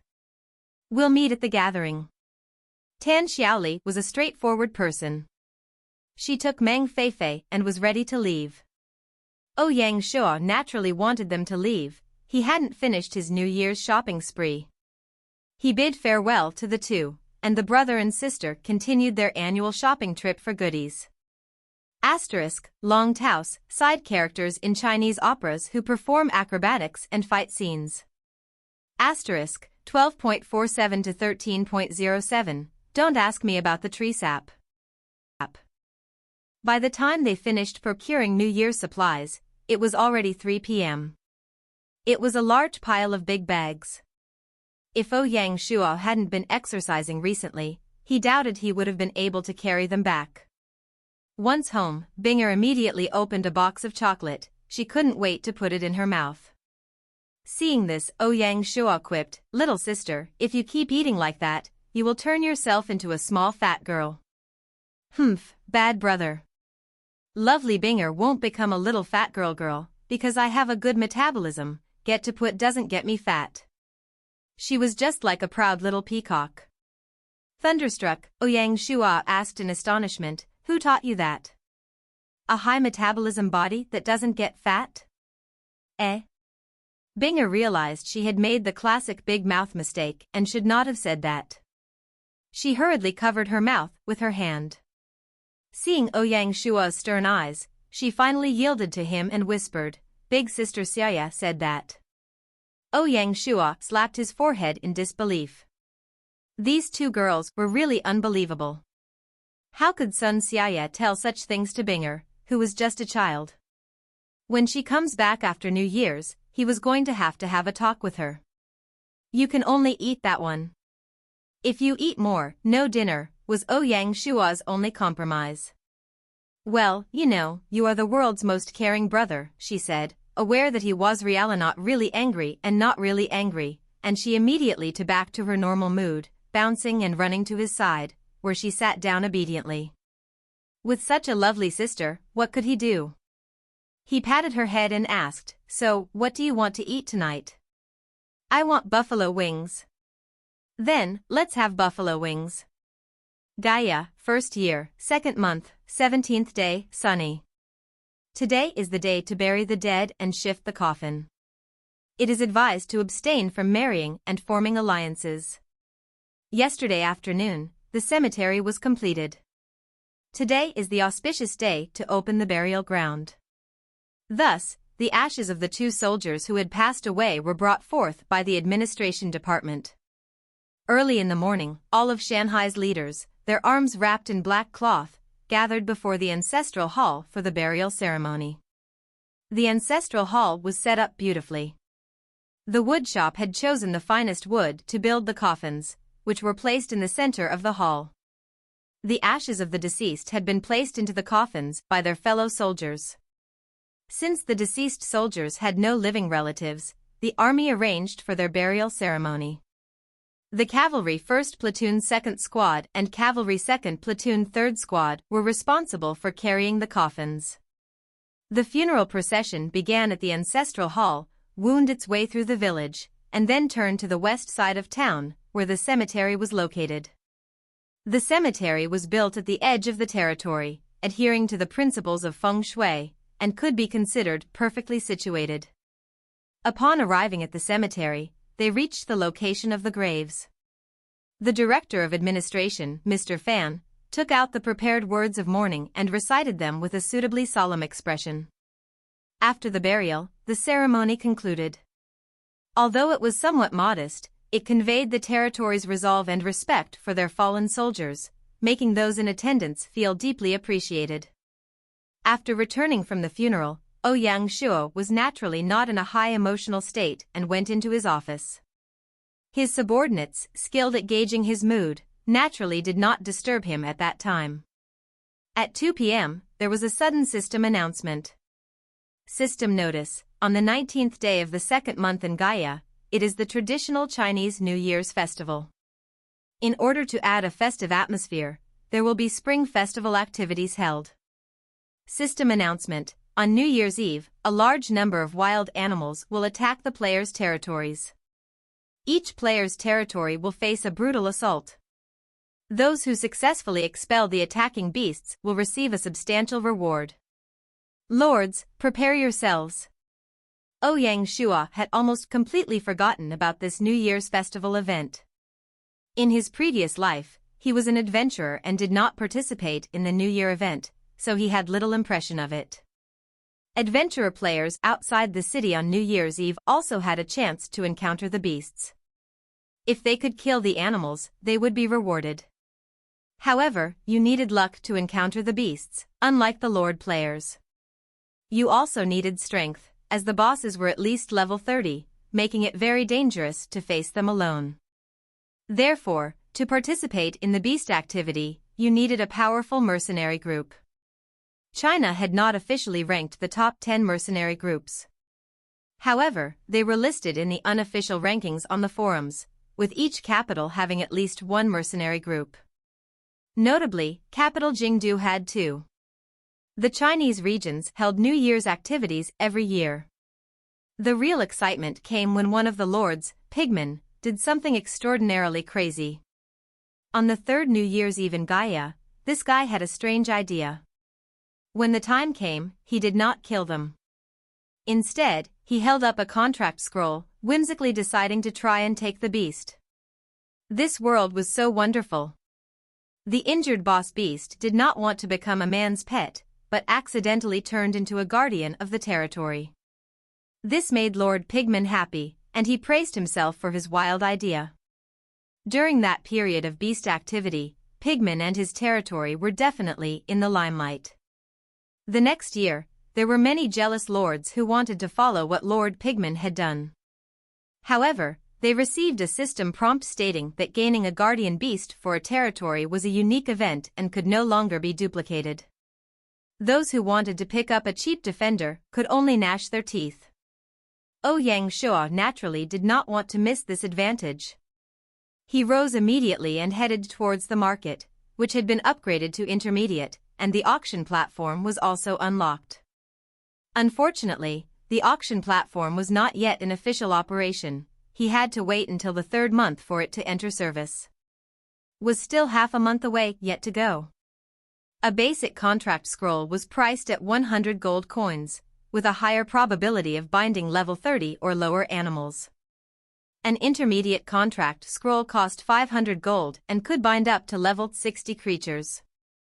The advanced contract scroll was 3,000 gold and worked on up to level 80 beasts. As for those level 80 plus, they could not be contracted. With such a high price, Ouyang Shuo might be the only lord who could pay for it. Even so, he could only afford a basic contract scroll. Then, he had decided to the beast's beast did not exceed level 30. Otherwise, the contract was almost certain to fail. Since he was at the market, he considered what Shanghai town was short of and spent another 10 coins on lanterns, fireworks, firecrackers, couplets, peaches, and other holiday goods. He planned to give them to the Material Reserves Department for free to help create a festive atmosphere. After buying all this, Ouyang Shuo's storage bag had only 250 coins left. He had initially wanted to save some gold coins for the auctions, but who knew they would flow away so easily, just like water. Coming out of the market's wooden hut, the open space in front of the cabin was filled with the festival goods he had just purchased. Ouyang Shuo took one lantern and left the rest on the floor. Inside the manor's courtyard, Little Mu saw him carrying a lantern she had never seen before. Ah, such a beautiful lantern.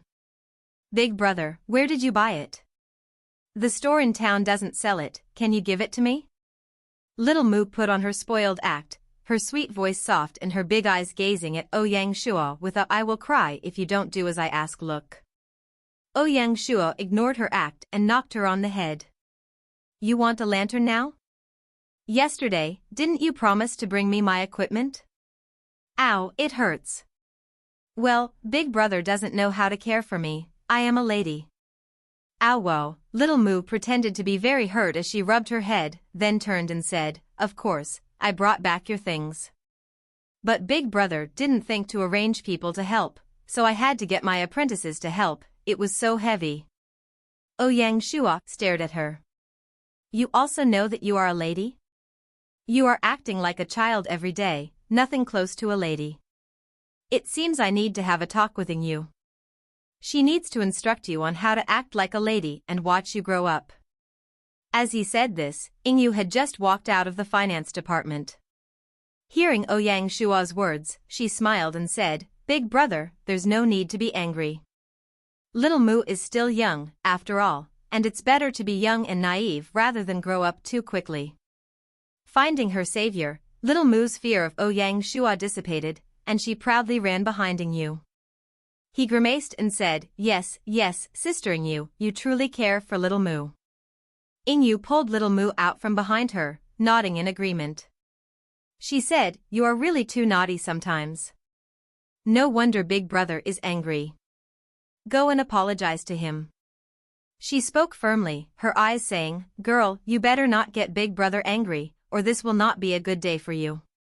Little Mu grew pale and glanced once more to ensure she understood Ing Yu's meaning. She then meekly approached Ouyang Shua and said sincerely, "Big Brother, Little Mu is wrong. I am willing to follow Big Sister and learn from her how to be a lady." Ouyang Shua nodded and quietly thought to himself, "It's foolish to believe you will, Sai, just let her be as she is." He pressed the lantern into her hands, saying, "Take it and go play." Little Mu took the lantern, thanked him, and ran out the door with a smile, looking for someone to show it off to. Ouyang Shua and Ing Yu exchanged a look, shaking their heads and smiling. "Big Brother, did you go to the market to buy the lanterns?" Ing Yu asked. Ouyang Shua nodded. "Yes, I bought a number of New Year goods from the market to give to the residents of the territory. The New Year is coming, it's time to relax and gather. Big Brother has thought it through." Ouyang Shua waved his hand and turned into the Material Reserves Department office to find Du Xiaolin. After disposing of the New Year's goods with her, he returned to his office. In his office, a pile of leather armor sat. It included belts, bracers, and boots. Although Little Mu was usually naughty, she became very serious when crafting. Ouyang Shua picked up each piece of armor to inspect them. The buffalo hide was sewn into 2 leather breastplates and 4 belts.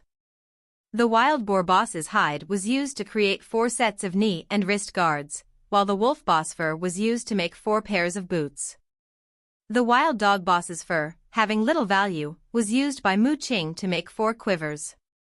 In total, there were 18 pieces of equipment. Apart from the leather breastplates, they were all silver class. The 2 breastplates were gold and dark gold levels, respectively. Ouyang Shua guessed that Little Mu had advanced to Master Tailor when she successfully crafted the dark gold piece.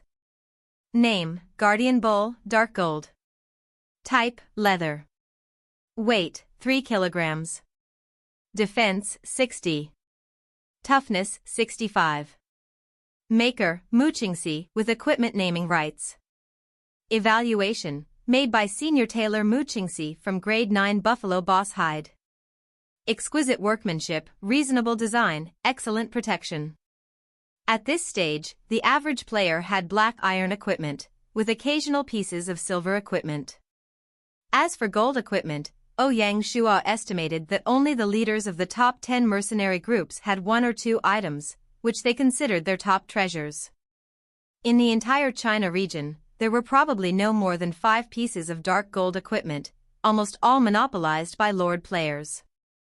Even if Little Mu tried again, she might not be able to craft another dark gold leather. There was a lot of luck involved. Ouyang Shua replaced the brutal guardian armor on his body with this guardian bull dark gold armor. Then he put on the belt and greaves. The bracers and boots were of silver level, so he kept the brutal set he was wearing. He prepared to give the rest of the armor as rewards to the infantry squadron. The weapons workshop had not yet mastered iron armor forging, so the troops were still light infantry. The leather armor was suitable for them. However, it was not the time to reward them yet. First, they were still militia being trained, and second, he hadn't decided who the infantry squadron captain would be, so he didn't know whom to reward. After dealing with the equipment, Ouyang Shua stayed in the office and didn't go out again. The next afternoon, the low-level test for Meritorious service evaluation was completed, and the results were ready.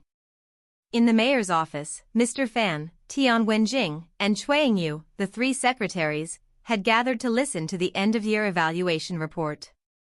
Mr. Fan rose and saluted Ouyang Shua. This evaluation is mainly for the low-level bureaucrats. The officers are not included, as they will be evaluated by my lord yourself. As for the security division, it is no longer within the scope of this evaluation, and neither is Beihai Village. Therefore, this assessment is mainly aimed at the Agriculture Division, the Construction Division, and the Household Registration Division under the Administration Department, the Taxation Division, the Business Division, and the Four Seas Bank under the Finance Department, and the Saltpan Division, Combat Logistics Division, Resource Division, and Transportation Division of the Material Reserves Department. The evaluation mainly looked at two aspects, morality and ability. In the 8 divisions under the 3 departments, plus the independent agency, there are a total of 64 low-level administrative staff. For received excellent ratings. There were 18 people rated as good, 39 as qualified, and 3 as poor. After listening to Mr. Fan's report, Ouyang Shua's expression turned solemn. From these evaluations, it was clear that the quality of entry-level bureaucrats was generally low. More than half were only qualified, only 4 were excellent, and 3 were poor. It couldn't help but make him angry. He asked, who were rated poorly? Based on the staff's feedback, the first person, Zhao Si, was rude, often abusive, and even whipped workers. One of the shopkeepers for the Resource Division, Sun Quan, often took meat buns home and then blamed others for the deficit. The last one is the Granary Steward for the Resource Division. He was negligent, and under his watch, the grains were contaminated by rodents, causing losses of thousands of grains, Mr. Fan reported, clearly well prepared. With a gloomy face, Ouyang Shua asked, what is your view on the punishments for these 3 according to their merit tests? The Meritorious Service Division recommends removing them from their duties and blacklisting them from any posts for life, Mr. Fan replied. Ouyang Shua, clearly unwilling to let these individuals off so easily, sternly said, this punishment is not severe enough. Have them work on the walls and moat, providing them only 3 meals a day. Their punishment will end when the walls and moat are completed. In addition, I will deduct 2 months' salary from Construction Secretary Zhao Duong and 3 months' salary from Resource Division Secretary Du Xiaolin. Furthermore, Mr. Zhao Yufeng, who was formerly the Deputy Secretary of the Resource Division, will forfeit 6 months of his salary and will be taken off the list for Secretary of Combat Logistic Division, functioning only as the deputy for now. Not only did he increase the punishment for dereliction of duty, but he also made his superiors accountable. Director of the Material Reserves Department, Zhao Yifeng, was also apprehensive. Of the 3 being dismissed, 2 were under the Material Reserves Department and were also connected to a secretary. As their director, he was naturally to blame. Tian Wenjing arose, bowed deeply and exclaimed deeply thanking, for such a flaw being under the Material Reserves Department, please blame me. Ouyang Shua acknowledged the mistake with a gesture of the hand, Director Tian, you were not here when the 2 were appointed. I will not be imposing the punishment on you for not knowing the culprits, having the scope of the crime. Of course, I hope that the directors can correctly implement and conduct, and this will happen again. Tian Wenjing nodded earnestly, thank you, my lord, for your grace. I will certainly work hard to thoroughly rectify the Material Reserves Department and will not fail in earning back your lord's trust. Ouyang Shua then turned to Mr. Fan, asking, who was rated excellent? The first of the 4 people was Sun Yanong in the Division of Agriculture, responsible for water conservancy. He led everyone in water projects with both ability and political integrity. The second person was a planner in the Construction Division called Hao Zhencheng. The reason the moat project is proceeding so smoothly is due to this person. The third person is at the Four Seas Bank, a clerk named Yang Yun. This person provides thoughtful and careful service. The fourth person is in the Saltpan Division, named Xinjue. He has a deep knowledge of the saltpan processes. Mr. Fan's comments were refined and sharply presented. Ouyang Shua slowly smiled upon hearing this and said, well, these are excellent talents and should be promoted. As I have said, there will be penalties, and there will be rewards. I have decided to appoint Sun Yanong as Agricultural Deputy Secretary, Hao Zhencheng as Assistant to the Secretary for Construction, Yang Yun as Hall Manager of the Four Seas Bank, and Xinjue as Deputy Secretary of the Saltpan Division. Mr. Fan was a bit overwhelmed, hesitated for a moment, and then spoke up, my lord, I admit that Sun Yanong and Xinjue are very good, but promoting 2 people directly to deputy secretary seems a bit much. Appointment as assistant secretary would be more appropriate. Ouyang Shuo shook his head and replied, since these young people are so good, they should be boldly promoted to build a broader platform for them to develop. As for the urgency of these promotions, there are other considerations. But since you have asked, I will answer your question. First, the salt pans. From the day it was established, it has had no one looking after it full-time. It was me, part-time, and then you. It was always some other high-level individual holding the concurrent post. Therefore, I have decided that Xin Jue is the person to cultivate in the division at this time. If he can pick up the banner and run with it, I will not hesitate to promote him again.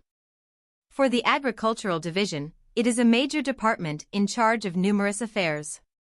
With agriculture, forestry, and animal husbandry under its purview, it is clearly too much for Secretary Zhao Dexian to manage alone.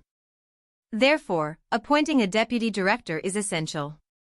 Not just for these divisions, but for the others. If there are qualified candidates, you can always recommend them to me. With the territory's continuous expansion, it is vital to step up our efforts to train a reserve of personnel. Give the newcomers some opportunities to create more possibilities for the territory. The 3 department heads nodded, accepting Ouyang Shuo's explanation. Ouyang Shuo explained everything thoroughly because he didn't want them to have any doubts. Many of the initiatives he had in mind would need their approval. If they didn't communicate effectively, it could lead to misunderstandings when it came time for implementation, something he wished to avoid. After discussing the evaluations, the atmosphere in his office considerably relaxed. Cui Yu laughed and said, "Big brother, this is going to be a bit different during the new year. Everyone is looking forward to being rewarded for their hard work. I hope you're prepared to distribute some funds." Ouyang Shuo smiled and responded, "I intend to reward everyone. Now is the time to set a standard." Secretary Fan, based on the secretary's findings, each secretary will receive 1 gold coin, each deputy director 80 silver coins, and each assistant 50 silver coins. According to the outcomes of the evaluations, bureaucrats will receive 1 gold coin for an excellent rating and 30 silver coins for a good rating. Those who compiled the statistics come to me to collect the reward funds. What about the 3 of us? Ing Yu asked. You won't use these terms as a reward for yourselves. Rest assured that I alone have prepared a reward. As for what it is, specifically, wait until tomorrow when I announce it, Ouyang Shuo quipped. After finishing the discussion about the evaluation, Ouyang Shuo didn't slack off and instead headed to the market. Despite appearing confident in front of Ing Yu, he had not prepared the New Year gifts for the 3 directors. These gifts were for 3 important directors, so they couldn't be shabby, they had to be classy and tasteful. Fan Jingyan and Tian Wenjing were both traditional civil servants, so the 4 treasures of the study would be appropriate gifts. The 4 treasures of the study in China are non-woven paper, imperial ink, brush pens, and Duan inkstones. A set of these treasures can be quite expensive, with the highest grade costing several thousand gold coins, far beyond what a minor lord could afford. Even the most ordinary set would cost 20 gold coins. Ouyang Shuo gritted his teeth and spent 40 gold coins on 2 sets. The key gift was for Ing Yu. She was the most qualified of the 3 directors and also his sworn sister, so his gift for her couldn't be shabby. For a woman, suitable gifts include jewelry, jade, and makeup. Considering their sibling relationship, he couldn't give her anything too intimate. In the end, Ouyang Shuo chose a delicate jade pendant made from white jade, symbolizing prosperity. He also didn't forget about the little brat Qinger, buying her a piece of jade and spending a total of 30 gold coins. Upon returning to the manor, he found that General Shi and Lin Yi were waiting for him in his office, which gave him a bad feeling. Sure enough, before he could even sit down, General Shi said out loud, "Hee, we heard that you had prepared year-end rewards for the civil servants. Will you be giving out rewards to the warriors in the army as well?" Even the usually quiet and calm Lin Yi nodded his head vigorously, showing that the army had reached a consensus on this topic. Ouyang Shuo slapped his forehead, knowing that he couldn't escape this. Luckily, he had prepared for this situation and teasingly said, "Not bad, you guys know how to take the initiative. What rewards do you all want?" General Shi laughed in embarrassment, saying, "I know that the last mission to exterminate the raiders' camp wasn't successful and disappointed you. I won't ask for any rewards for myself, only some monetary rewards for the soldiers." Lin Yi followed suit. "I also take responsibility for that incident, so I don't dare to request a reward." Ouyang Shuo nodded, "Not bad, you all have some self-awareness. Here's the plan. The 10 current sergeants and the secretary of the Military Intelligence Division will each receive 1 gold coin. The soldiers from the Cavalry and the Military Intelligence Division will each get 10 silver coins. Those from the new units will each get 1 silver coin. Are you happy?" Upon hearing this, General Shi and Lin Yi nodded their heads happily. This was already considered a huge reward, and they didn't want to use up more of Ouyang Shuo's time. They left the manor excitedly, eager to spread the good news back at the army camp. Ouyang Shuo calculated that this reward would cost him 120 gold coins. One never truly appreciated the value of money until they were in charge of it.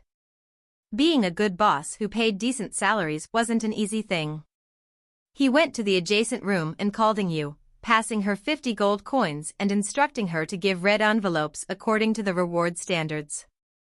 After settling the matter of the rewards, it was already 6 p.m. and Ouyang Shuo logged off.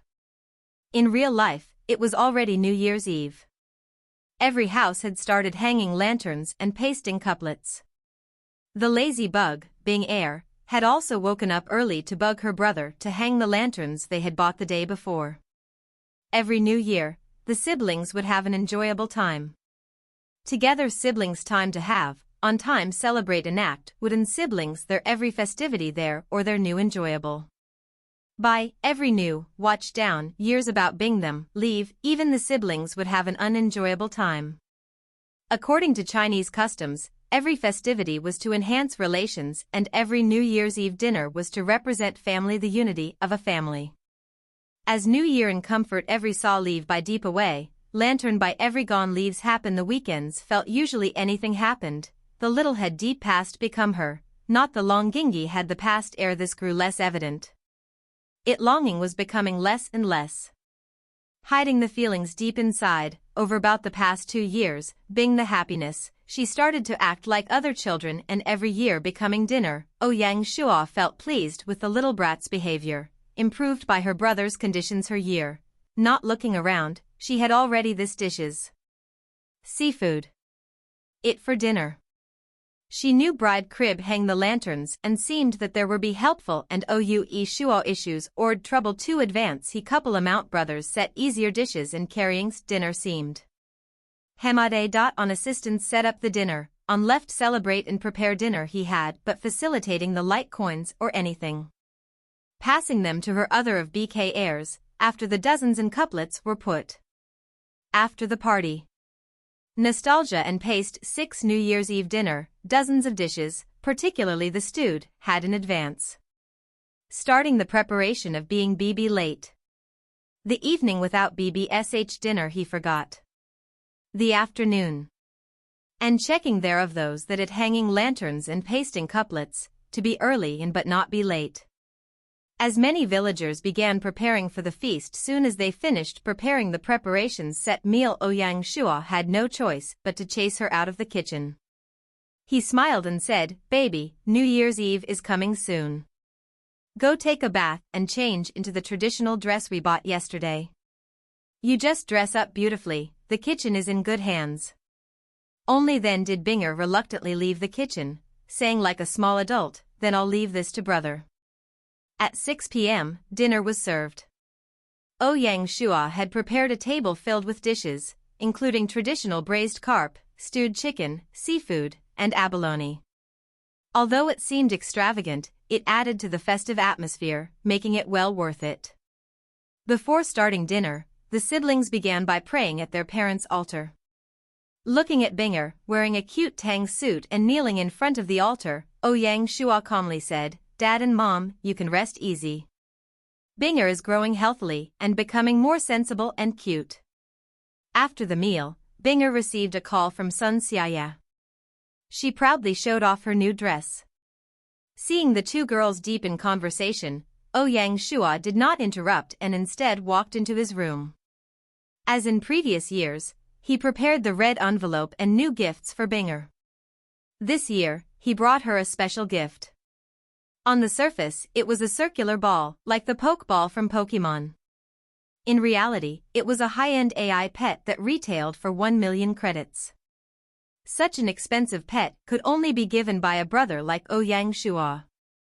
Such a high price came with its specialties. The pet came in many different types and had long since moved beyond the usual cat or dog options. Through biological printing technology, pets from movies, cartoons, and even games could be made into real-life companions. The smart pet that Yang Shua brought was made by a company called ILAX and was a limited edition, the only one in the world. As a high-end AI pet, it could not only follow its master in real life but also appear in various virtual reality games. To ensure game balance, these types of pets had no attack power and were just ornamental. Yang Shua had no particular thoughts, he just wanted to find a partner for Binger. In a year, this pet could follow and stick around her in Earth Online, making it naturally perfect. After returning to the hall, Xiaya and Binger were almost done talking. After all, it was New Year's Eve, and various greetings were incessant, so there was no chance to talk for too long. Yang Shua understood this, so he said a few simple sentences to Sun Xiaya before hanging up the phone. Binger consciously walked toward her brother, raised her hand, and giggled, "I wish you good fortune, give me your red envelope." Yang Shua rubbed her head, handed her a red envelope, and said, "I prepared a special gift for you." Binger took the red envelope and asked curiously, "What gift?" Dang, dang, dang, dang. Yang Shua took out the summoning ball and placed it in front of Binger. The little brat picked up the ball and asked curiously, "What is this, brother? A little ball? Use your finger and press the red button, and you'll find out." Binger curiously pressed the red button. Instantly, an elegant mechanical voice resounded, "Successfully gave life to smart pet, locked to owner, summoning ball activated." Looking at the summoning ball, which opened slowly, a small fist-sized butterfly fairy flew out, landing on her hand and saying clearly, "Hello, master." Barbie Mariposa, the butterfly fairy, looked exactly the same as in the movies, with no discernible man-made elements. It resembled a real biological creature, cute and special. Furthermore, to fit Binger's age, Yang Shua specifically chose a baby model when he ordered it. Hence, the more accurate way of referring to it was a butterfly fairy baby. Seeing such a small, magical life form, Binger was delighted. She laughed, "Brother, is this your gift for me?" Binger loves it. Yeah, this butterfly fairy baby can follow Binger. Take care of it well. Binger, quick, give it a name. Yang Shua smiled as he spoke. Let's call it Schwer, it can be a pair with Binger. One couldn't tell that the little one had such a talent for naming things. After obtaining a gift like the butterfly fairy baby, Yang Bing was over the moon. Afterwards, she sat quietly beside her brother, accompanying him to watch the New Year's Eve shows that had been playing for over 200 years. Schwer perched on her shoulder, curiously staring at the television. At 9 p.m., Yang Shua received a video call. He picked up his phone to check, and it was from his little aunt. As the only relative of the siblings, this little aunt held a special place in their hearts. Known as Lin Jing, she was 15 years younger than Yang Shua's mother, making her only 6 years older than Yang Shua. Under normal circumstances, Yang Shua and the little aunt should have been very close, but it was the complete opposite. It wasn't that Yang Shua did not want to get close to her, rather, she had always detested men, and her nephew was no exception. Due to this eccentricity, after graduating from university, Wenjing found and married another woman without the family's blessing. Ouyang Shuo's grandparents had no sons and only had these two daughters. The two elderly did not have good health, and after suffering the double blow of one daughter dying in a car accident and the other entering a same-sex marriage, both passed away within 2 years. Since his paternal grandparents had his father late in life, they passed away not long after Ouyang Shuo's birth. Thus, his relationship with his maternal grandparents was very deep. This was also why he distanced himself from his little aunt and had minimal contact with her. As for Binger, who had seen the little aunt a few times, her impression of her was even more of a blur. Hence, receiving a call from the little aunt on New Year's Eve shocked Ouyang Shuo. After picking up the call, the image of Wenjing appeared on the screen. She looked exactly like his mother, inheriting the elegance and beauty of his grandmother. Beside his aunt sat another beauty. She looked like a city-strong woman, exuding an aura of strength and confidence. Her name was Xiaoxiun, and she was his little aunt's partner, his aunt-in-law. After experiencing a rebirth, Ouyang Shuo cherished his loved ones even more. In his past life, because of his stubbornness, he hadn't thought to contact his little aunt before boarding the intergalactic spacecraft, nor to exchange in-game IDs. For 5 years in the game, he hadn't met his aunt even once, which became his biggest regret. What happened in the past had already happened. One must learn to look forward. Ouyang Shuo wasn't as cold as he used to be. Calling Binger to his side, he smiled and said, "Little aunt, Happy New Year." Wenjing was surprised by her nephew's actions. She had been prepared for him to hang up the call, never expecting such a situation to occur. In the last life, Ouyang Shuo had hung up on her, and they never contacted each other again. "Little Shuo, Happy New Year." "The one beside you is Binger, right?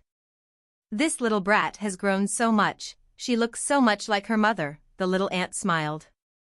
Only then did Binger realize that the woman in the video was her little aunt. She immediately responded crisply, "Yes, little aunt, I'm Binger. Happy Chinese New Year." Hearing her master speak, the little Schwer, who was standing on her shoulder, copied her and said, "Happy New Year, Happy New Year." Schwer's accent made Binger laugh. Binger held Schwer up on her hand, as if presenting a prize, and said, little aunt, this is the pet that brother gave me. I named her Schwer. Is she cute?" Although smart pets like this weren't very common, Wenjing still recognized them. However, she assumed it was a normal smart pet and didn't pay much attention, laughing as she said, "Cute, just like Binger." Xiaoxiun, who was sitting beside Wenjing, recognized that Schwer wasn't ordinary. A flash of amazement and surprise appeared in her eyes. After the greetings, Wenjing recalled the reason for her call and turned to Ouyang Shuo, saying, "Little Shuo, have you heard of a game called Earth Online?" Ouyang Shuo was shocked. Why did little aunt bring this up? Could it be that she knew something? This wasn't impossible, as after she graduated, she hadn't returned to the state of Jiao and had remained in Shanghai, where she completed her university education. After marrying, she lost all contact with her family, and no one knew what she had been doing. On the surface, Ouyang Shuo still kept his smile, saying with no change in emotion, "Earth Online? What's so special about this game that it's worth little aunt thinking about during New Year's?" The exact reason, little aunt cannot tell you. What I can say is that I recommend you play it. If you need money, little aunt can transfer you some.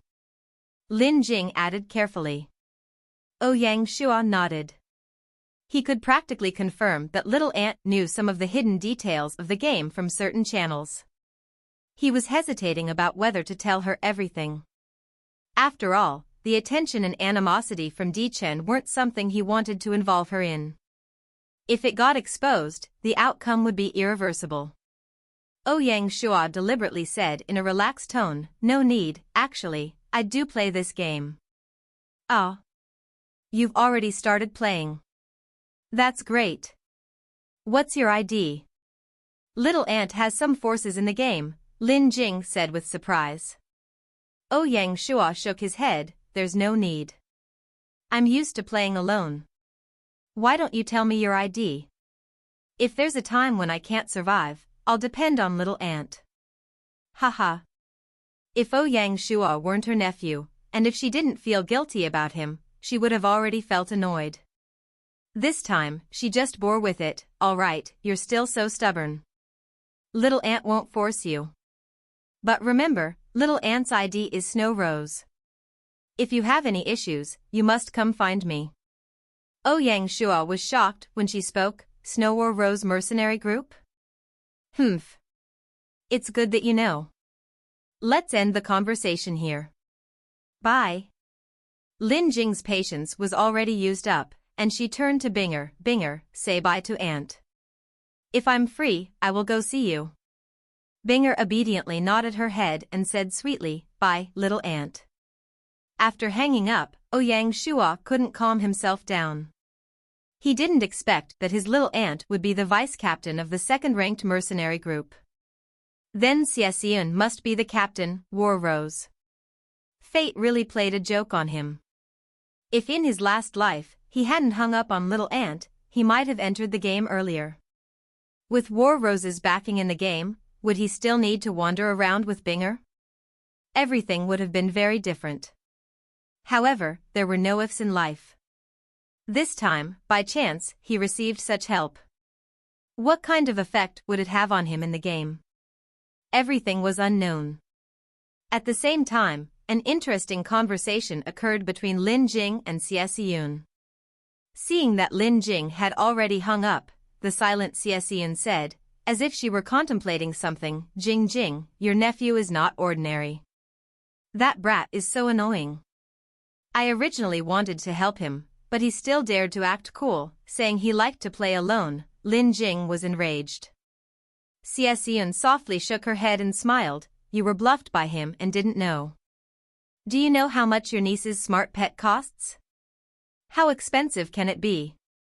Although it looked more exquisite, at most only 10 to 20,000. Lin Jing replied. You have no taste. That's the limited edition smart pet from ILAX. Its retail price is 1 million credits. Xiaoxian glanced at Lin Jing, saying calmly. Ah. So expensive. When did this kid get so much money?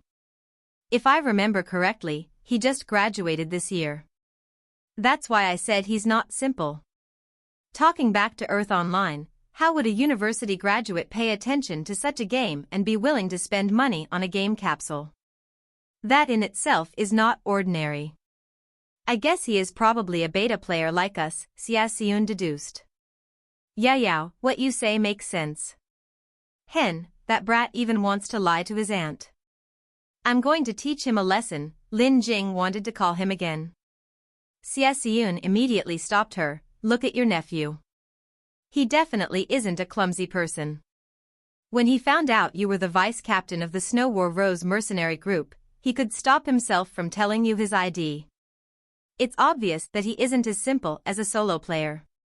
If you call back now, he definitely wouldn't tell you the truth. The way I see it, let's just spectate the situation quietly. For Lin Jing to be the vice-captain of the second-largest mercenary group in China, she obviously wasn't a simple person. After calming herself down, she agreed that what Xiaoxian said made sense and that it wasn't the right time to ask for all the answers. Okay. Let's follow what you said. Anyways, the reason for calling him has already been achieved. This can be counted as doing my duty as an auntie. What happens after this, let's talk about it next time. Thinking about her parents who had passed away, Lin Jing felt downhearted. The two siblings stayed up for the Chinese culture of _shoshui_ until around 11. Binger hugged Shuer and went back to her room to sleep. Yang Shua turned off the television and rushed to his room, logging into the game. It was New Year's Eve, but it was only 11 a.m. in the game. The fireworks, couplets, and New Year's goodies he had bought days ago were sent to various families by the Material Reserves Department. Glancing out, he could see that every house had hung its couplets and lanterns. Although Shanghai town was simple and crude, the New Year's spirit here was thicker than in real life. Seeing that Ouyang Shua had finally come online, Qinger, who was hanging up lanterns in the backyard, said mischievously, "Big brother is so lazy. It's New Year's, and you were still sleeping." When a player goes offline, in the NPC's eyes, they go back to their rooms to sleep. Against Qinger's teasing, Ouyang Shua had no good reply. He sulked and said, "Hey. Saying that to your brother, do you still want your New Year's gift?" Hearing about a gift, the little brat's eyes shone. She didn't care about the lantern that wasn't hung properly and ran toward Ouyang Shua, flattering him, "Hee, big brother is busy with work. Occasionally sleeping longer can be understood." Ouyang Shua shook his head, not bothering to tease her. He took out the jade from his storage bag and passed it to her. "This is the gift big brother is giving you. Happy New Year." Qinger took the jade, her smile so bright that her eyes could barely be seen. This led the two newly hired maidservants, Siki and Sichin, to envy her profusely.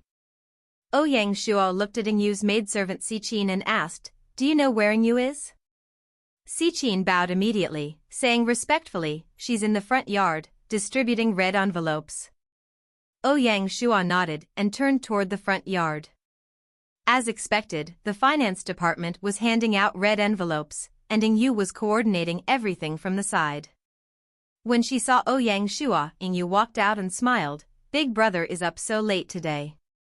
Ouyang Shua didn't mind her teasing and asked, "How's the distribution of red envelopes going? Is it smooth?" "Everything is going well. The soldiers' rewards have been sent to the army camp by my younger sister. General Shi and Lin Yi will be in charge of distributing those. The civil servants' envelopes are nearly finished." "That's good." As he spoke, Ouyang Shua took out another jade piece and handed it to her, saying, "This is the gift big brother prepared for you. Happy New Year." Yingyu took the jade, laughing, "Thank you, big brother, Happy New Year. I still need to give Mr. Fan and Mr. Tian their gifts, so I won't disturb you any further." Ouyang Shua said goodbye and left, walking toward the administration department. He gifted the two sets of the four treasures to Fan Zhengyan and Tian Wenjing and had a conversation with both of them. Before he knew it, it was already afternoon. After lunch, Shanghai town became busy preparing for the New Year's Eve dinner. As the first New Year's Eve in Shanghai town, under the planning of the Material Reserves Department Director Du Xiaolin, it became many times more homely. The entire dinner was designed as a traditional long street feast. The first table was set up in the Manor's meeting room and stretched from the yard to the commercial street, all the way to the town entrance. The feast began promptly at 6.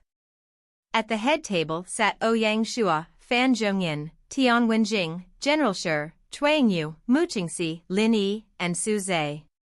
In the yard, 2 tables were arranged, each seating various department directors and sergeants. The square had 30 tables where soldiers and civil servants were seated. Down the commercial street, 2 lines of tables were set up, totaling 108, where all the town's residents sat. As the feast went on, beer and casual conversations flowed until 8:30 when it ended. The system showed some humanity by not sending the Nian beasts to disrupt the dinner. Ouyang Shua remembered the Nian beasts would invade the feast and chose to drink water instead of beer.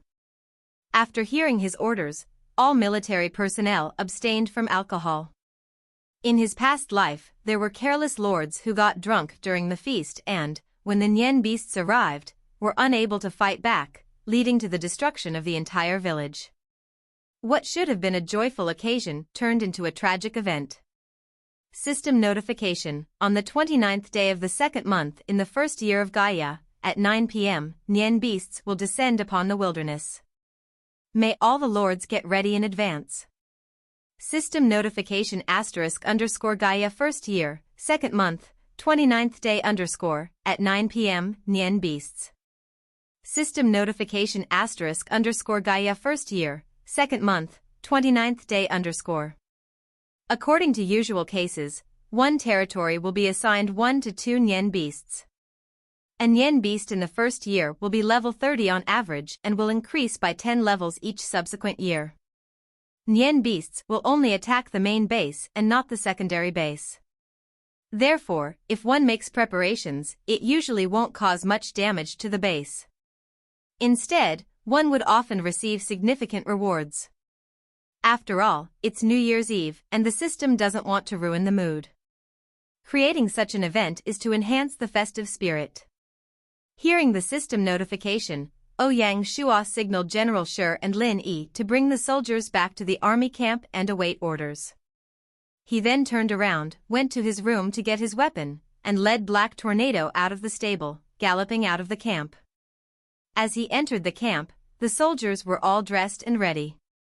This was different from the usual wars and battles they were accustomed to, so they felt the need to prepare in advance. Relax, everyone. Our priority in the Nian beast attack is to corner it, not to kill it.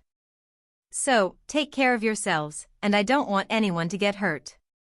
Yes, sir, the soldiers shouted in unison. Let's go. Ouyang Shua turned his horse around and rushed out of the camp. Ouyang Shua took charge of the north gate, with Lin Yi leading 50 cavalry by his side. General Shi led the newly formed infantry to the west gate. Zhao Sihu and Li Mingliang brought the remaining 50 cavalry to the north gate. The military intelligence division was responsible for communication between the three sides. They used fireworks as signals, and the moment they spotted the Nian beast, they would group up immediately. At 9:10, there was still no sign of the Nian beast.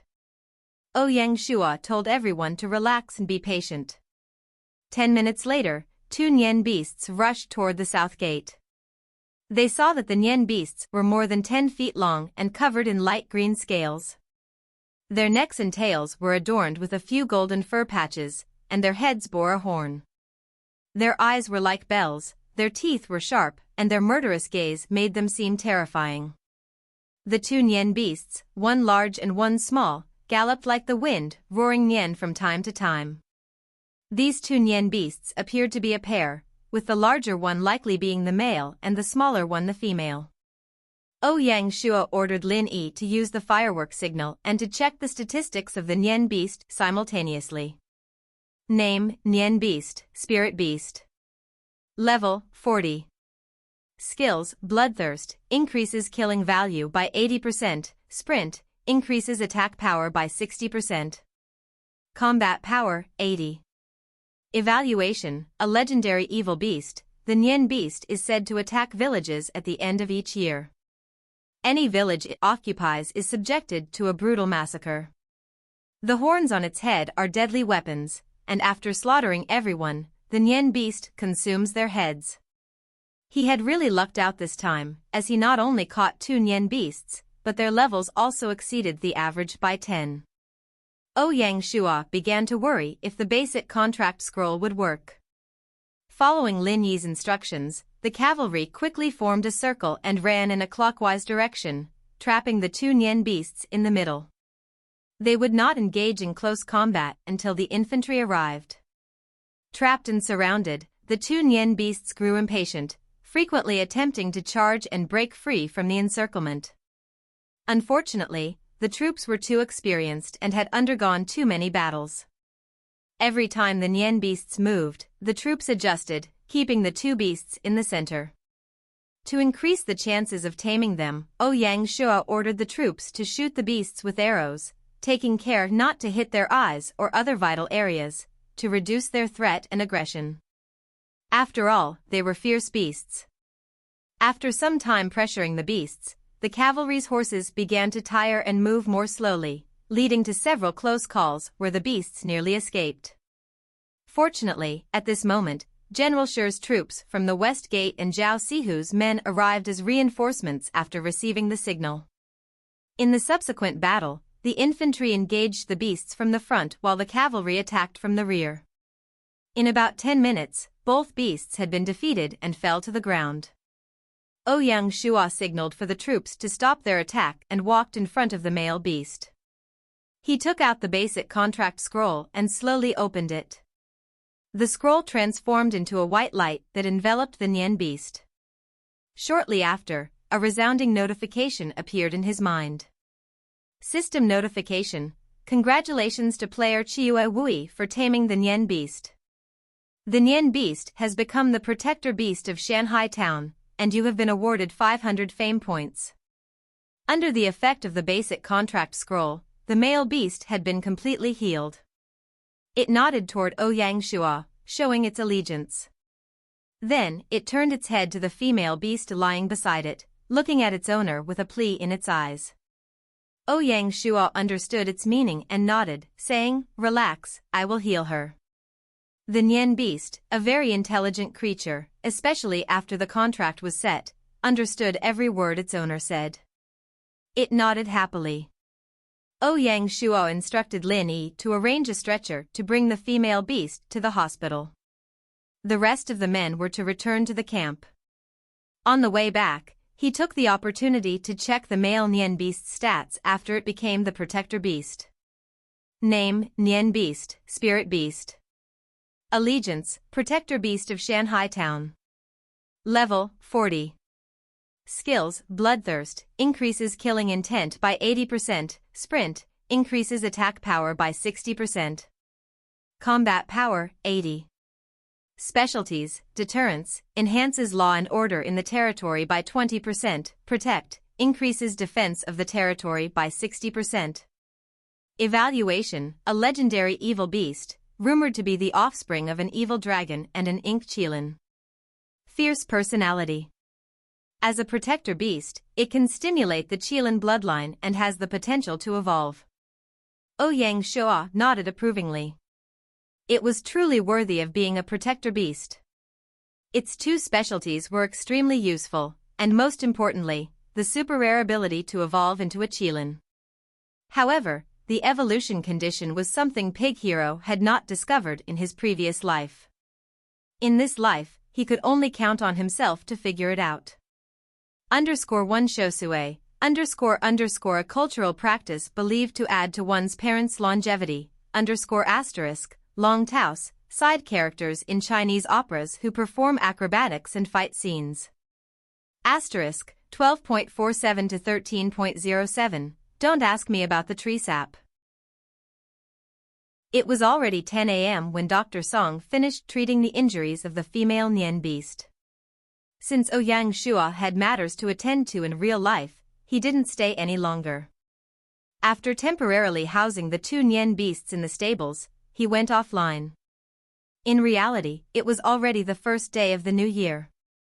Last night, the incessant fireworks and bustling excitement never subsided. When Ouyang Shua walked out of his room, Binger was already up, playing with Schwer in the living room. Seeing her brother, she smiled and said, "Brother is a lazy bug, Binger woke up earlier than you." Lazy bug, lazy bug. Schwer, the little one, echoed her. Ouyang Shua managed a smile and shook his head. These past few days, he had been super busy, going in and out of the game. In Chinger and Binger's eyes, he had become a lazy bug, and he truly had some unspeakable troubles. He walked into the bathroom, washed up, and then returned to the living room, smiling at Binger. "Sweetie, I'll take you shopping today. Is that okay?" "Great, great." Binger, the little monkey, was thrilled at the prospect of going out to play. "If we go out, we can't bring Schwer, it's too busy outside and it's not safe," Ouyang Shua explained. "Yeah? How can we do that?" Binger doesn't want to separate from Schwer. The little brat seemed to feel upset. Schwer flew onto Binger's head in a very human-like way, grabbing her hair, reluctant to part. "No, no. Then you keep Schwer in the summoning," Ouyang Shua suggested. And defed it. However, it seems there's a typo at the end. "I will correct it." "Then you keep Schwer in the summoning space," Ouyang Shua suggested. And defed it. But to maintain the flow and make it more natural, here's a slightly more refined version of the concluding sentence. "Then you keep Schwer in the summoning space," Ouyang Shua suggested. And defed it. The end. If you need any further adjustments or have a specific request, feel free to let me know. Don't summon her out. Looking at the inseparable couple, Ouyang Shua could only take a step back. This was acceptable, as Binger took out the summoning ball and Schwer obediently entered it.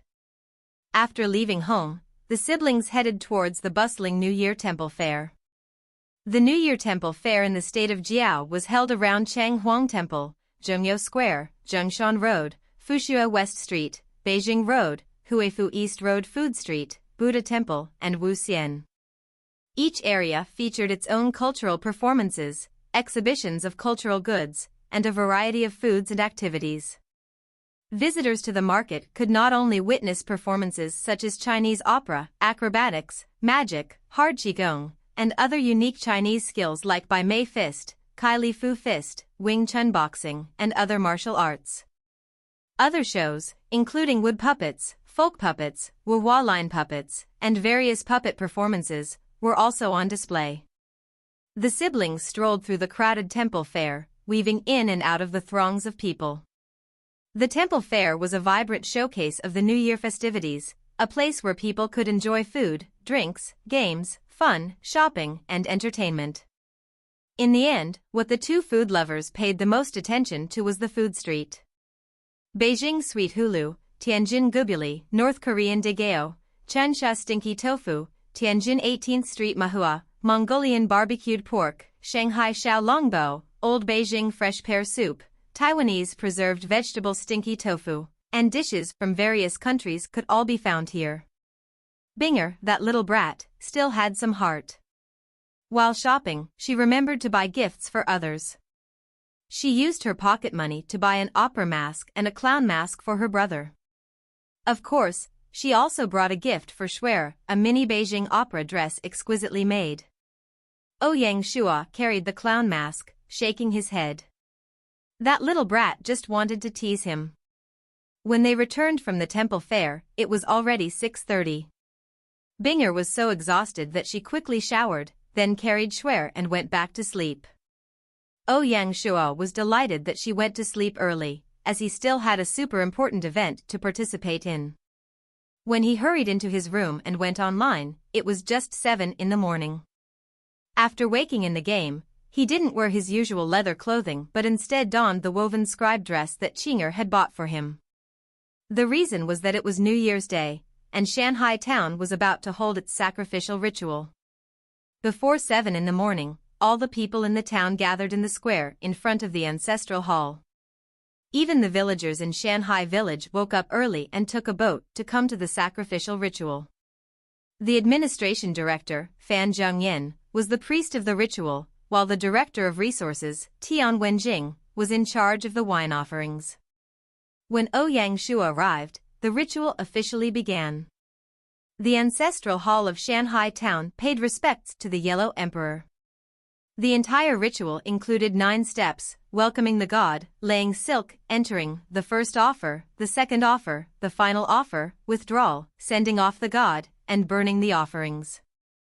Each step was conducted with strict supervision, and none were done carelessly.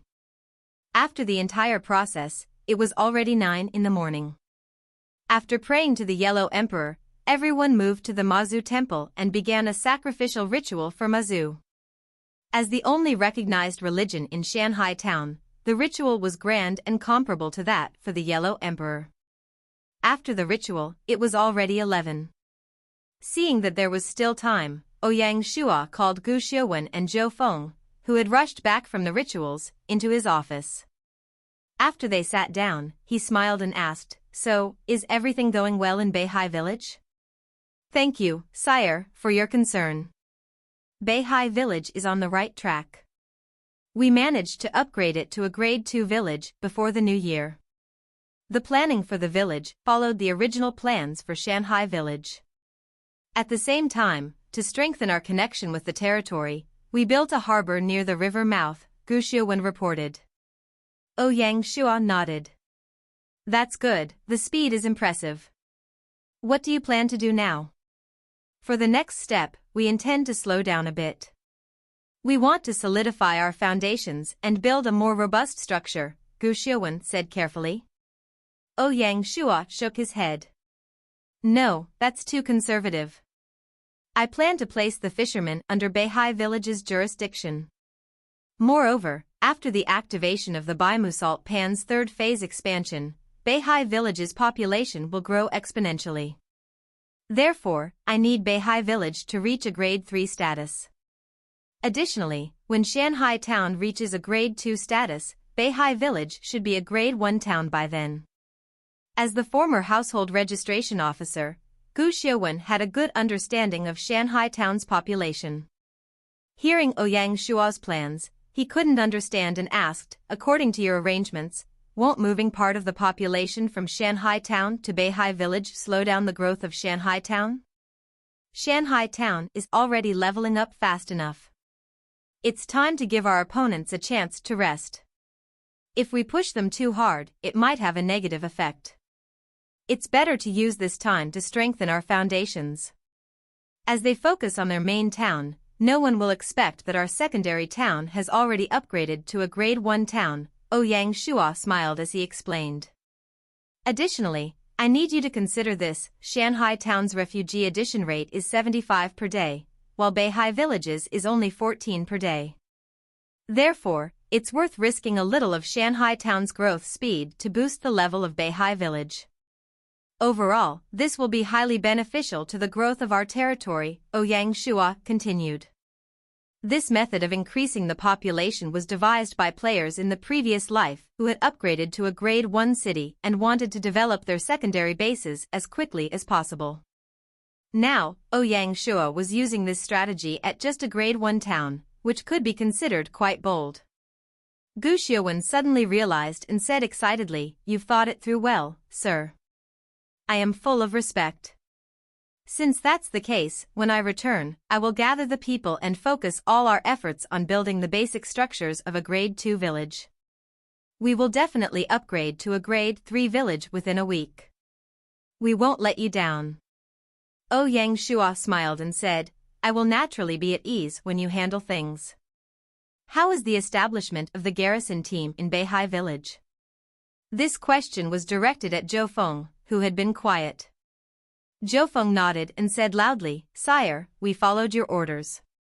After building the intermediate army camp, we selected 20 good soldiers from the refugees and converted them into militia. The next stage will be to train them to the highest level and convert them into navies. Did you communicate well with the intermediate shipyard? Do you understand the building speed of the small warships?" Ouyang Shua asked. "Yes, sire." The factory manager, Zhang, said that the construction of the small warships has already begun. With their current speed, they can build one every 3 days, which is sufficient for the training needs of the Navy. Worthy of Lin Yi's recommendation, Zhou Feng had clear thinking and a broad perspective, which pleased Ouyang Shua. "Good. You can probably guess that the reason I sent you to Beihai Village was not just to build a garrison team. In the future, Beihai Village will be the base and camp for our navy. Therefore, from the start of the village's construction, you must work hard with this goal in mind." "I understand, I will work hard for sire and not disappoint you," Zhou Feng replied loudly. "Good. It seems the decision to send both of you to Beihai Village was the right one. With the village's progress, I am very pleased. I hope you both will continue to work hard and create more glory," Ouyang Shua concluded, bringing the talk to a close. The conversation, though casual, had included job reports. "We won't let you down, sire." Gu Xiuwen and Zhou Feng answered in unison. Ouyang Shua looked at his watch. Unbeknownst to him, it was already 12. He laughed, "Let's go and eat lunch together." After the meal, Gu Xiuwen and Zhou Feng immediately sat in a boat and returned to Beihai Village. With Ouyang Shua describing everything to them and laying all the cards on the table, they were very excited about the development of Beihai Village. They were filled with expectation and were extremely motivated. In the afternoon, Ouyang Shua returned to the barracks to assist the troops with a class change. In the barracks square, the troops were already lined up. Ouyang Shua went straight to the class change chamber, placed his hand on the door, and activated the class change sequence. System notification: congratulations, player TWO Wui, for activating the class change room. The intermediate barracks can upgrade commoners to rank 1 militia for 10 silver and can also upgrade rank 10 militia to rank 1 soldiers, with an average class change cost of 1 gold. Please choose a class change method. Class change to first rank soldier. System notification: class change method confirmed. Please choose the number. 100 people. System notification: please choose the class change direction. You can choose infantry, sailor, or cavalry, the costs of which are 50 silver, 100 silver, and 150 silver, respectively. I choose infantry. System notification: class change confirmed. 50 gold deducted from player TWO Wui. After the class change for 100 soldiers was complete, Ouyang Shuo examined the stats of the infantry. Name: Tian. Identity: Infantry Squadron 1st Squad Soldier. Occupation: Infantry.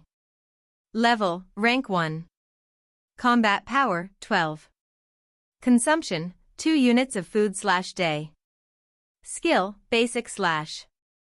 Equipment: Basic Knife, Basic Armor, Basic Shield. Evaluation: the most basic unit. To use them effectively, aside from strict training, better equipment is needed. In Earth Online, infantry can be divided into knife shield soldiers, sword shield soldiers, spearmen, axe-throwing soldiers, javelin throwers, longbowmen, shortbowmen, and other types. There are also light and heavy infantry. When performing the class change, Ouyang Shuo chose the basic sword shield soldier.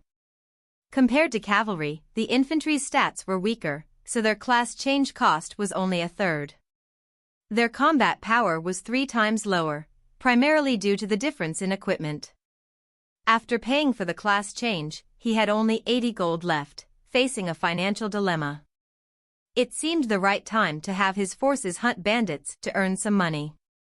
He called General Shi, Lin Yi, and the various sergeants into the meeting room and announced, "Generals, the year has ended, and it's time for us to loosen our bones.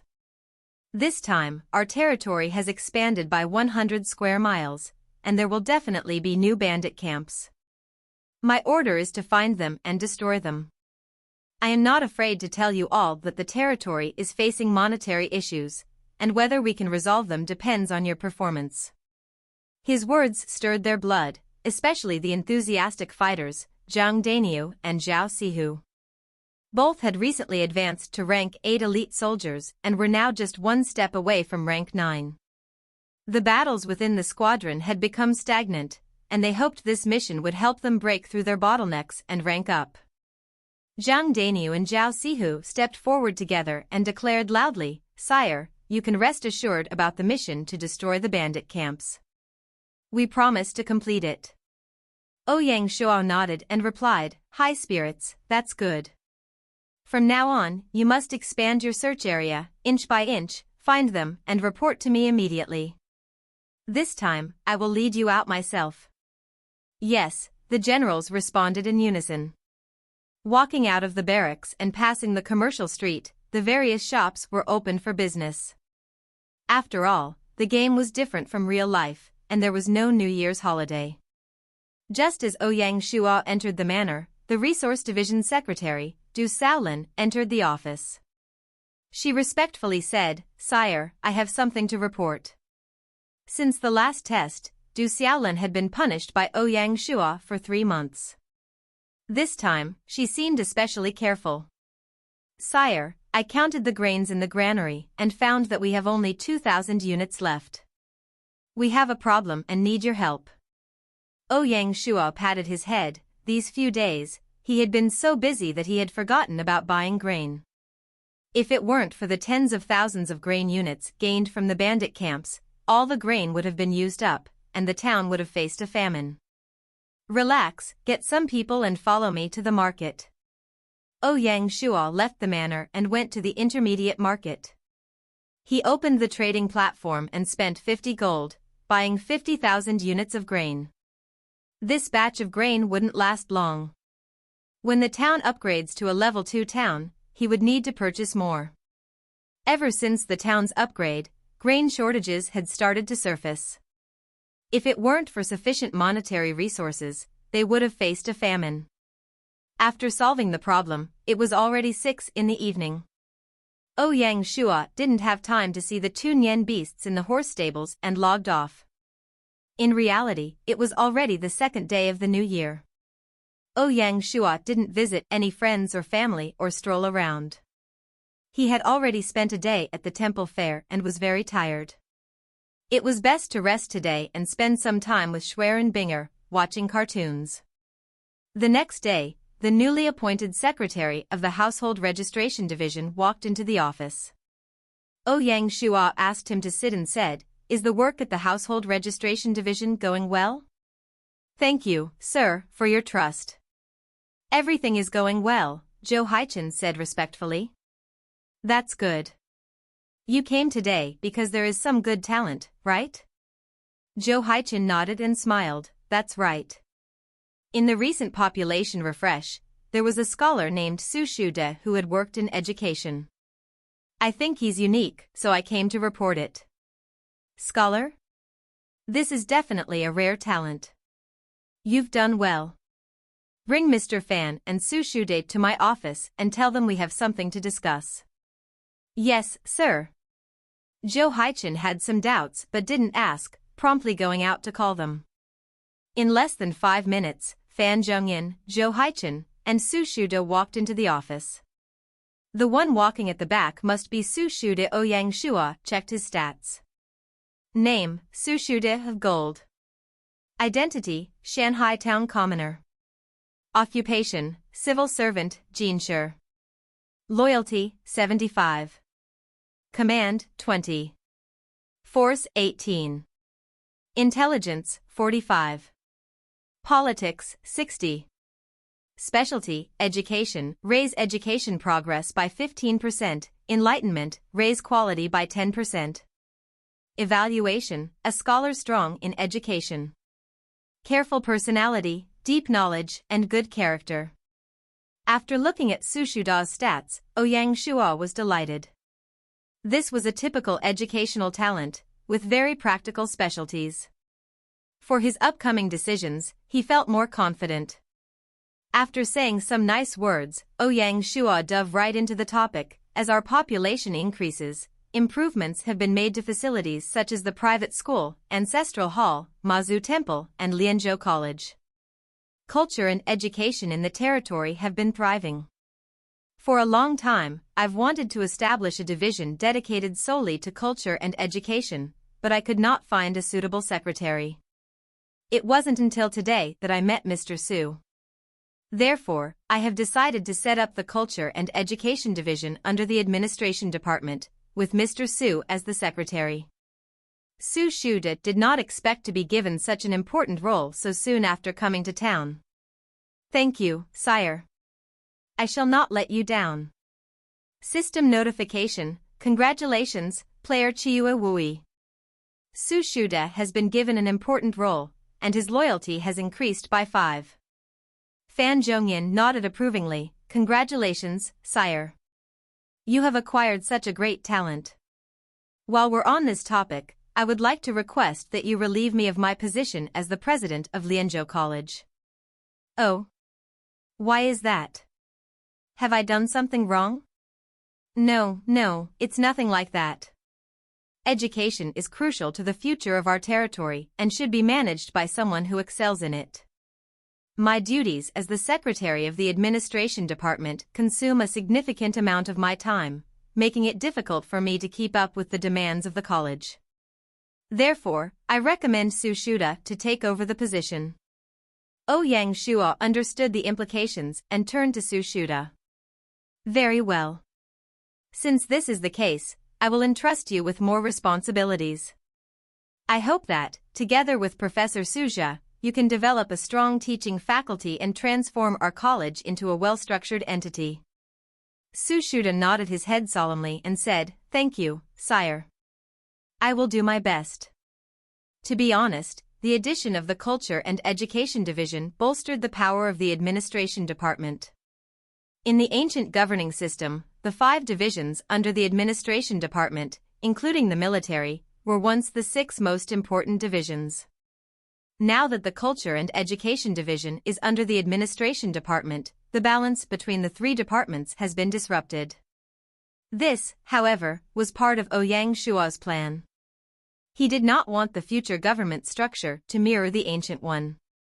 Having lived in the modern era, he was familiar with a more efficient and logical governing system, which he intended to adapt and tailor to fit the needs of Shanghai town. Therefore, adhering to the ancient structure would not be wise. After settling matters with the Culture and Education Secretary, Ouyang Shua was finally at ease. He got up, left the manor, and headed toward the stables to check on the Nian beasts. Along the way, he pondered how to care for them. Keeping them in the horse stables didn't seem fitting, as it didn't match their status as protectors of the territory.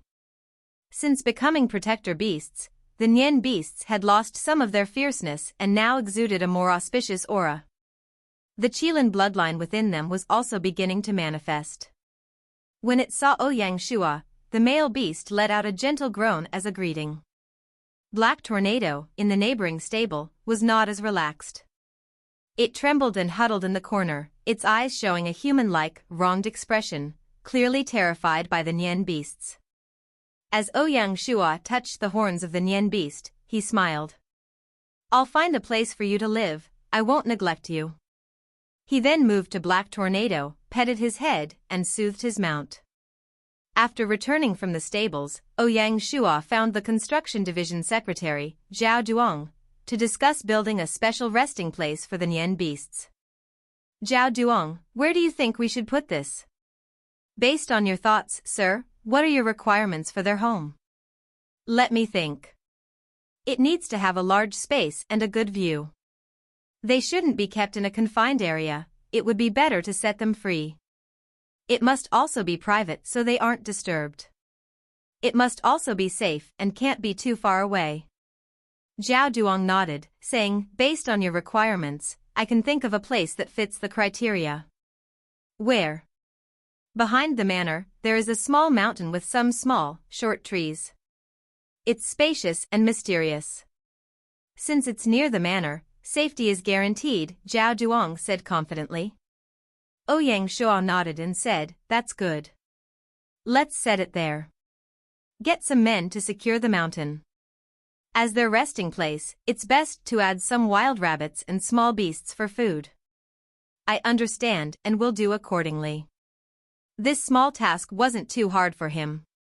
In the afternoon, the secretary of the Agriculture Division, Zhao Duong, entered the office and reported, "Sire, the new year has just passed. As they say, the most important part of the year is the start. Does the Agricultural Division need to continue expanding the scale of the farmlands in preparation for the planting of crops before the Qingming festival? The current scale seems too small." Ouyang Shua shook his head. "The farmlands will naturally increase, but not in Shanghai town." "I don't understand. Please explain." "Shanghai town is the main base and will focus on handicrafts and commerce. Agriculture is only a secondary business. At this stage, it isn't wise to open more farmland in the core areas of the town and use up city space. Otherwise, when the town develops, we'd need to redevelop the farmland," Ouyang Shua explained. "The logic is sound, but without enough farmland, how can we ensure the territory gets enough grain? Obtaining it from the market isn't a long-term solution." Zhao Duong still couldn't understand. "This will be addressed by the secondary bases.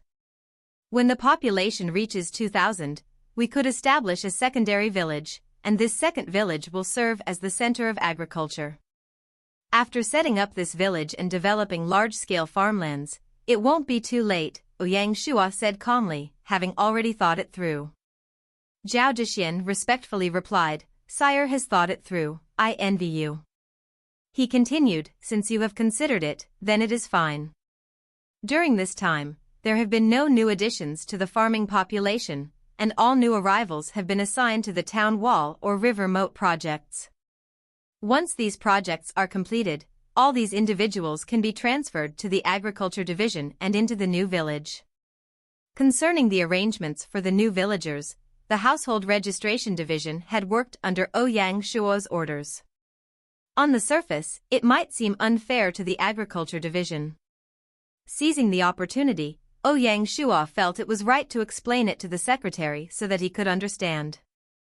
Speaking about the secondary village, Ouyang Shuo smiled and said, "Just to ask, if I send you to manage the development of the second village, would you be interested?" Zhao Dexian was stunned, his heart skipping a beat. The difference between being a village head and a secretary is that one oversees the entirety of a village, while the other manages a substantial part of the main city. Though it is difficult to gauge their relative importance, for someone who has held the position of village head, the prospect of ruling again is very appealing. The concept of a secondary village is vastly different from Zhaojia village. It has the potential to level up multiple times and could soon become a city, something incomparable to his old village. He tried his best to hide his eagerness, calmly saying, "I'll listen to your arrangement." "That's good, at least he isn't too hot-headed." Ouyang Shuo nodded and said, "Please, this is just the initial idea, so keep it in mind. In the meantime, give Sun Yanong, your vice secretary, some opportunities. If I send you there, he'll have to take over for you." Hearing the underlying meaning, he understood that being sent to build the secondary village wasn't far off. It seemed he'd have to teach Sun Yanong, that young guy, so he wouldn't slip up. The fourth day of the new year, after breakfast, Ouyang Shuo changed into casual clothes, shaved, and tidied his nails. He looked much sharper and refreshed. Binger pouted and sat in the living room, disgruntled. The little brat was sad because her brother wouldn't take her to the gathering. Shuer, sitting on her owner's shoulder, ruffled her hair and flew around, indifferent to her feelings. Ouyang Shuo came out of the shower and saw her pouting. He shook his head, sat beside her, and lifted her onto his lap. "Sweetheart, brother is going to a student gathering, and it wouldn't be convenient to bring you. There will be only grown-ups, and no other children to play with. It will be so boring. Brother promises to come back early and spend time with you." Only then did the little brat reluctantly nod her head. Pinky swear. Brother must come back early. Okay, Pinky swear. Ouyang Shuo patted her head and walked out of the house. Seeing Ouyang Shuo leave, Binger shifted Shuer onto her palm and said, "Shuer, now only you are here to accompany me." Shuer smiled and said, "Swing." Swing. When Ouyang Shuo rushed to Weifang Garden and saw the sign, State of Jiao First High School 2180 student gathering at the hotel, it seemed the class monitor had made a big preparation. Ouyang Shuo walked into the hotel and went to the reception. There, the hotel staff handled the sign-in and had even prepared a gift for everyone. Opening it, he found a t-shirt and a new model Apple smartwatch. This Yuan Ping was rich. For a total of 35 people, it cost more than 200,000 to buy all of that. Ouyang Shuo placed the smartwatch on his left wrist, put on the t-shirt, and, guided by the hotel staff, walked into the hall where everyone was gathering. Most of the students had already arrived. Yuan Ping stood at the door to welcome them. Seeing Ouyang Shuo, he rushed up and grabbed his hand. "Ouyang Shuo. So many years, and you're still so handsome. I'm jealous."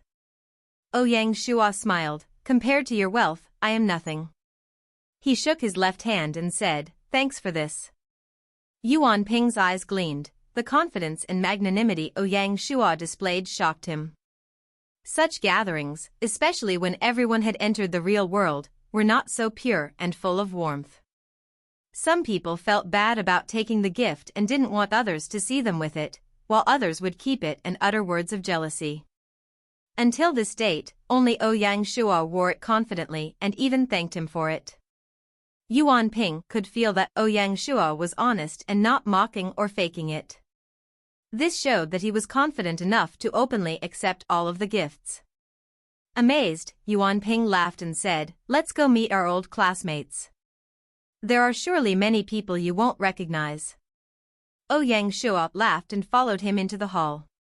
He wasn't surprised that Yuan Ping was shocked by his changes.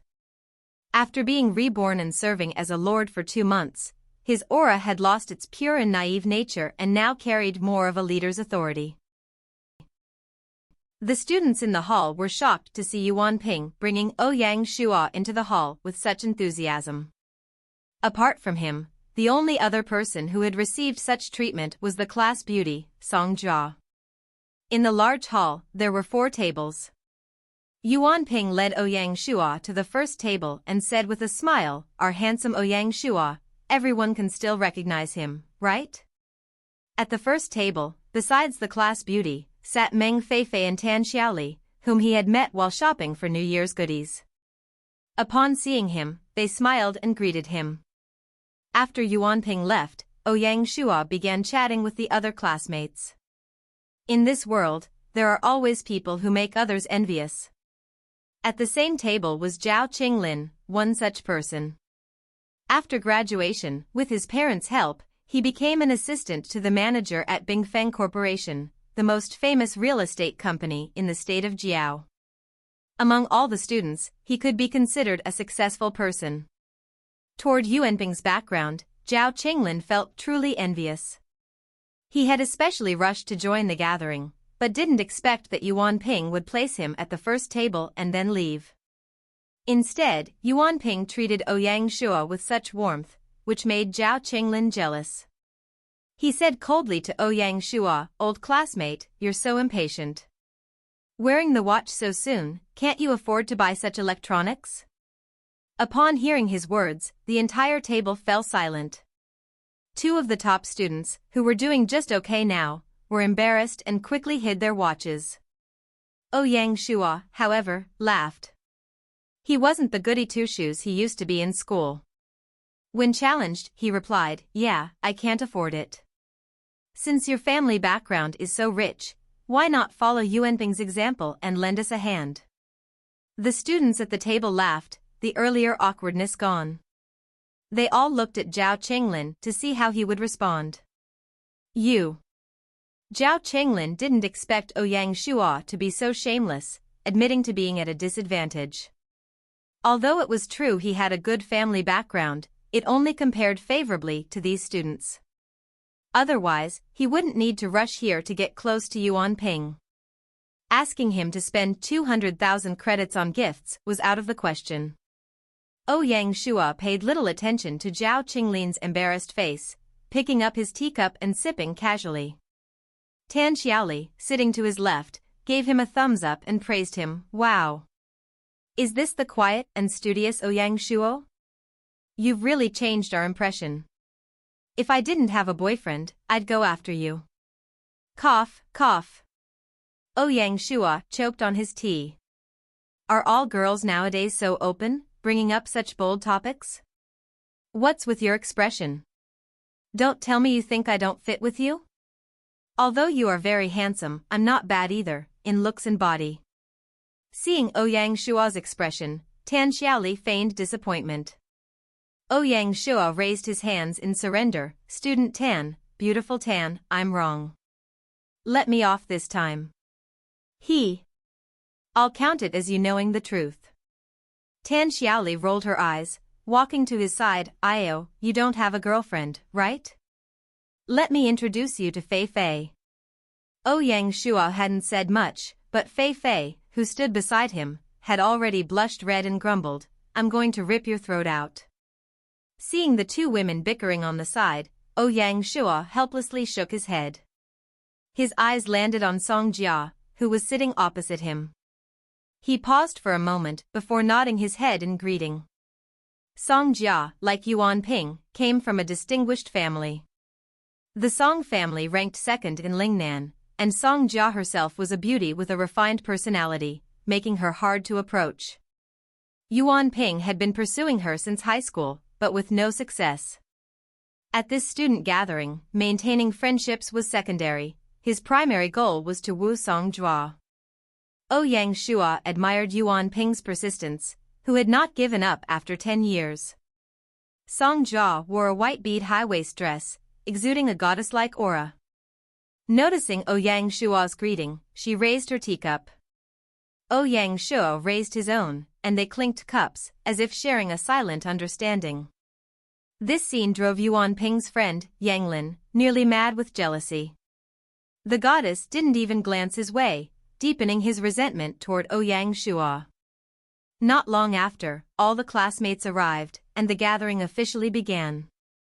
Yuan Ping returned to the first table and took the head seat, flanked by Ouyang Shua on one side and Song Jia on the other.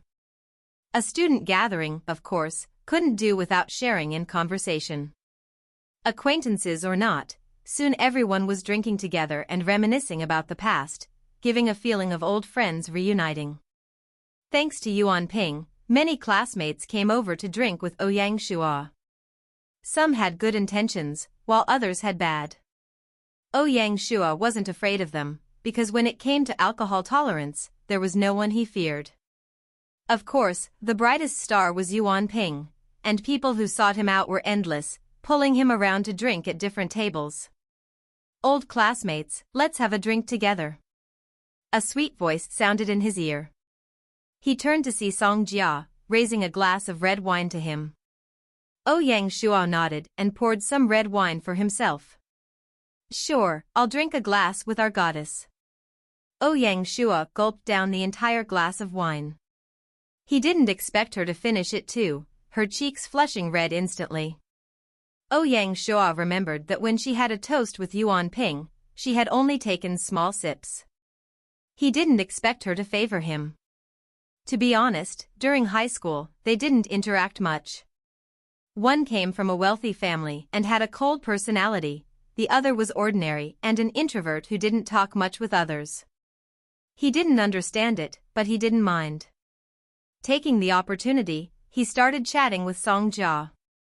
After working closely with Fan Zhengyan, his speaking ability had improved significantly, and the two of them got into a deep conversation. At that moment, Yuan Ping walked back, with Zhao Qinglin behind him. Seeing the two of them talking, he smiled and said, "I was away for a bit, didn't think you two would be in such deep conversation." Ouyang Shua didn't know if his words had any hidden meaning, but he didn't care. In reality, he was just a passing cloud. He laughed and said, "The star of tonight, just sit and eat some food." Ouyang Shua tried to change the subject, but someone was unhappy. Zhao Qinglin, like a clown, jumped out from behind Yuan Ping and sarcastically said, "The way I see it, the toad is trying to eat some of the dove's meat." The lapdog who followed Yuan Ping around jumped out to defend his owner. Ouyang Shua's face darkened, and just as he was about to teach Zhao Qinglin a lesson and beat some sense into him, Song Jia had already stepped forward and scolded, "Some people want to be despicable, and I cannot stop them. Ouyang Shua is my friend, and whoever disrespects him, I will not let off." Being scolded directly by Song Jia, Zhao Qinglin was stunned. He walked back to his seat, ashamed. A pair of eyes stared at Ouyang Shua, wanting to tear him apart. Originally, Yuan Ping didn't think much of it, but this commotion darkened his face. Fortunately, he was a prominent rich kid, so he had some manners. "We are all classmates. Come, I will drink with all of you." Ouyang Shua calmly picked up the beer glass and gulped it down. Although Yuan Ping had tried his best to raise the mood, the atmosphere remained a bit moody and awkward. An originally happy occasion was spoiled just like that. One has to mention that Yuan Ping was a master at adapting. He took the chance to end the gathering early and said, "Fellow classmates, I've booked a suite in the KTV upstairs. Let's go sing some songs." Everyone cheered. Being able to sing while feeling high was obviously a fun and good thing. Ouyang Shua did not expect such an arrangement and felt a bit embarrassed. He hadn't forgotten his promise to Binger to return home early and play with her. The original reason for coming was accomplished, and he had already met the people he wanted to see. They had reminisced as they should have. Once youth passed, it was like the wind, impossible to recreate. "Yuan Ping, I won't be going to sing." There's someone waiting for me at home. Have fun, everyone. Yang Shua smiled as he said to the organizer. Yuan Ping earnestly wished him well, hoping he wouldn't hold it against Song Jia. He acted regretfully. We could have sung a duet. Family is important, and I won't keep you. Stay safe on your way back. Yang Shua nodded, said goodbye to everyone, and turned to leave the hall. He didn't care about Tan Xiaoli's comment that he wasn't giving them face by leaving so early. As Yang Shua left Guifeng Park Hotel, he walked to the side of the road and was about to hail a taxi. Suddenly, a red Ferrari screeched to a stop in front of him. He raised his head to look and saw it was Song Jia. The beauty opened her lips slightly, smiling as she said, "Where are you going?" "I'll drop you off." Yang Shua really couldn't understand the girl in front of him. If what had happened at the banquet was vague, then this encounter made him certain that Song Jia had taken an interest in him. But why? In high school, he was just an unappealing nerd. What part of him was worthy of this attractive gem's favor? Seeing his hesitation, Song Jia teased, "Why? Are you afraid I'll rape you?" Yang Shua couldn't tolerate that. Without a word, he opened the door and sat in the passenger seat. What am I scared of? If there's rape, it will be me raping you. Song Jia giggled. She didn't even ask for his address, revving up the sports car and diving into the busy traffic. At that moment, the atmosphere in the car became very awkward. They hadn't met in 5 to 6 years, and now, in such a confined space, both were at a loss for words. Yang Shua tilted his head, sizing up Song Jia, his eyes filled with doubt and inquiry. Being stared at so brazenly, even an elegant woman like Song Jia couldn't take it. Her face blushed red as she grumbled, "What are you looking at, you little pervert?" "I'm looking at a beauty." "Want to look together?" Yang Shua continued shamelessly. He didn't believe that he would not be able to force out her true colors. "You have changed a lot," Song Jia said, not bothering with Yang Shua's teasing. "Became more handsome?" "TSK, you smug. I haven't seen you in so many years, and while your ability hasn't grown, your skin has certainly thickened. I remember you weren't like this last time." Song Jia covered her mouth and laughed softly. "How was I last time?" "I can't remember," Yang Shua asked curiously. Let me think. In my high school memory, you were a handsome, very quiet, and cute little boy. You were a bit cool and didn't like to interact with people. Please, don't use cute to describe a guy, okay?" Truthfully, Yang Shua felt a little sweet inside at the compliments from a beauty. However, he couldn't show it in his words. Back then, you were just 13 to 14 years old. In my memory, you were cute. Okay, I admit defeat. Tell the truth, you paid so much attention to me. Did you have a crush on me?" Yang Shua joked. "Yes, I had a crush on you back then." Yang Shua's eyes widened, his mouth agape with shock. "Stop joking, you were the school princess then, proud like a peacock. The guys who chased after you could form a few lines around the school track. Why would you have a crush on an unappealing little boy?" Song Jia smiled slightly. "A princess will also look out for her white knight. Those guys who chased me were filled with lust, they were so annoying. Only your eyes were so clear, making me fall head over heels for you. Do you remember the Valentine's Day that year when you received chocolates? That was my gift. I was wondering which girl would give me a gift and not leave her name. Sadly, I was too reserved back then, and even until our graduation, I didn't dare to confess. You can still make it up now, I wouldn't mind." Yang Shua knew that a teen's first love was a precious memory, but it couldn't withstand the test of time. So much time had passed, and what was left was a sweet memory. Hence, Yang Shua dared to make such unscrupulous jokes. "You smug kid.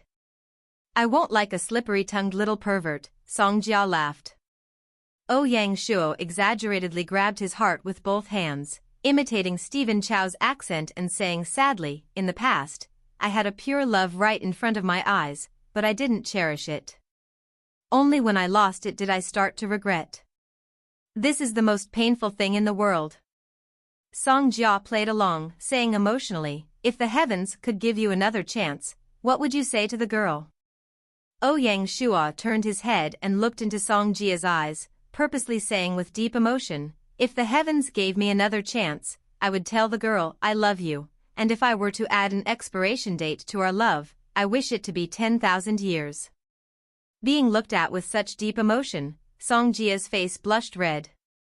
She awkwardly turned her face away, her heart racing. Although she knew Ouyang Shuo was playing the fool, when the words I love you came out of his mouth, she couldn't help but be touched.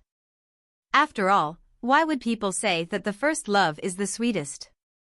Even after many years, that sweetness would still last and would not fade. The atmosphere in the car became ambiguous, even catching Ouyang Shuo off guard. When he said those 3 words, his heart skipped a beat, making him realize he was emotionally affected. Cough. If it's convenient, can you drop me off at the White Cloud area in Tianyuan district? I live there. Ouyang Shuo shook his head, clearing his mind, and quickly changed the subject. Oh, sure. Song Jia turned the steering wheel and handed her phone to Ouyang Shuo at the same time. What are you doing? Save your number in my phone. You're really a block of wood, the beauty grumbled.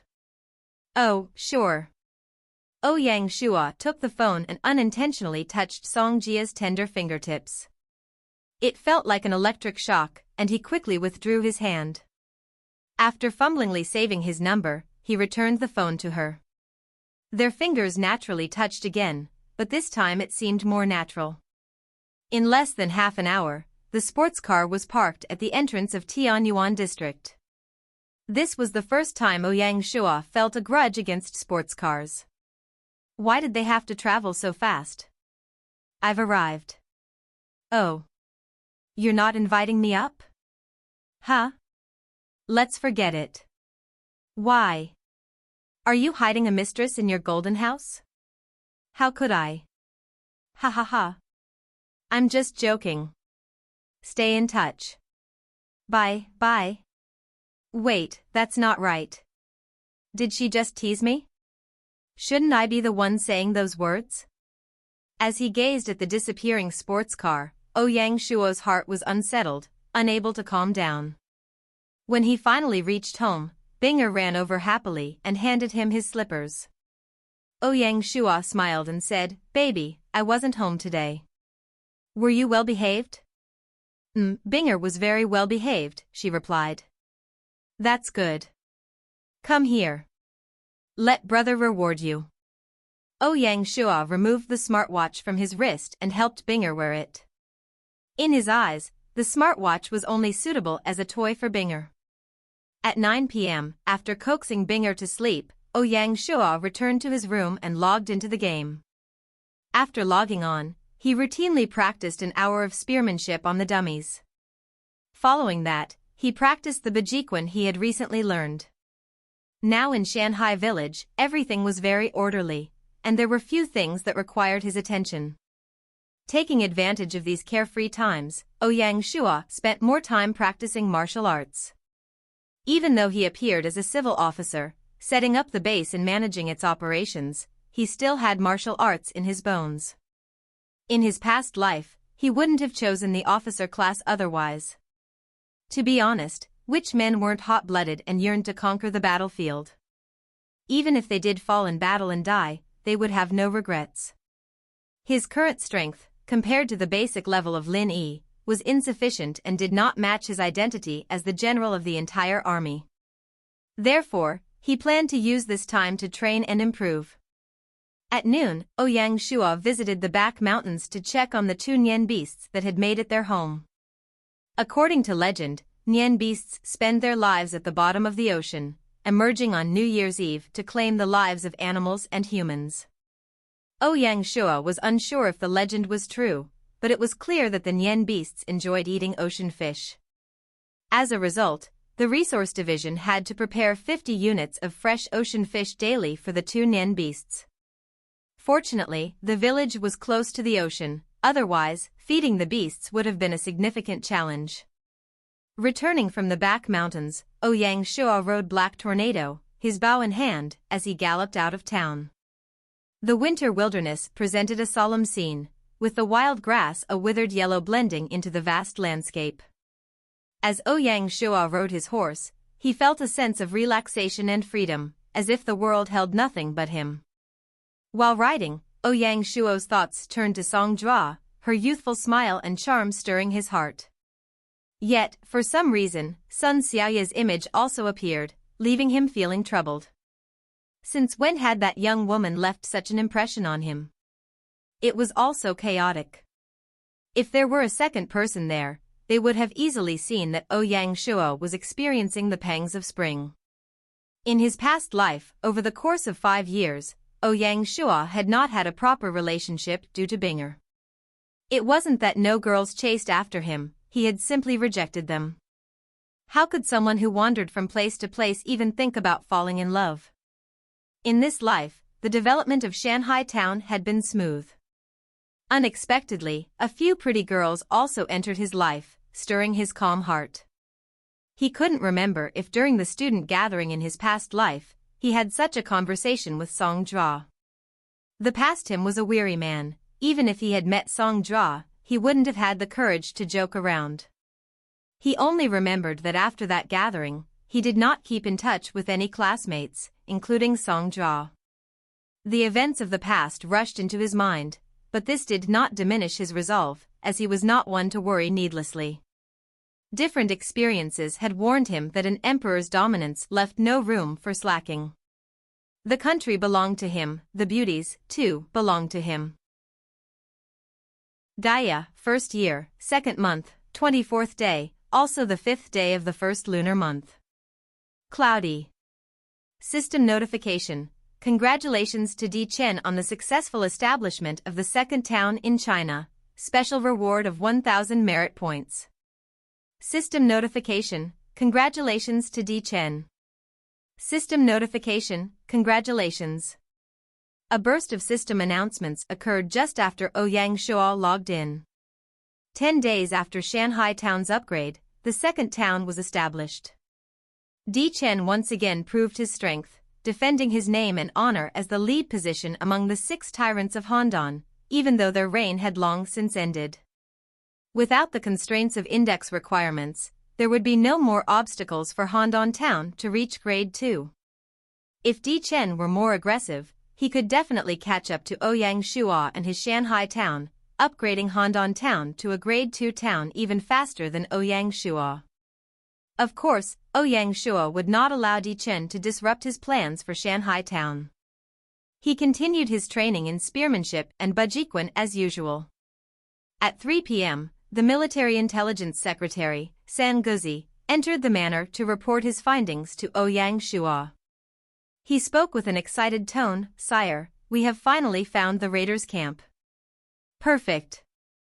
Where is it?" Ouyang Shuo, excited by the news, asked hastily. "Heh. Sire, it's a place you would never have thought of.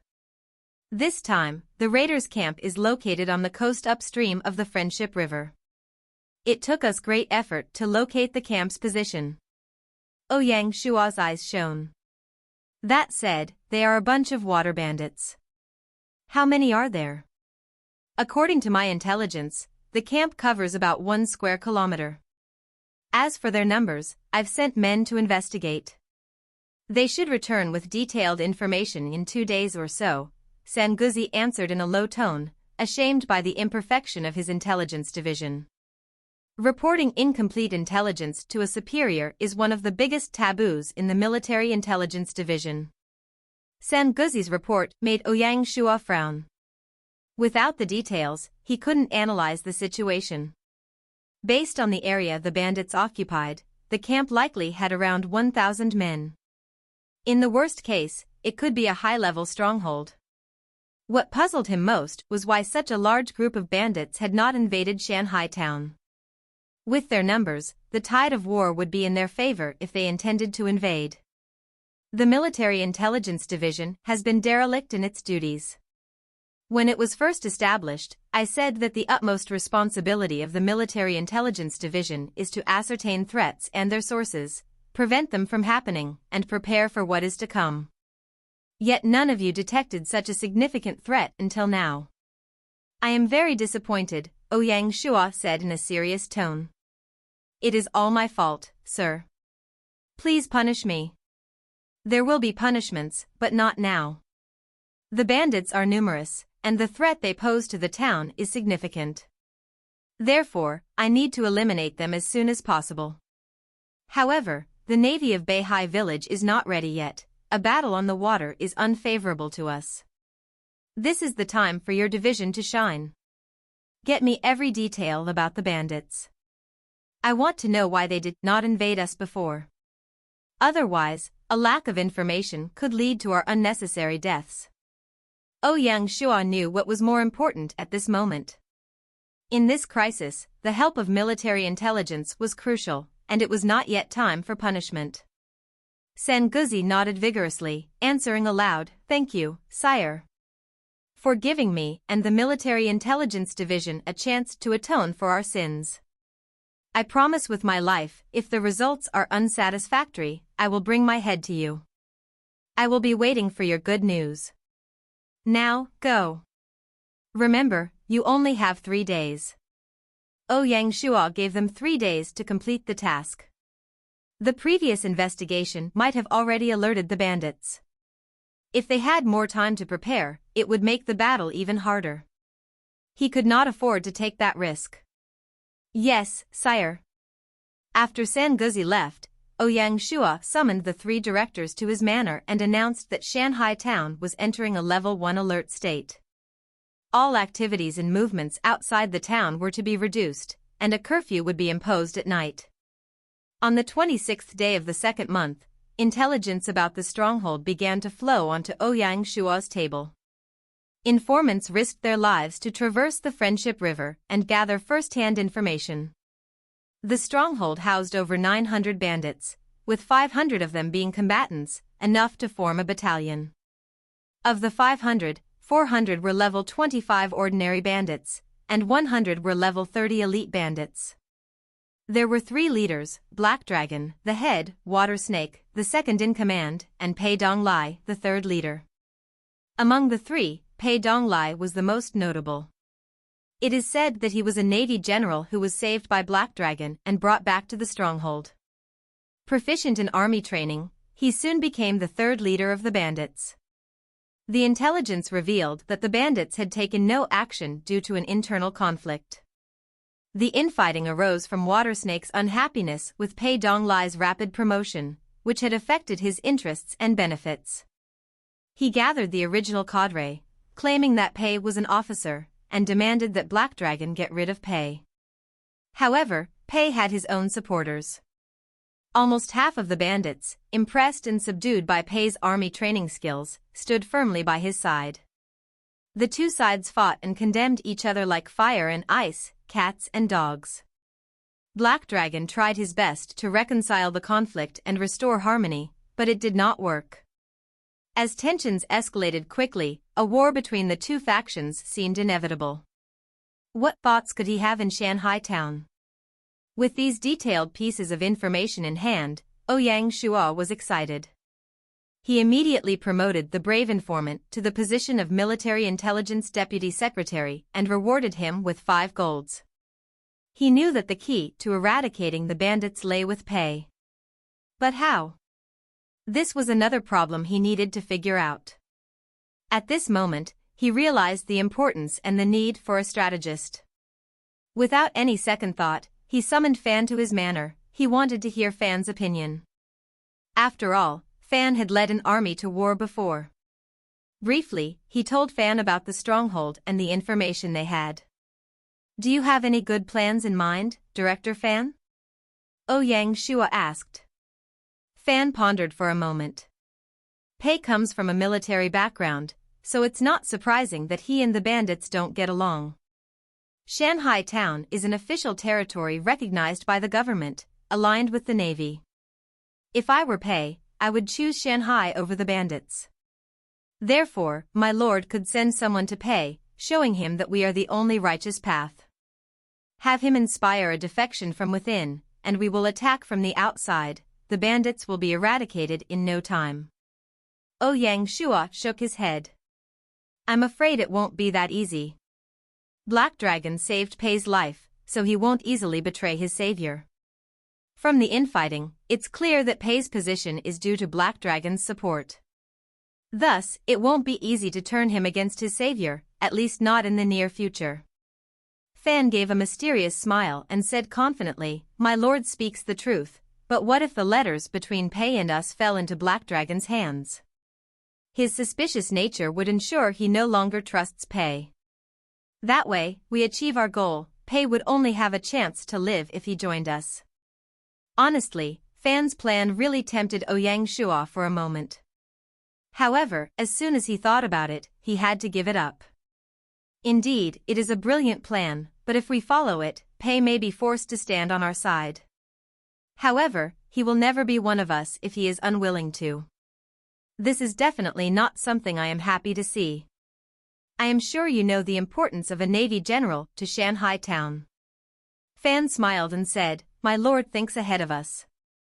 You have grasped the king's way. If this is the case, and if my lord desires the best of both worlds, then there is only one way to do it. How? Instigate the relationship between Water Snake and Black Dragon. Water Snake leads the senior cadre in the stronghold, and they are unhappy with Black Dragon's favor toward Pei. Find the right timing, and make them turn against each other. When the snipe and clam grapple, Shanghai Town can watch the fight from behind the ramparts and be the fisherman that profits. Ouyang Shua nodded his head excitedly. You must have a good plan in mind. Please show me how. My lord, you only need to send a trusted and skillful spy to sneak into the stronghold and spread the word that Water Snake is about to riot and replace Black Dragon as their mighty leader. Ensure the news reaches the skeptical Black Dragon. Given the current sensitivity of such news, even if he finds it abnormal, he will still choose to eliminate Water Snake. Naturally, Water Snake will not stand idly by, and the battle between the two is inevitable. Fan calmly analyzed the situation. Furthermore, to ensure the plan goes smoothly, there are two more things that need to be done. First, disable Shanghai Town's state of alert. So the bandits can relax their guard and cast us aside, focusing solely on the impending battle. Secondly, continue our contact with Pei, demonstrating our sincerity and goodwill.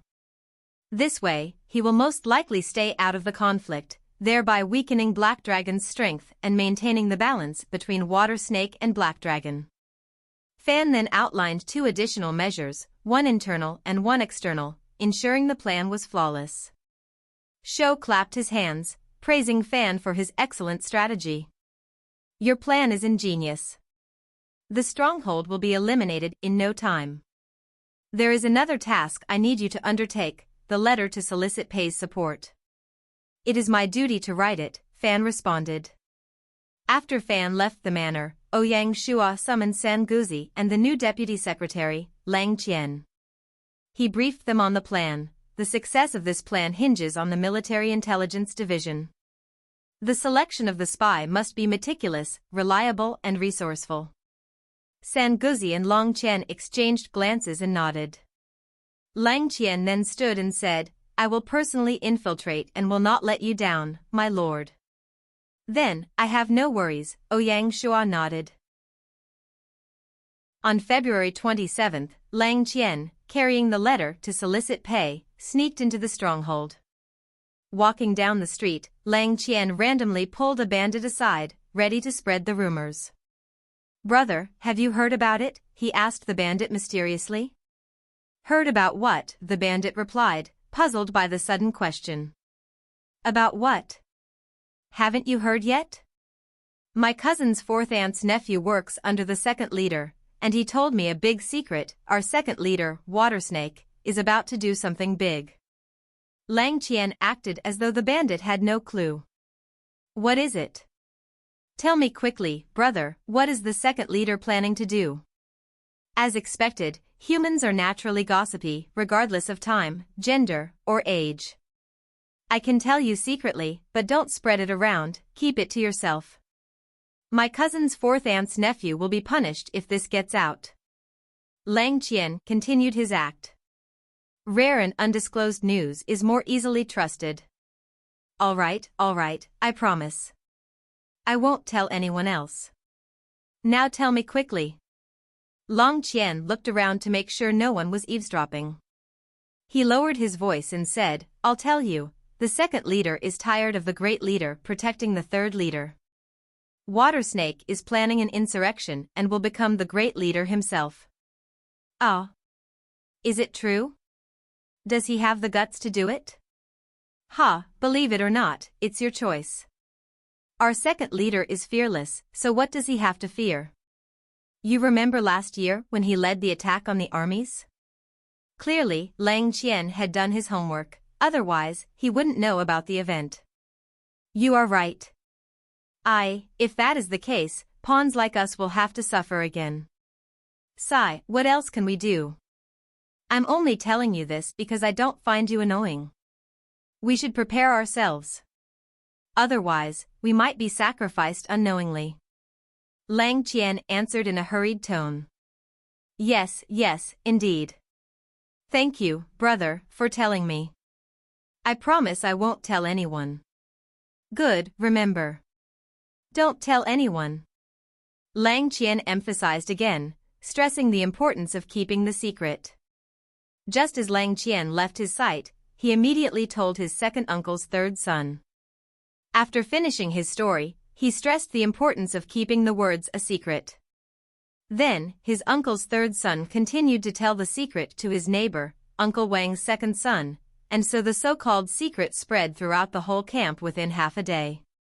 The entire stronghold was abuzz with talk, people gathering in hushed groups, whispering mysteriously, and always ending with a plea not to spread the words. It was already 11 a.m. when Black Dragon received the rumors. 2 hours had passed since Lang Qian had created them. In the Hall of Brotherhood, Black Dragon sat in the main seat, his voice somber and deeply cold. Brother. In the end, you still wanted to take the final step. In the Hall of Brotherhood, just below Black Dragon, his trusted strategist was puzzled by the strange news and questioned its truth. My great leader, this is strange. If the second leader is really going to do it, how would he allow the information to be leaked? This doesn't make much sense. Black Dragon's face darkened, and he asked, by your words, you mean there is someone behind all of this? Someone spreading false news, stirring up the waters and our relationship? It is all merely my conjecture. But we still need to prepare ourselves, precautions are still necessary. Who has this motive? Black Dragon questioned further. His strategist's face remained expressionless for a moment, reluctant to answer. Black Dragon waved his hand, impatiently asking for his response, speak whatever is on your mind, there is no need to hold back. What more is there to avoid at this point in time? Then, I shall be bold and straightforward. In my opinion, it is the third leader, he is the biggest suspect. What? You are speaking of Donglai? How can it be possible? Black Dragon was certainly surprised by the answer. Since he had been bold, there was no need to hesitate anymore. Yes, my great leader, think about it. If you and the second leader wage war, who would benefit? Would it be Shanghai Town from the east? If we have an internal conflict, they will benefit greatly, no doubt they have such motives. The strategist nodded his head and confidently said, I have thought so too, thinking it might be Shanghai Town. But according to our scouts, Shanghai Town had no movements, everything was as usual. They could still be immersed in the New Year's celebration atmosphere. They probably are not even aware of our existence. Black Dragon was not convinced. He still had his trust in Pei Donglai. He stood up and walked around the hall, frowning, trying to see clearly through the thick fog and grasp the truth. Do you think this could just be a slapstick farce by my second brother? Trying to crush my trust in Donglai so he could benefit from it. Black Dragon's words struck his strategist's heart. The strategist paused and ran the possibilities through his mind. It is highly possible. The second leader had named himself Water Snake, all because he admired Black Dragon's cold-bloodedness and slyness. This whole plot seemed much like his style. As his strategist stayed silent, Black Dragon knew exactly what was on his mind. It seemed like he had hit the jackpot. With a cold, emotionless voice, he said, brother, what a conscienceless man you are. In that case, don't curse me for being ruthless. Give my orders. Send the men over and capture Water Snake, dead or alive. I want his body. Yes, sir. His strategist dared not stay longer. He left right after to gather the men. As the main camp of the stronghold, the Hall of Brotherhood stationed a squadron of bandits, 70 ordinary bandits and another 30 elites, patrolling and guarding the Hall of Brotherhood, directly under Black Dragon's command. However, just as Black Dragon was discussing in the Hall of Brotherhood, Water Snake had already taken the first move. He understood his elder brother too well. Whether the rumors were true or not, there wouldn't be a place for him in this home anymore. Why not seize the opportunity and risk it all? As the second leader of the raiders, Water Snake commanded 2 squadrons, 200 men, including 60 elites and 140 ordinary bandits. They were usually stationed in the stronghold. Water Snake sent his trusted subordinate to organize them out of the barracks in batches and gather them in his courtyard. At 11:30 a.m., Water Snake and his troops marched from his courtyard straight to the Hall of Brotherhood. The sheer number of his forces sparked fear and unease among the non-combatants. The rumor that had circulated that morning was now coming true. Upon learning this, Black Dragon sent a messenger to seek help from the barracks through the back door, while he rushed to the front gate. The two factions that had once fought together were now facing off.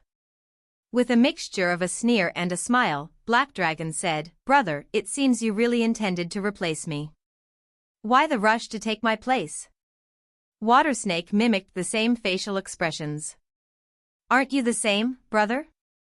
Since you've lost trust in me, I can only apologize in return." Seeing the situation worsen, Black Dragon took a step back. "Brother, stand down your troops. I promise I won't hold your actions against you." At that moment, one of Water Snake's subordinates approached and whispered, "Leader, I think he's stalling. We should attack now. The longer we wait, the more uncertain things become." Water Snake nodded. "No more pretending, brother. Everyone, attack." Water Snake's forces outnumbered Black Dragon's by a ratio of 2-1, giving them a clear advantage. However, Black Dragon's troops managed to hold their ground, relying on the Hall of Brotherhood's defensive structures like sentries and fences. In the meantime, Military Intelligence Division Deputy Secretary Lang Tian spread the rumors and then went directly to Pei Donglai's courtyard. According to his routine, Pei Donglai would only be in the barracks in the afternoon. In the morning, he usually stayed in his courtyard. After all, there was a significant difference between bandits and the army. Bandits had no morning drills and were generally undisciplined. This was the main reason why Water Snake could smoothly get his troops out of the barracks without alerting Pei Donglai. As an outsider, Pei Donglai had no allies in the stronghold and only a few servants in the courtyard. Long Tian was able to sneak into Pei's study without any trouble before alerting him. "Who is it?" Pei asked, wary of the intruder. "Greetings, General Pei. I am a messenger from Shanghai town, bringing greetings from my lord to you." The study fell silent for several minutes before Pei invited Lang Tian in. "Come in." Lang Tian exhaled in relief and walked into the room, prepared to flee if necessary. In the middle of the room, an officer sat holding a book on the art of war. His eyes were cold as ice. "How brave of you, daring to infiltrate the stronghold and walk into my courtyard," he said. Long Tian responded calmly, I do not deserve such high praise, General. Please forgive my unannounced visit. My lord values talent and has heard of your reputation, so he has sent me to pay you a visit. As he spoke, he took out a letter from Fan Zhengyan and handed it to Pei Donglai. Pei Donglai opened the letter and took a glance. His rapidly changing facial expression was indescribable. He paused for a moment before replying, Your lord's goodwill, I have received. But I am indebted to Black Dragon, for he saved my life and I swore I would not betray him. You may leave now. I will not hold you back. Lang Qian nodded, understanding Pei Donglai's inner conflict between the one who saved his life and the one who appreciated his talents. It was truly a hard decision to make. In the end, he chose to repay his debt to his savior and gave up his ambition. Such an honorable man. Asterisk, Long Taos, side characters in Chinese operas who perform acrobatics and fight scenes. Asterisk, 12.47 to 13.07, don't ask me about the tree sap. Lang Qian left the Pei courtyard but remained in the stronghold. He will be watching from the shadows and reporting the current situation to his lord. Back at the Hall of Brotherhood, under Watersnake's encouragement, Black Dragon's forces were losing ground and were on the verge of complete defeat. Black Dragon was furious and vented his anger, God damn it, why hasn't the reinforcement arrived yet? It's still morning.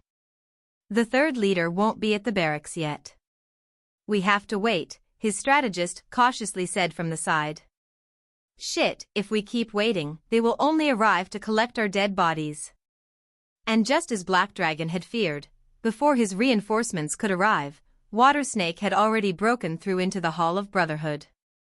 Black Dragon and his remaining troops were surrounded. The victorious Watersnake, proud and complacent, said, What do you think of this, brother? Kneel before me and kowtow. Acknowledge me as your elder brother and leader, and I will spare your life. Black Dragon was a man of pride. How could he endure such humiliation? Pooh. You can kill me or do whatever you like, but you want me to kowtow to you? Dream on. I offered you the wine of mercy, and you chose the wine of punishment. Don't blame me for being ruthless. Watersnake, angered by the response, twisted his face and spoke in a somber tone. He then gave the order, kill him. Under a rain of arrows, Black Dragon died. Following his death, the rest of his troops surrendered. The battle at the Hall of Brotherhood resulted in 32 casualties from the station's squadron, with 68 surrendering. Watersnake's 2 squadrons suffered 58 casualties, including 12 seriously injured, while 130 remained combat-ready. This included 45 elite raiders, indicating that most of his forces were still in good condition. At this time, Pei Donglai led 2 squadrons of reinforcements to the Hall of Brotherhood. However, it was too late. Watersnake had gathered his men at the front door and loudly addressed the reinforcements, Brothers, our once mighty leader is now gone. From this moment on, I am the new leader of this stronghold. You must think wisely, do you want to follow my lead, or an outsider like Pei Donglai? Pei Donglai arrived with 200 men, but only 10 were elites. Although his reinforcements had a slight numerical advantage, they were evenly matched in strength, and Watersnake held the geographical advantage. Upon hearing of Black Dragon's death, Pei Donglai shouted in great sorrow, Brothers! Watersnake is a rebel and a traitor. He ambushed the Hall of Brotherhood and killed our mighty leader. Such a dishonorable man must be executed by all of us. Sadly, not everyone shared Pei Donglai's sense of honor. Most of the bandits had decided to side with Watersnake, with over 50 joining his forces, leaving only Pei Donglai's loyal troops. Watersnake laughed, it seems they support me more. Pei Donglai, you outsider brat, leave now while you can. I'm letting you live. In reality, he didn't want to start another war with Pei Donglai to avoid further casualties. Having claimed himself as the leader, he naturally didn't want to risk more losses. Kill them. Pei Donglai's loyal troops were all remarkable and brave. Water Snake sneered, you just can't take a good offer when you hear one. Brothers, charge. With 50 additional bandits, Water Snake felt confident of victory. He abandoned his geographical advantage and led his troops out of the Hall of Brotherhood, engaging Pei Donglai outside the hall. Not far from the battlefield, Tian observed the conflict and decided the time was right. He quietly slipped into a secluded corner, fired the attack signal, and then rushed to the stronghold's main gate. Just outside the stronghold, Ouyang Shua and his squadrons were hidden in the woods, waiting for the signal. While they waited patiently, Ouyang Shua pulled General Shi aside and gave him a secret order. General Shi, I have a special mission for you. Yes, my lord.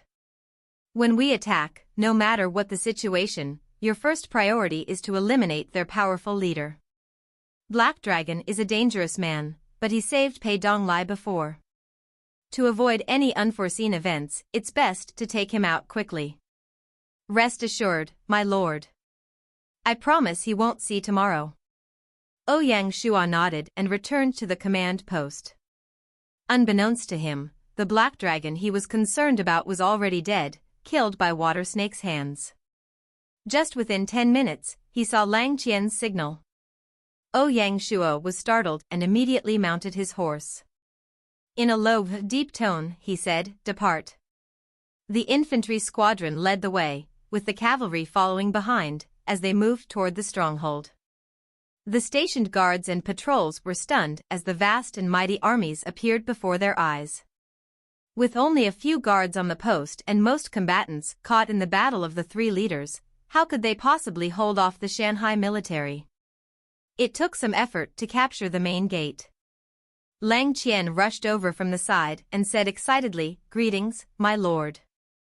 Ouyang Shua nodded and quickly asked, "What is the situation in the stronghold?" "Everything is as expected, my lord. Water Snake has occupied the Hall of Brotherhood and killed Black Dragon. Pei Donglai and his men are engaging Water Snake in a fierce battle, attempting to avenge Black Dragon's death." Tian quickly summarized the situation. Ouyang Shua exhaled in relief upon hearing that Black Dragon had died. "Good, while the clam and the snipe fight, the fisherman gains. Let's go." This time, the infantry and cavalry switched positions. When the army reached the Hall of Brotherhood, the bandits were all shocked. No one had seen this coming.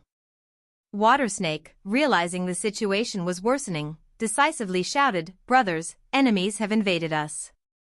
Let's stand together and defend ourselves." The bandits, fueled by bloodlust and roused by Water Snake's words, shouted fearlessly. Only Pei Donglai was both shocked and suspicious. He had never imagined that the Shanghai troops were waiting outside the stronghold. Clearly, everything that had transpired today was under the control and watch of the Shanghai Lord. Ouyang Shua sneered and said, "Surrender and you will be spared, resist and you will be killed. Bah! Brothers, follow me and fight." Water Snake shouted a war cry and charged forward. Seeing that a fight was inevitable, Ouyang Shua's blood boiled with excitement, and he too shouted, "Charge!" Captain Lin Yi led his cavalry squadron, following Ouyang Shua's lead, and cried, "Protect the Lord." From the moment Water Snake decided to resist, the outcome was sealed. After all, they were water bandits, and land warfare was not their strong suit. They were also fatigued from the battles with the three leaders.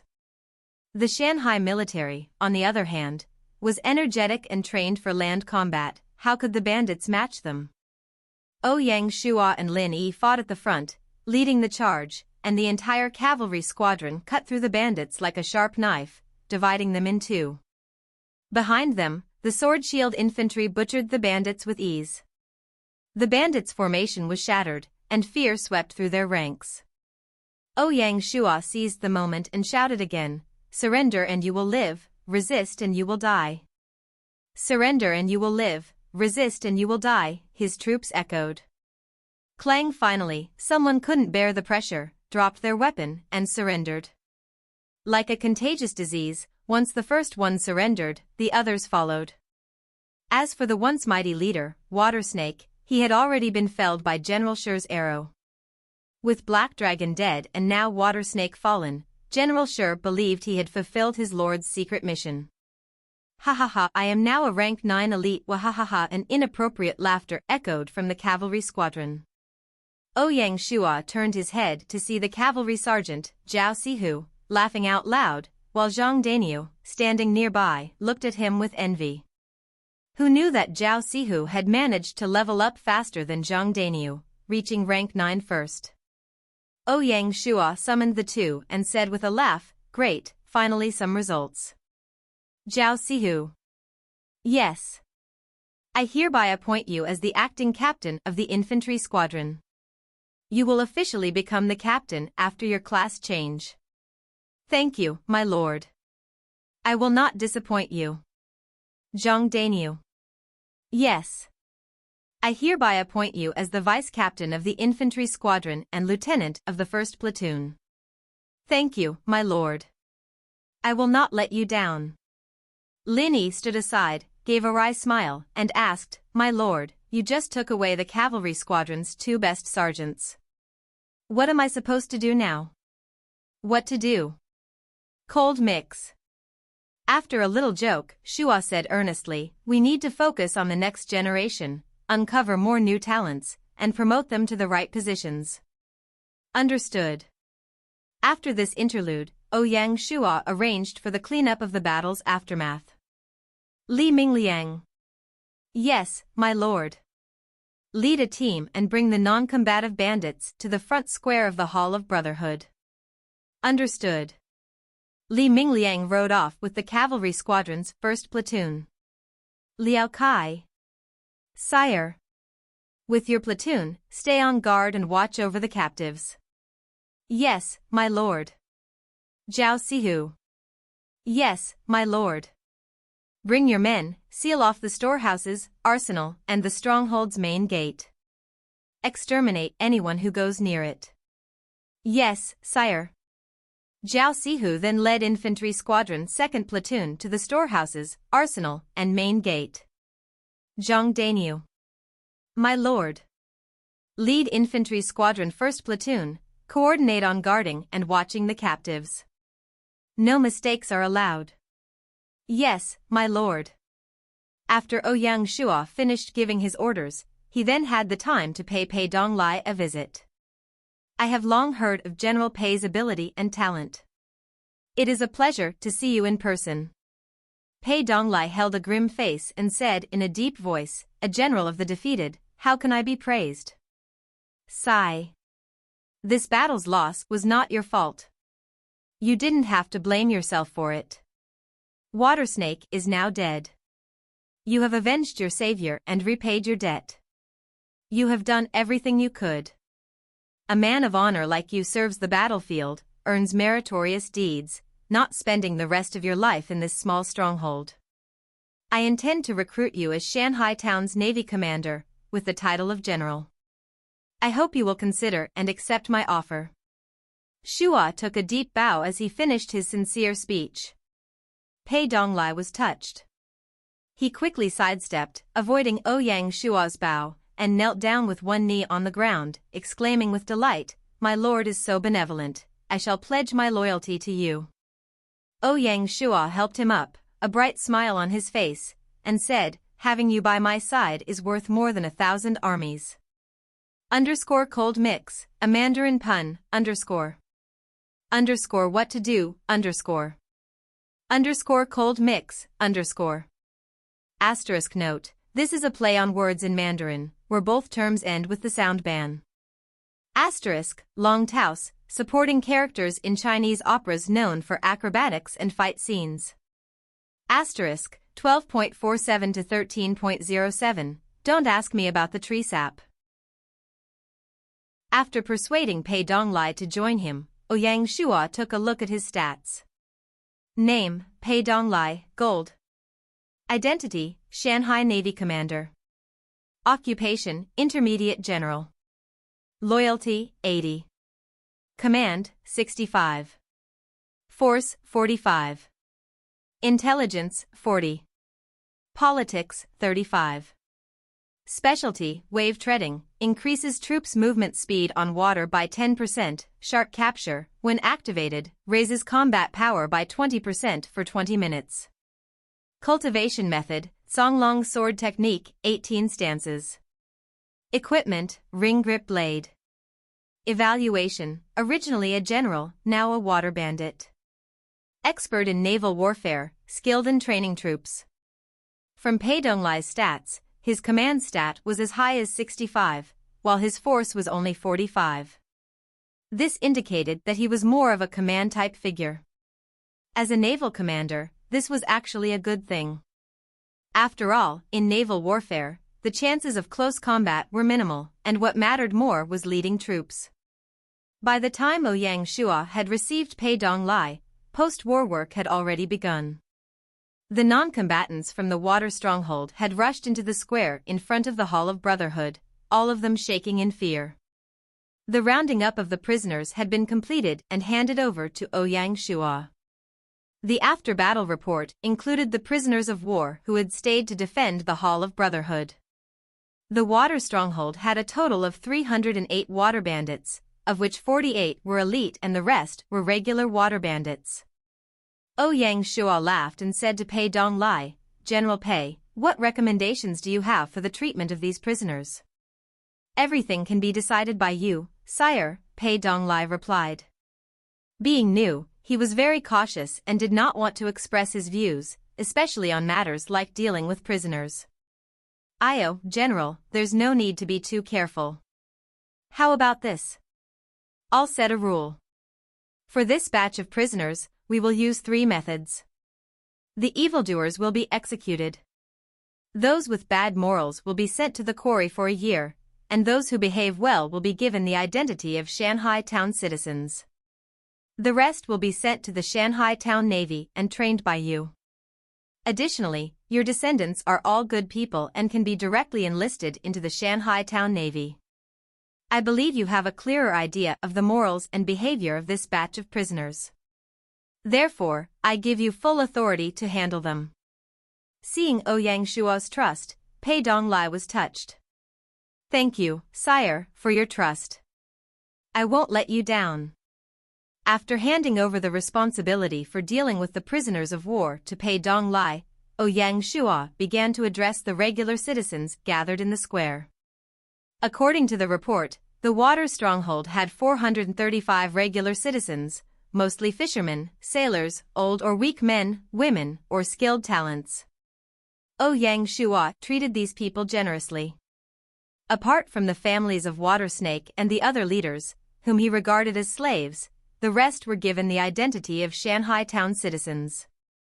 Ouyang Shua arranged for Lin Yi to lead the cavalry squadron to bring the prisoners and regular citizens back to Shanghai town. At the same time, he arranged for fast horses to inform the Material Reserves Department and Finance Department to come and settle the stores and send them back to Shanghai town. After Pei Donglai told Ouyang Shua the locations of all the treasures and items in the water stronghold, he left with the squadron to return to Shanghai town and work with the Household Registration Division on the prisoners of war. At noon, the Material Reserves Department and Finance Department arrived at the water stronghold with a large number of wooden carts. Thanks to Pei Donglai's earlier advice, the transport of the goods went smoothly. Ouyang Shua, true to his thrifty nature, cleared out the entire water stronghold. Finally, he entered the Hall of Brotherhood. Upon seeing the stone stele that had risen, he placed his hand on it without hesitation, triggering a system notification. System notification: congratulations, player TWO Wui, for destroying an advanced water stronghold. Please choose a method of disposal: occupy, transfer power, or destroy. I choose to destroy. Ouyang Shua opted to destroy the stronghold, leaving no hope for the water bandits. System notification: player TWO Wui chose to destroy the advanced water stronghold, obtaining 20% of its building blueprints and 20% of its building materials. System notification: congratulations, player TWO Wui, for obtaining harbor blueprints, dojo blueprints, pharmacy blueprints, and relay blueprints. You have also received 8,000 units of wood and 2,000 units of stone. System notification. Congratulations, player TWO Wui, for successfully destroying the high-grade water stronghold. You have earned 500 merit points and 1,000 reputation points. That wasn't bad. Out of the 4 blueprints, the pharmacy and relay were grade 2 town basic buildings and could be used, saving him 100 gold. After destroying the water stronghold, Ouyang Shuo left Zhao Sihe to work with the Material Reserves Department and Finance Department to transport the materials and departed on his horse. On February 28, the 9th day of the year, at the Shanghai Meeting Hall, Ouyang Shuo chaired the meeting. It was attended by Fan Zhongyan, Tian Wenjing, and Cui Yu, the 3 directors. Gu Xiuwen and Zhou Feng from Beihai Village, and the military was represented by General Shi, Lin Yi, Pei Donglai, and Zhao Sihu. Tian Wenjing spoke first. The battle at the water stronghold yielded large amounts of resources. As instructed, I will provide a report. Gold, 728 gold, 57 silver, and 49 copper, 12 blueprints, a special item, territory specialty scroll, 4 civil servant change class tokens, and a Mingguang armor manufacturing technology manual. The rest of the materials and equipment are not included in this report. Ouyang Shuo already had plans for these materials. He took 700 gold and gave the remainder to the finance department to ease their financial burden. The 12 blueprints, other than the relay, pharmacy, and alchemy workshop, which could be used on a grade 2 town, were sold to the intermediate market. After deducting 20% in fees, he gained 40 gold. As for the special items, he directly used the territory specialty scroll and passed the manual to the weaponsmith. Territory specialty scroll, for after use, production-based citizens' skill familiarity training speed is increased by 5%. Mingguang armor manufacturing technology manual, after use, the user gains knowledge of crafting the Mingguang armor. The only item left was the civil servant job change token. Ouyang Shuo looked at the 3 directors. We have 4 civil servant class change tokens. Each of you directors will recommend 1 secretary, and we will decide on the last token later.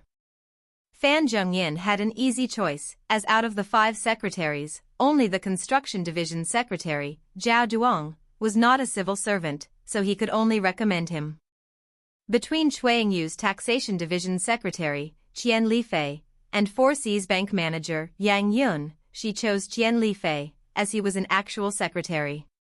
Tian Wenjing had the hardest decision. The Material Reserves Department had 3 secretaries, Du Xiaolin, Zhang Shanpao, and Zhao Yufeng. Along with the Salt Pan Division Vice Secretary, Xin Jue, none of them had undergone class changes. In the end, Tian Wenjing chose Zhang Shanpao, simply because he was the only one who did not make a mistake in the last test. Ouyang Shuo did not comment on their choices. All right, Zhao Duong, Qian Lifei, and Zhang Shanpao. For the last token, I think I will give it to the Salt Pan Division's Xin Jue. He realized that compared to the high-level arrangement of the Administration Department, the Material Reserves Department was somewhat lacking. Thus, he decided to give the last class change slot to the Material Reserves Department. His reason for choosing the Vice Secretary over Du Xiaolin or Zhao Yufeng was the same as Tian Wenjing's. Zhao Yufeng, whom Ouyang Shuo had high hopes for, missed out once again. If he did not have any exceptional performances, he might fade out of Ouyang Shuo's view. After dealing with the class change tokens, Ouyang Shuo looked at Pei Donglai and laughed. General Pei, you can report the situation with the prisoners. Pei Donglai got up, bowed, and said, under orders from Sire, I was in charge of the prisoners. Out of 308 prisoners, there were 8 evildoers and 120 morally corrupt individuals. That's good. Based on our arrangement, the 8 evildoers will be beheaded, and the 120 will be sent to the quarry. As for the remaining 180 prisoners and the 20 recruited at Beihai Village, they can form 2 squadrons, Ouyang Shuo casually said. Regarding the setup of the two squadrons, Ouyang Shuo planned to grant them freedom. The 20 sergeant positions will be selected by General Pei and reported to me. You can also recommend a captain. To have so much trust, General Pei was deeply moved. I will not let you down and will train an elite navy for the town. Ouyang Shuo nodded and said, Zhou Feng. Present. You will be the vice captain under General Pei. Learn from him well and continue to study the arts of training Navy soldiers. When you level up from rank 9 to general, I will promote you to captain. Although he was confident in General Pei, he still needed someone to keep an eye on him. Zhou Feng, whom he held high hopes for, was a good choice. Thank you, sire. I won't let you down. After arranging the navy, Ouyang Shuo looked at Gu Xiuwen. How many people does Beihai village have now? Last night, Beihai village leveled up to a grade 3 village and has 512 people, Gu Xiuwen said proudly. Ouyang Shuo nodded. The destruction of the water stronghold gave us a large population. Those 435 regular civilians have given us enough to upgrade to a grade 2 town. Beihai village is also approaching the maximum population of 1,000. So you need to make arrangements to upgrade to a grade 1 town. Yes. Gu Xiuwen replied. Asterisk, Long Taos, side characters in Chinese operas who perform acrobatics and fight scenes. Asterisk, 12.47 to 13.07, don't ask me about the tree sap. Before Gu Xiuwen left Shanghai town, Ouyang Shuo gave him 200 gold to use for class changes for the two newly established navy squadrons. Since the water bandits' combat ability was higher than that of the militia, they could skip being militia and directly change class to navy soldiers. Each soldier's class change cost 1 gold. In Earth Online, generals did not have the right to change the class of soldiers.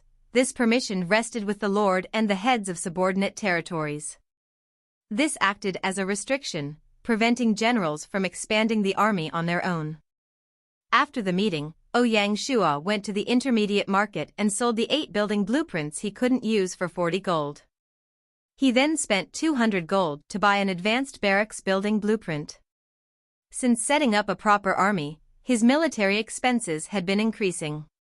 In the blink of an eye, he had spent 400 gold on the military. On the first day of the 3rd month at 9 a.m., in the Shanghai town meeting room, Ouyang Shuo's thoughts were consumed by leveling up. A white light shone, and in the middle of the meeting room, the golden heartstone rose from the ground. He placed his right hand on it, and instantly, a system notification sounded out. System notification, checking Shanghai town upgrade requirements. Requirement 1, population reached 2,000 upper limit. Requirement met. Requirement 2, all basic building structures are completed. Requirement met.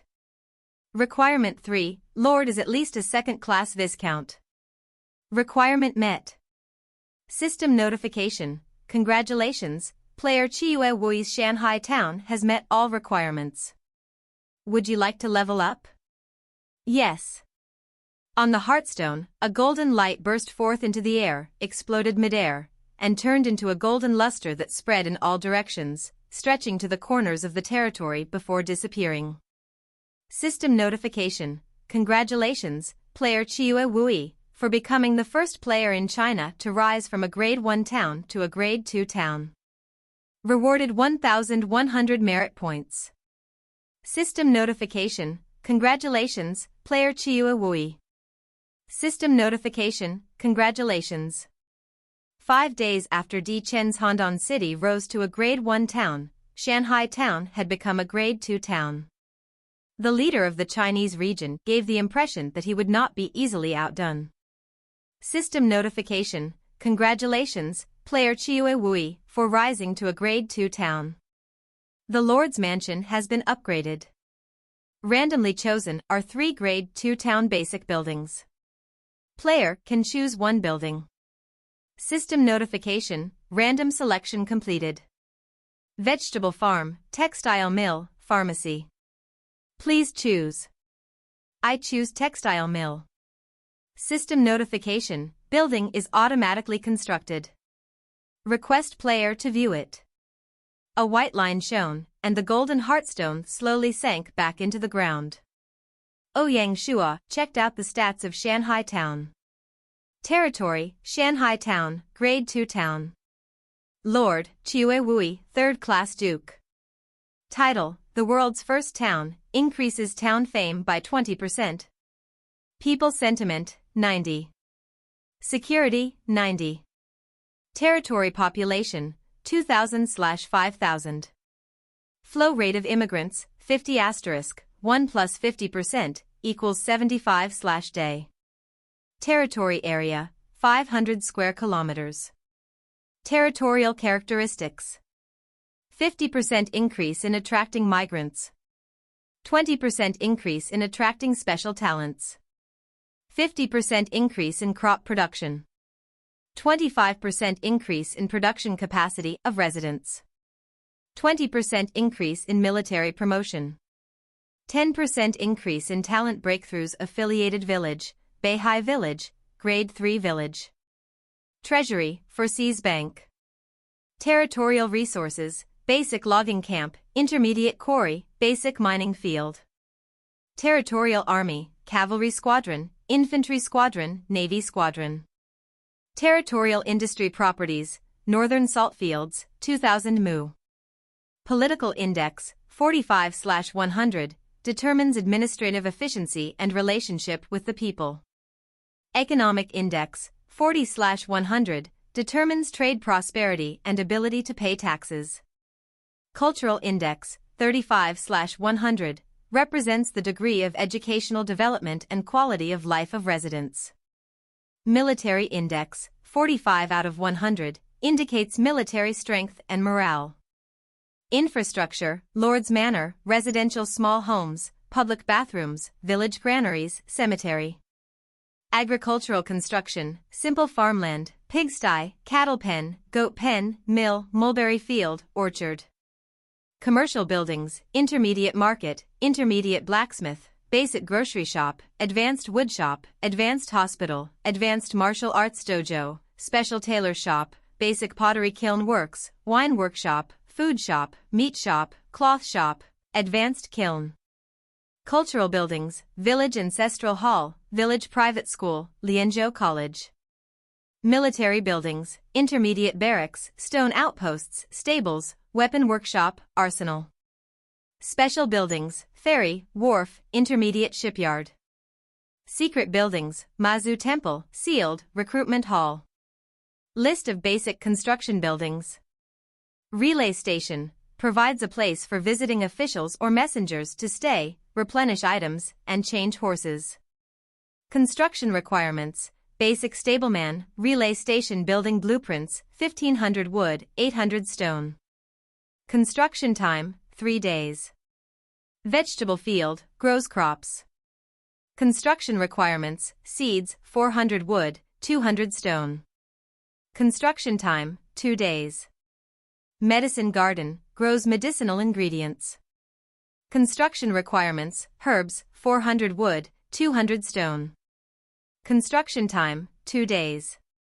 Pharmacy, shop that sells medicine. Construction requirements, pharmacy building blueprints, 800 wood, 200 stone. Construction time, 2 days. Textile mill, place where textiles are produced. Construction requirements, textile mill building blueprints, 1800 wood, 600 stone. Construction time, 3 days. Bank, an establishment that handles financial transactions. Construction requirements, bank building blueprints, 2000 wood, 1000 stone. Construction time, 3 days. Alchemy workshop, smelting facility for crafting various items and jewelry. Construction requirements, alchemist, metal workshop building blueprints, 1500 wood, 1800 stone. Construction time, 3 days. Of the 7 essential buildings for a Grade 2 town, the vegetable farm and medicine garden did not require building blueprints. The textile mill and bank were already constructed.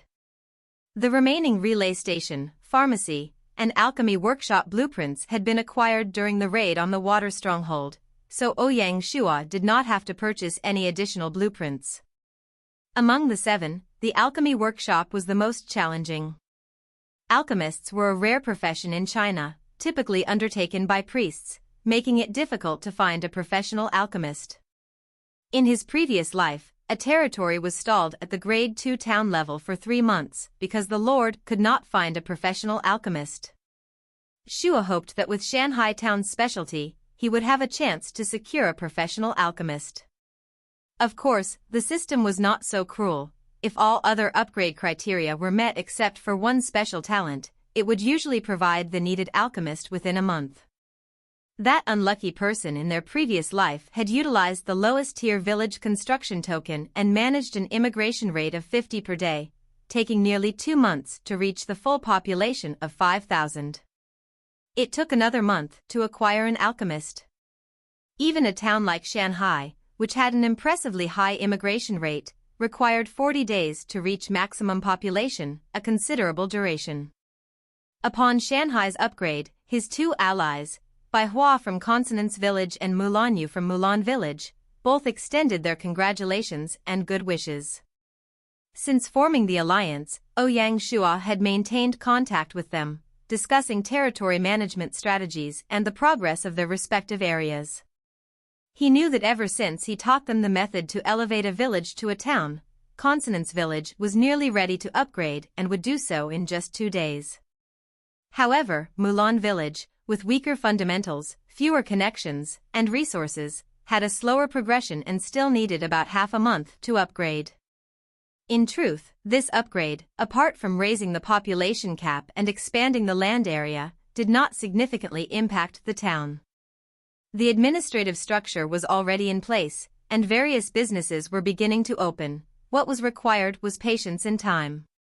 In contrast, a deeper threat was gradually approaching the town of Shanghai.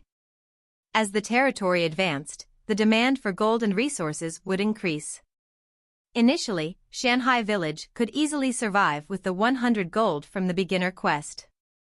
Now, however, thousands of gold were being spent in no time. In comparison, the various financial powerhouses had already overcome the challenging phase. With various gold farming groups flourishing in the wilderness, the powerhouses could use real money to purchase gold to develop their territories. The only reason there was no notification was that they were affected by the upgrade requirements in their territories. Once they overcame these, their territories would grow tremendously. Ouyang Shua guessed that after his actions today, Tian might forcefully upgrade Handan Town to a Grade 2 town tomorrow. Therefore, if Shanghai Town wanted to maintain its lead, it needed to explore new money-making avenues. However, this wasn't easy. Apart from bandits and raiders, every business and field required time to grow. Additionally, the number of raiders and bandits was limited, and they couldn't be relied upon to solve the problem. Facing so many challenges, Ouyang Shua had to remain calm. After upgrading the town, he didn't call a meeting with the various directors and secretaries but sat alone in his office, thinking of a solution. The second day of the 3rd month was destined to be anything but ordinary. System announcement: congratulations, player Tian, for becoming the 2nd player in the China region to upgrade to a Grade 2 town, rewarded with 1,000 credit points. System announcement: congratulations, player Tian. System announcement: congratulations. As Ouyang Shua had anticipated, Handan Town followed closely behind Shanghai Town, taking just 6 days to upgrade from a Grade 1 town to a Grade 2 town. The surprises did not end there. Over the next 3 days, Chen Shenjun, Feng Qihuang, Baihua, Feng Qingyang, and Zhang Lang all upgraded to Grade 1 towns, and the Chinese server experienced a wave of new Grade 1 towns. Baihua's Consonance Village became the 5th village in China to upgrade to a Grade 1 town. It was not an exceptionally strong dark horse, but it was far from weak. The dominance of the 6 tyrants of Handan was completely shattered after being challenged by Ouyang Shua, Xiangba, and Baihua, becoming a part of history. However, as individuals, Di Chen and Chun Shinjun were still very powerful and could not be underestimated. While everyone's attention was on the newly upgraded towns, Shanhai Town's secondary base, Beihai Village, quietly upgraded to a Grade 1 town. On the day Beihai Town upgraded, Ouyang Shua transferred all 200 fishermen from Shanhai Town to Beihai Town. Simultaneously, he activated the fourth stage expansion of the saltpan fields, increasing the area to 5,000 mu. Beihai Town had become the territory's salt base, fishing base, and navy camp. After settling Beihai Town, Ouyang Shua began building his second secondary village. He decided to build the new village on the other side of the canyon, adjacent to Shanhai Town, which together blocked the only ocean access to the Lianzhou Basin. The new village was named Keshui Village, and its chief was Zhao Dexian. The original vice secretary of the Agriculture Division, Sun Yanong, took over Zhao Dexian's duties and became the new secretary of the Agriculture Division. Events unfolded similarly to when Beihai Village was established, with Zhao Dexian leading 50 basic-level administrative personnel and skilled talents. Militarily, the infantry squadron's vice captain and first squad sergeant, Zhang Daniu, was dispatched to form the village's protection force. On this occasion, Zhao Dexian was accompanied by 350 farmers and 100 logging workers. Keshui Village, situated on the east side of the canyon, served as the intersection of the Lianzhou Basin and Lingnan, surrounded by abundant forests and timber. On the 5th day of the 3rd month, the 14th day of the lunar year, at 9 a.m., in the Shanhai Town office, Ouyang Shua asked, "How are the preparations for tomorrow's Lantern Festival coming along?" As the first Lantern Festival for Shanhai Town, Ouyang Shua placed great importance on it and served as the leader of the organizing committee. The practical work was divided among the Culture and Education Division, the Resource Division, and the Security Division.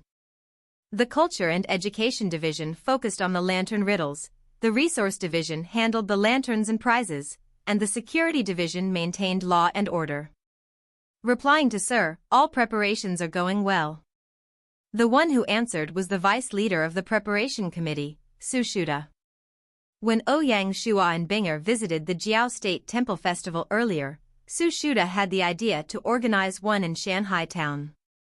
However, organizing such an event required substantial resources, and based on their current situation, it was not feasible. That was until one day, while chatting casually with Ouyang Shua, he shared this regret. Su Shuda, being a scholar well-versed in traditional culture and folk performances, suggested that although they couldn't hold a temple festival, they could organize a lantern festival instead. There were several reasons why he invested so much time, money, and resources into this. A lantern festival could boost morale and also increase the cultural index in the territory. Among the 4 indexes, culture was the most challenging to improve. To facilitate the foundation for upgrading to a city, he would not pass up any opportunity to boost the cultural index. Hosting various traditional performances and festivals, such as temple festivals, the Lantern Festival, dragon boat races, or the Mid-Autumn Festival, could all contribute to raising the cultural index. After handling the Lantern Festival, Ouyang Shua left the manor and headed to the weapon workshop. It had been 3 days since he passed the Mingguang Armor Manufacturing Technology Manual to the advanced blacksmith Wang Gao, and Ouyang Shua wanted to check on his progress. Mingguang armor, which originated during the Three Kingdoms era, was considered the finest armor in China during the era of cold weapons. Its manufacturing process was intricate, and it was the most expensive armor in Chinese history. Initially, only generals and nobles could afford to wear it. By the time of the Tang dynasty, the country had grown strong enough to provide armor to its elite forces, enhancing their defensive capabilities. On the front and back of the armor was an oval metal piece known as the circle guard. Its perfect curvature caused arrows to slip off, thereby protecting the soldiers wearing it. Even the strongest bow and the most penetrative armor-piercing arrow could not pierce through the circle guard of the Mingguang armor. A set of Mingguang armor weighed 36 kilograms, making it suitable for cavalry use. When combined with the most powerful horse lancers, It was nearly invincible. Ever since obtaining the manual, Ouyang Shua had been contemplating the idea of building a heavy cavalry force and reviving the honor of the Tang army. Sadly, the moment he entered the weapon workshop, Wang Gao delivered some bad news. "Sire, I have studied the armor and understand its production method. However, based on the current capabilities of the weapon workshop, mass-producing this armor is highly challenging and will require your assistance. Please advise." Ouyang Shua responded. First, the leather parts of the armor need the coordination of a tailor. Second, the process is complex, and with too few people in the workshop, making just the chest area will take us 5 days. Lastly, the armor requires a significant amount of iron, and the current scale of our mines is insufficient. Wang Gao was clearly excited about starting the production of the Mingguang armor and cherished this opportunity. Therefore, he needed to inform Shua of all the issues he faced. "How many people are in the weapon workshop?" Ouyang Shua asked, not rushing to provide an answer but seeking more information. "Including me, there is 1 advanced blacksmith, 1 intermediate blacksmith, 4 basic blacksmiths, and 5 apprentices." Originally, the number of basic blacksmiths and apprentices was higher, but after the 2 secondary villages took some of them, this was what Shanghai was left with. Ouyang Shua frowned. The crafting of the armor required the cooperation of the weapon workshop, tailoring shop, quarry, and combat logistics division, as well as the household registration division. With only Wang Gao, it seemed impossible to arrange such a complicated task. The best approach would be to establish a new division to oversee armor making. With the plan set, Ouyang Shua smiled. "I understand the current issues. At 2 p.m., bring Su Kuan from the workshop to my manor, we have something to discuss." At 2 p.m., Ouyang Shua gathered all the managers and secretaries involved in the armor making for a meeting. In attendance were Material Reserves Department Director Tian Wenjing, Combat Logistics Secretary Zhao Yufeng, Basic Metal Quarry Manager Yuan Xiaoping, Household Registration Secretary Zhou Haichen, Construction Secretary Zhao Duong, Master Tailor Mu Qingxi, Weapon Workshop Manager Wang Gao, and his assistant Su Kuan. "I have gathered all of you here for one purpose, which is the cooperation required for Mingguang armor manufacturing. I have decided to set up an armory division. Wang Gao will serve as the secretary, and Mu Qingxi will be the advisor. To assist the armory division, I will now issue a few orders." Zhao Duong. Present. Construction division needs to build a workshop within 3 days that can house both a tailor shop and a weapon workshop to serve as the workplace of the armory division. Yes, I promise to complete the mission. Yuan Xiaoping. Present. Expand the basic mining field to an advanced mining field and increase the number of workers to at least 400. Yes, I'll do it. Zhao Yufeng. Present. Collect all the leather, tendons, and necessary items and deliver them to the armory division. Additionally, find a reliable source to supply enough leather and tendons for continuous production. Yes. Su Kuan. Present. You are the manager of the weapon workshop and are in charge of teaching the apprentices. Transfer all basic blacksmiths to the armory division. Yes, I promise to complete the mission. Zhou Haichen. Present. Categorize all the workers in the armory division as military personnel who are never allowed to leave. The armory division will oversee this matter. Yes, I promise to complete the task. The series of orders overwhelmed everyone. The new armory division secretary, Wang Yao, felt his blood boiling. It was clear that with such arrangements, the problems he listed in the afternoon would be easily solved, and he was much closer to the day when Mingguang armor would be mass-produced. After settling the armory division, Ouyang Shua went back to the study room and went offline as planned.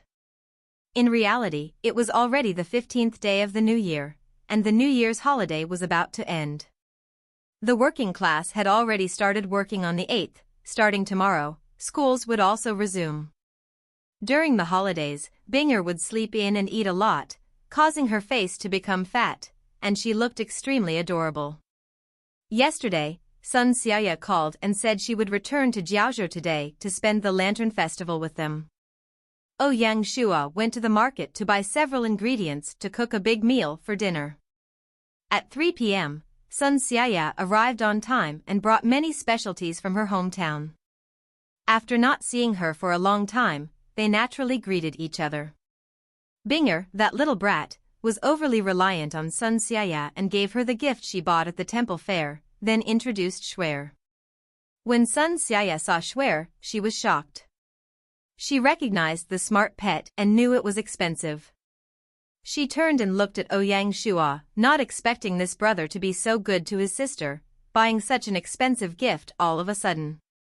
She realized she couldn't see through Ouyang Shua. He spent his days playing games and not working, and seemed to be shrouded in a mysterious veil, making it hard for people to understand him. This time when she went home, her grandfather, a professor at the Chinese Academy of Sciences, mentioned Earth Online to her. When she told him she knew about the game, her grandfather actually recommended that she play it. She had already booked a game cabin online, which would be shipped here tomorrow. "Sister, why aren't you listening to Binger?" Binger pouted and said sadly. Sun Xiaya was stunned. She had zoned out and hadn't replied to Binger. "Ah, haha, sister thinks Shuer is too cute." I was speechless, she said. "Yes, Binger thinks so too, she's as cute as Binger." "Sister," the little brat jumped into Sun Xiaya's arms and squirmed. Ouyang Shua, seeing them playing around in the living room, suddenly thought about Song Jia. Since that day, he had kept in touch with her, calling her once or twice. As for her feelings, Ouyang Shua couldn't be sure. Classmates, friends, or something more. After dinner, Sun Xiaya smiled and said, "Io, tomorrow I'll also start playing Earth Online. Is there anything you want to advise me?" Ouyang Shua was surprised. "Why so sudden? Weren't you so determined not to play?" "Heh, who knows, you all are so mysterious. My grandfather recommended it." "Your grandfather?" "Yeah, he's the boat design specialist for the Alliance. I don't know where he got the news. He didn't want to explain, just asked me to play it directly. He also gave me the money to pay for the game cabin." Ouyang Shua nodded. It seemed like the truth behind the game had been revealed to some of the middle class. Fairly soon, the game would welcome a new batch of players. Last time, I mentioned that the game has a Lord mode and an Adventure mode. Which one will you pick? Without a moment's hesitation, Sun Xiaya replied, "Of course, the Adventure mode. I can't handle the Lord mode." "If you're choosing the Adventure mode, it's divided into combat occupations and work occupations. Would you like me to introduce them to you?" Ouyang Shua didn't intend to influence her choice. "No need, I've already looked it up online. I don't enjoy all the fighting and killing, so I've decided to go for a work occupation. However, there are so many options that I'm not sure which one to pick." Ouyang Shua was taken aback but kept his composure and responded calmly, "If you're going for a work occupation, I think an architect might suit you well. It complements what you're studying now. The game is very realistic, and in the later stages, architects have a significant opportunity to showcase their skills." "Yeah, why didn't I think of that?" "Okay, I'll take your advice and choose architect. Give me your ID, and I'll contact you when I enter the game." Ouyang Shua's expression changed. He hadn't expected her to ask for this. "Cough, it's hard to explain, but I can't give you my ID. If you trust me, choose Dolly as your starting point. Since one of us is a Lord player and the other is an Adventure player, we won't encounter each other often. When the time is right, I'll explain it to you." It wasn't that Ouyang Shua didn't trust her, his identity was too unique, and he had to be cautious. If she inadvertently leaked it, it could cause significant trouble for both him and Binger. Sun Xiaya pouted her lips and said unhappily, "Don't tell, then don't tell. Why so mysterious?" Ouyang Shua had nothing to reply, and the atmosphere grew a little tense. "Oh yeah, you don't need to worry about Binger. I'm not a game maniac like you and won't log in so early every day," Sun Xiaoya said before returning to her room. Ouyang Shua nodded and turned back to his room to log into the game. In the afternoon, many types of lanterns had already been hung on the streets and alleys in Shanghai town. Some business-minded shopkeepers had started promotions, and whoever could answer the riddles could get a prize. After dinner, Qinger wanted to drag Ouyang Shua to look at lanterns and guess riddles. Ouyang Shua knew he didn't have the ability to guess riddles. To avoid making a fool of himself, he decided to drag along Fan Zhongyan, Tian Wenjing, Yu Shuda, Suzha, and Zhou Haichen. All the good riddles were gathered around the Commerce Street. Those easy lantern riddles, like half an autumn and spring, guess a word, the answer was obviously Qin. Half farming, half studying, choose a word. Taking half of each word, the answer was obviously talk. Ouyang Shua could definitely solve one or two. For those of higher difficulty, Ouyang Shua couldn't solve them. The wind comes and goes, the hill in front of the peak is slanted, choose two words. Cancel the word inside the Chinese word for wind, add you into it, and it becomes feng. In front of the peak is a mountain, representing the word ren, and slanting it would become a prefix for the word xian. Hence, the answer was feng xian. Big brother, what's the answer to this riddle? Qinger pointed to a riddle and asked. Ouyang Shua raised his head to see, moving the mountain, planting the seeds, guess a flower name. He smacked her head and said, "It's so easy and you can't guess it. The answer is pomegranate."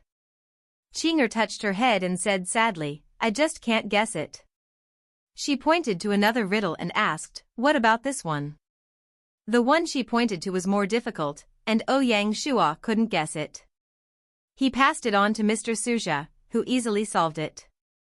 As they walked past the grocery store, a lantern riddle attracted a large number of people discussing it, but no one managed to guess it. This time, even Fan Zhongyan, Tian Wenjing, and the others joined in the fun. Seeing Ouyang Shua and the group, everyone made way. When Ouyang Shua looked at the lantern, he couldn't understand it with his standard knowledge of literature.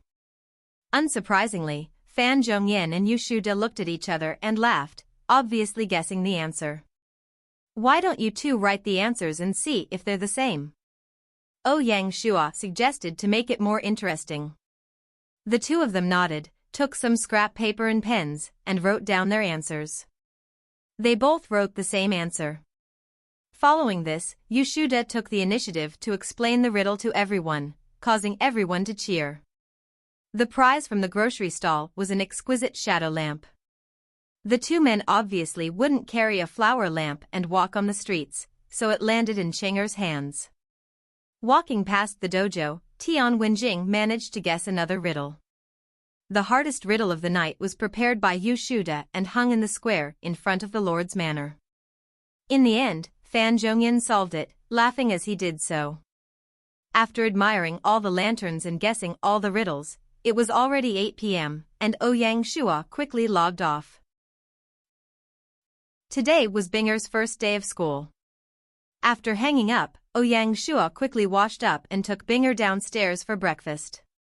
They arrived at school just before 9 a.m.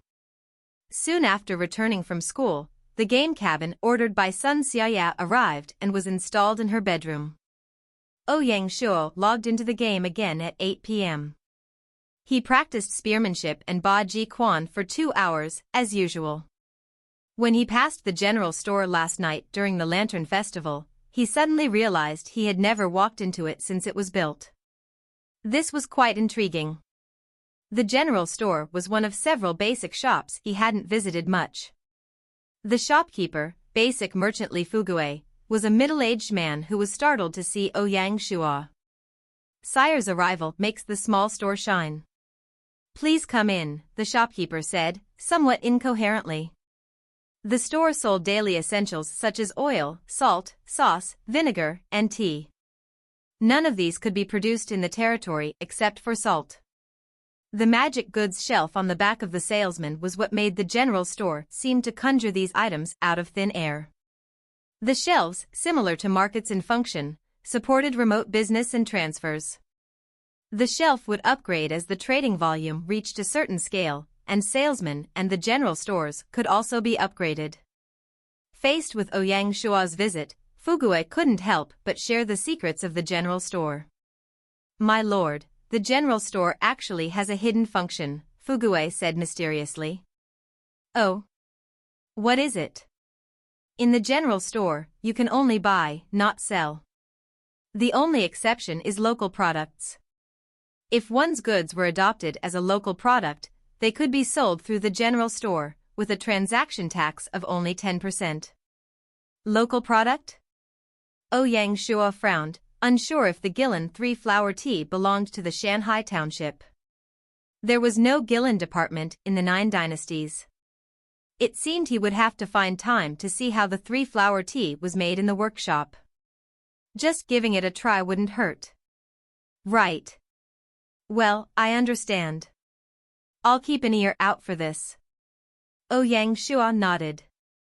After leaving the general store, Ouyang Shua walked to the intermediate market to buy vegetable seeds for his garden. There were many types of vegetables that could be planted in spring.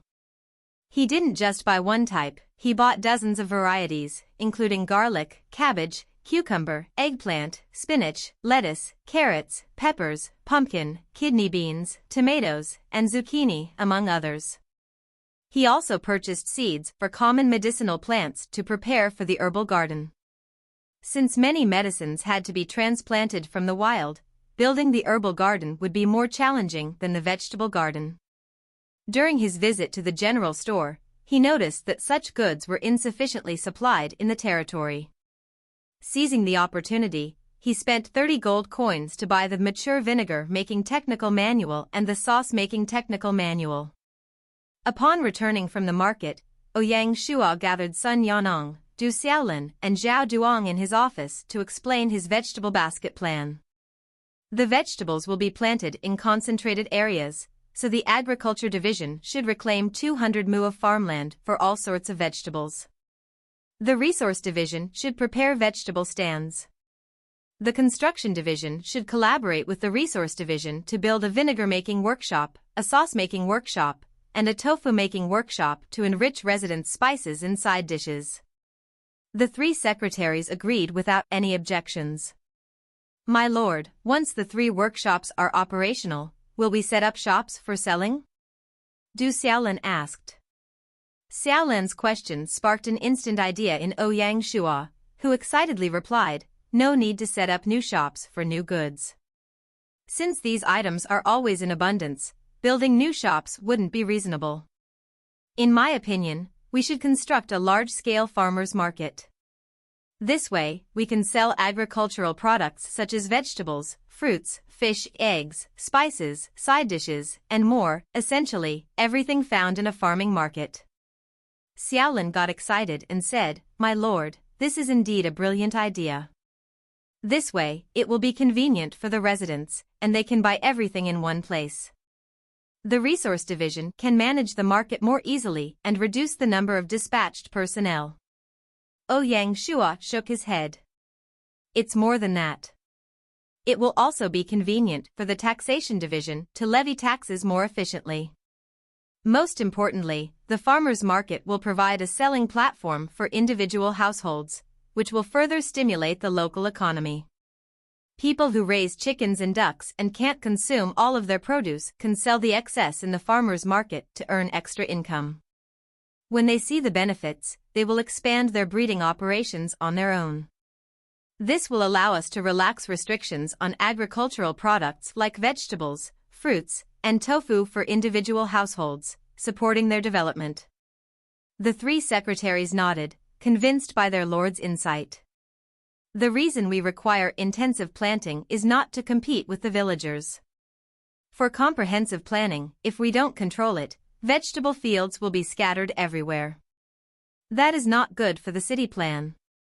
So, only when some residents settle in the city suburbs, can we relax the restrictions on vegetables and fruits," Ouyang Shua added.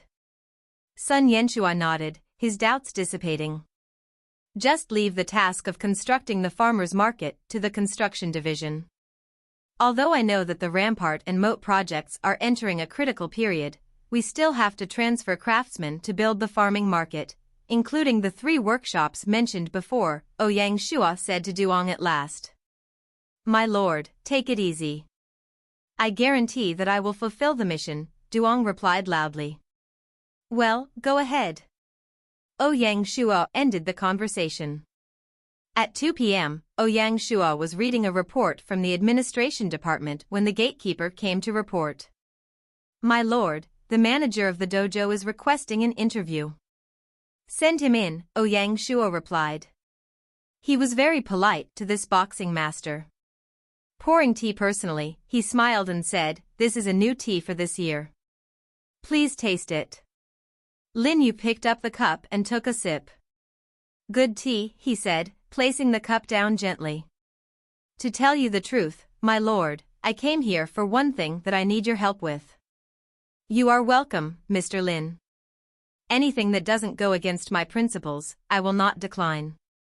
You have shown me kindness in teaching me skills, so I will not refuse you. Just tell me, Ouyang Shua responded, not wanting to miss the opportunity to get closer. The fact is, my 5 apprentices have completed their apprenticeships, and I want to find them jobs in the army. I hope the Lord can help, Lin Yu explained. Ouyang Shua was silent for a moment, moved by Lin Yu's character. It was easy for him to arrange apprentices' places in the army, and it did not go against his principles. However, he didn't do that and instead humbly begged Ouyang Shua. Such a clear attitude towards work and life truly convinced Ouyang Shua. Apprentices in the dojo all learn Tai Chi from Mr. Lin. It would be great if they could join the army. I guarantee that they can serve as sergeants once they enter the army. If they perform well, they can be promoted to sergeant or captain, Ouyang Shua said, nodding. Thank you very much, Lord. It absolutely indicated the Lord's approval of him. How could he not be pleased? After Lin Yu's departure, Ouyang Shua managed to visit the military camp. Now, the military camp had upgraded to advanced barracks, which were both more spacious and better equipped than the intermediate military camp. After upgrading to a Grade 2 town, the Shanghai territory did not rush to expand the army's scale, maintaining a cavalry squadron and an infantry squadron. This was not because he did not want to expand, but due to the lack of a general. If he expanded the army's size blindly, there would be no one to lead them. Ouyang Shua found Zhao Sihu and informed him about the arrangement for the dojo disciples. According to Ouyang Shua, the 5 dojo disciples would serve as sergeants in the infantry. Sihu nodded. He had passed the class change chamber in the advanced barracks and upgraded to a basic officer. He was just considering who could serve as sergeants, and this was exactly the help he needed. Name, Zhao Sihu, Black Iron level. Identity, Captain in the Infantry Squadron of Shanghai Town. Occupation, Basic General. Loyalty, 85. Command, 80. Force, 95. Intelligence, 60. Politics, 30. Sect techniques, none. Equipment, delicate falchion, golden leather armor, delicate shield. Evaluation, rising from the ranks, tempered through blood and fire. Starting as a rank 9 soldier, Zhao Sihu has now become a general. It is evident that generals like Zhao Sihu, who have risen from a rank 9 soldier, are generally less capable than a basic general like Lin Yi. The key difference lies in their cultivation methods. The next day, he ran into Sun Xiaya and asked, "How was it? This game is fun, right? Isn't it realistic?" "It's too real. It made me run out of money to pay for my school fees," Sun Xiaya grumbled. Among all the professions, the architect was a special one. After entering the game, they had to attend the Capital Architectural College to study. Only after graduation could they receive basic architect certification. After that, players had 3 choices. First, they could join another player's territory and work as their architect. A player's territory was always busy with many projects, providing plenty of practical experience. However, at this early stage, base levels were too low, and there weren't any major projects, making this a short-sighted option. Second, they could join the construction department in the capital city as a hired employee. This was a good choice, as it allowed them to participate in many high-level building projects and quickly advance their architect level. However, without connections, it was very difficult to enter this department. Lastly, they could continue their studies at the college to earn intermediate architect certification, making it easier to find a job upon leaving. The downside was that it was a lonely path with expensive tuition. Regardless of the method chosen, it wasn't easy for a solo player. College tuition was 1 gold coin, and further study cost an additional 10 gold coins, not including living expenses and other miscellaneous costs. Therefore, every successful architect usually had a lord supporting them behind the scenes. For an architect, the best path was to obtain intermediate architect certification and then intern at the capital city's construction department until they became an advanced architect. After that, he could work in a player's territory and become the primary architect. This method was a win-win for both the architect and the lord. The only prerequisite was that the supporting lord had the money. In his past life, someone calculated that grooming a high-grade architect required 150 gold. Bribery to get into the capital city's construction department cost an additional 100 gold. Such a significant investment made lords very cautious, often setting contracts or choosing someone they trusted in real life. Sun Xiaoya's appearance was a great opportunity for Ouyang Shua.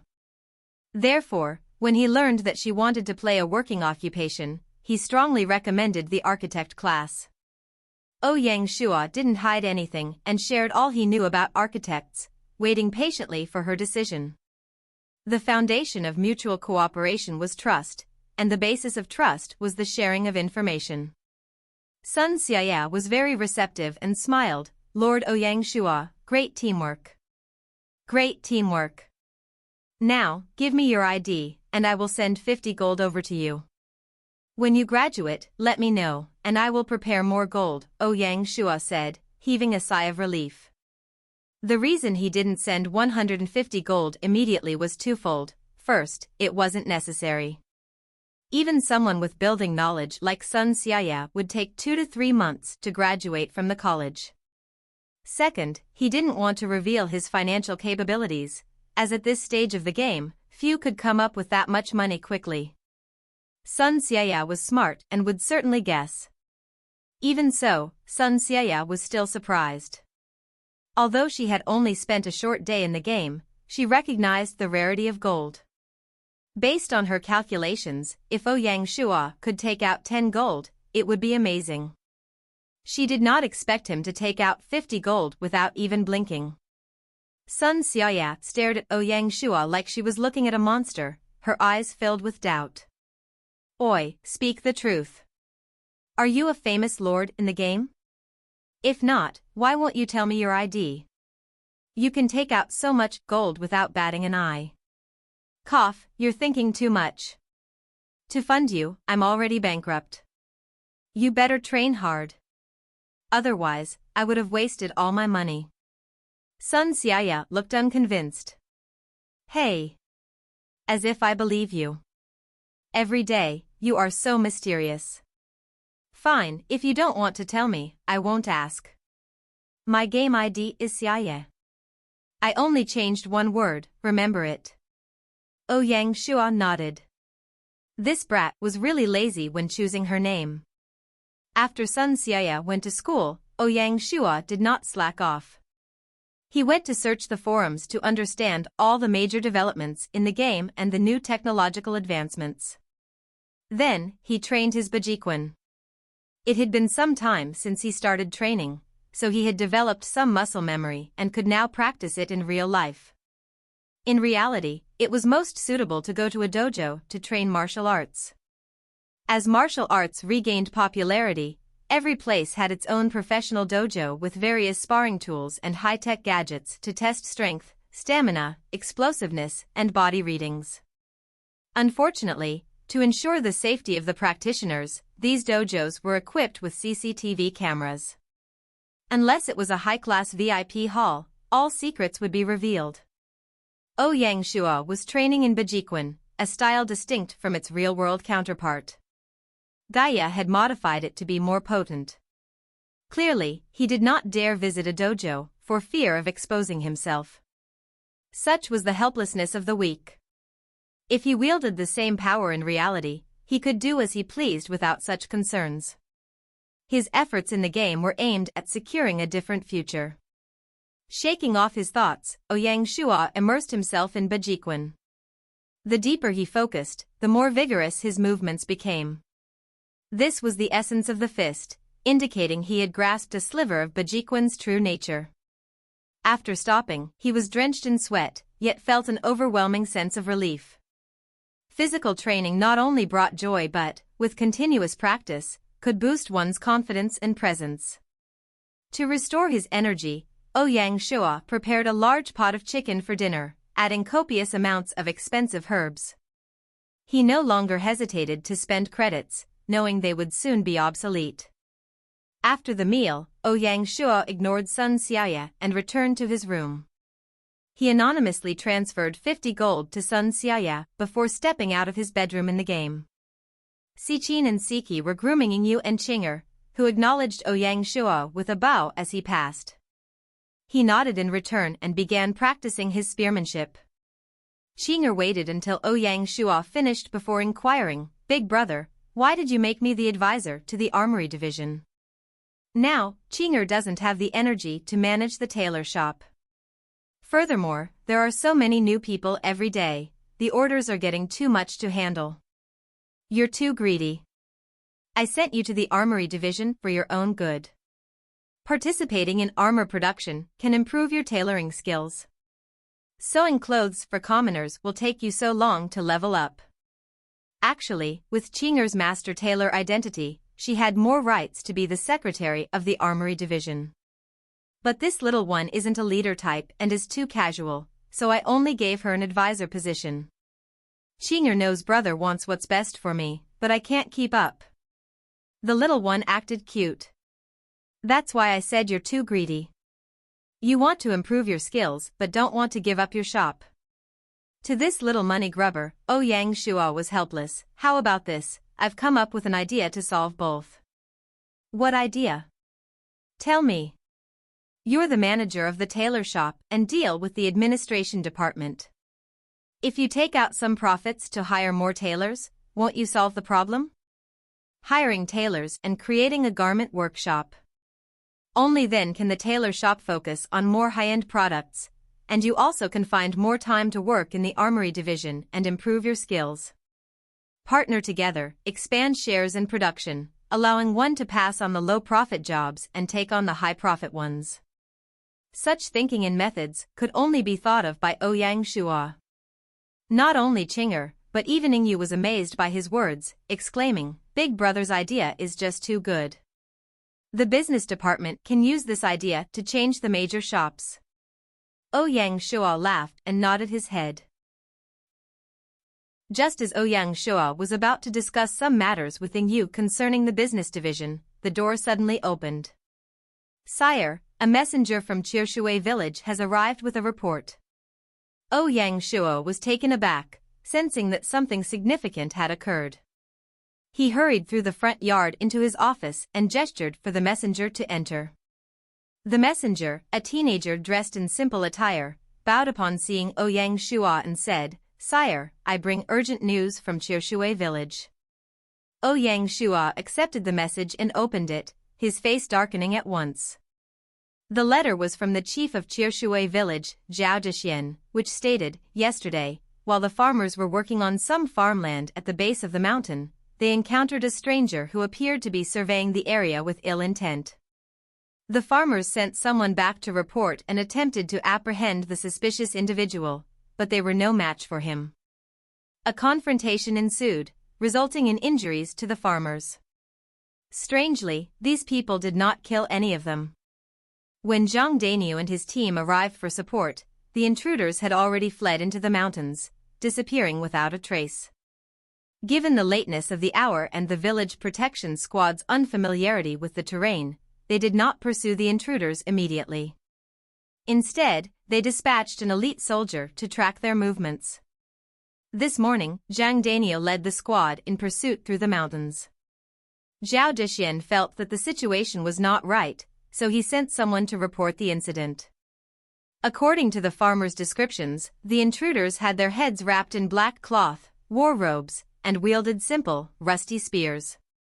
Based on these details, Ouyang Shua concluded that these were members of a barbarian tribe that inhabited the mountain region straddling Lianzhou Basin and Lingnan. In the Qing dynasty, people referred to the area beyond the Chongjiang River as Yu. Lingnan was once Nanyu, and Guangxi was Luoyu. After the Qing dynasty, the term Luoyu was used less and was replaced by Nanman Gaya followed history and placed these tribes in the mountains and forest areas.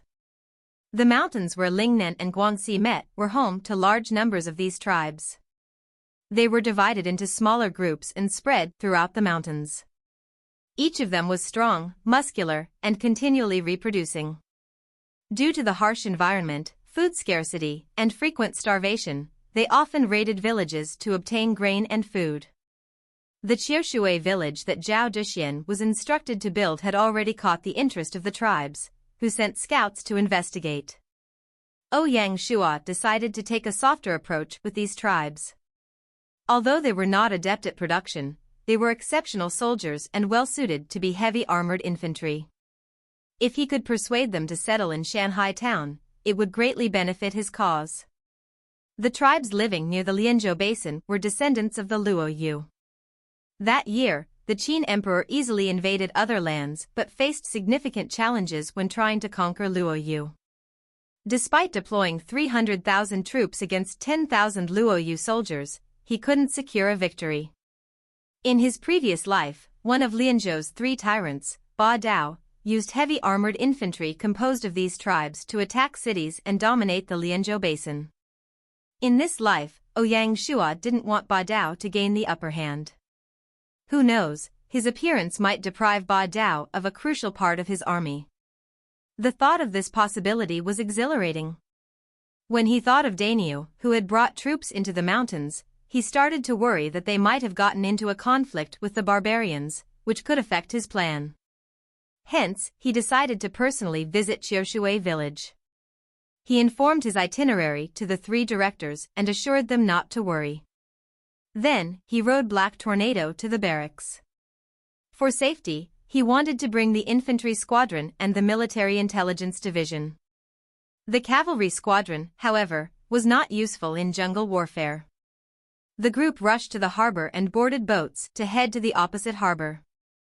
On the way, Zhao Sihu excitedly asked, "Sire, are we going to fight?" Ouyang Shua shook his head, "Bringing you all there is to act as a deterrent, not to provoke conflict." Oh. Hearing they were only going to be cheerleaders, he seemed disappointed. Upon arriving at Qiushui village, Zhao Dexian had received the news and led the main officials to welcome them. This being his first visit, he took the opportunity to learn about the village's details, plans, and problems, addressing them one by one. Seeing their lord's care, all the villagers were delighted. After a brief welcoming ceremony, Ouyang Shua led his troops into Qiushui village's barracks. As the situation was unclear, he could not act carelessly. He instructed the infantry squadron to wait for orders and the military intelligence division to track and gather information on the barbarians. Before they left, he specifically told the spy that if he caught up to the village protection squad and they hadn't engaged in conflict, he should order them to return. If conflicts had occurred, he was to approach with a peacekeeping mindset to prevent the situation from worsening. After planning, Ouyang Shua didn't slack off and instead took the chance to tour the village. Qiushui village was already a grade 3 village, and its most important task was to reclaim more farmland. They aimed to rush to reclaim 20,000 mu of land before the Qingming festival. The layout of Qiushui village was a mirror image of Shanhai village, even with the harbor and wharfs being symmetrical. They were like twin stars guarding the canyon's entrance.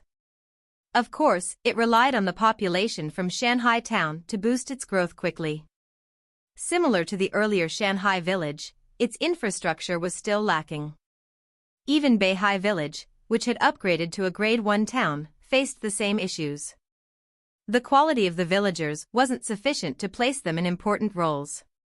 Luckily, Zhao Dexian was one of the earliest members of Shanghai town and knew its structure inside out. With him in control, the organizational structure was barely set up. Ouyang Shua decided to implement a dual leadership mechanism. The head of the secondary base would be in charge and oversee everything. On the other hand, the various directors of Shanghai town had more authority than the directors and secretaries of the secondary bases, and could manage and instruct the various departments and divisions in the secondary base. In case of a conflict, the head of the secondary base would have the final say. If the directors of Shanghai town felt a wrong decision was made, they could report it to Ouyang Shua.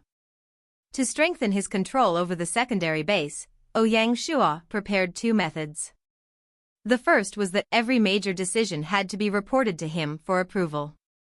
To accomplish this, he had to solve the communication problem and build a fast and efficient relay station system. The second method was the power to appoint the people in charge. In the secondary villages, the secretaries and directors were chosen by him, with the village chief only able to recommend them. After touring the village, he returned to the barracks. At 2 p.m., news finally spread. The information brought back surprised and shocked him. The scouts had chased ahead and found their mountain stronghold but found no traces of the village protection squad. At this point, San Guzi decided to split the group into two. The vice secretary, Lang Qian, led the elite men to infiltrate the mountain stronghold and gather information, while San Guzi and another group kidnapped a sentry to get information.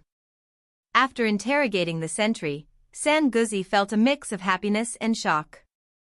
Zhang Dainio had been chased into a barbarian trap. Due to the strength difference, he didn't fight back and surrendered. San Guzi remembered Ouyang Shua's orders and sent the sentry back to the mountain stronghold with greetings from Shanghai town, hoping to peacefully resolve the hostage situation. In response to this high-stakes situation, the mountain stronghold replied. They said they would return the hostages, but the lord of Shanghai town had to come personally. After Zhang Dainio's capture, he deliberately revealed information about Shanghai town to the barbarians, telling them that what they had scouted was only an auxiliary village and that the real town was on the opposite shore with a large army. The sentry was then sent back to the mountain stronghold. After analyzing all the information, the leader of the barbarians decided to meet Ouyang Shua.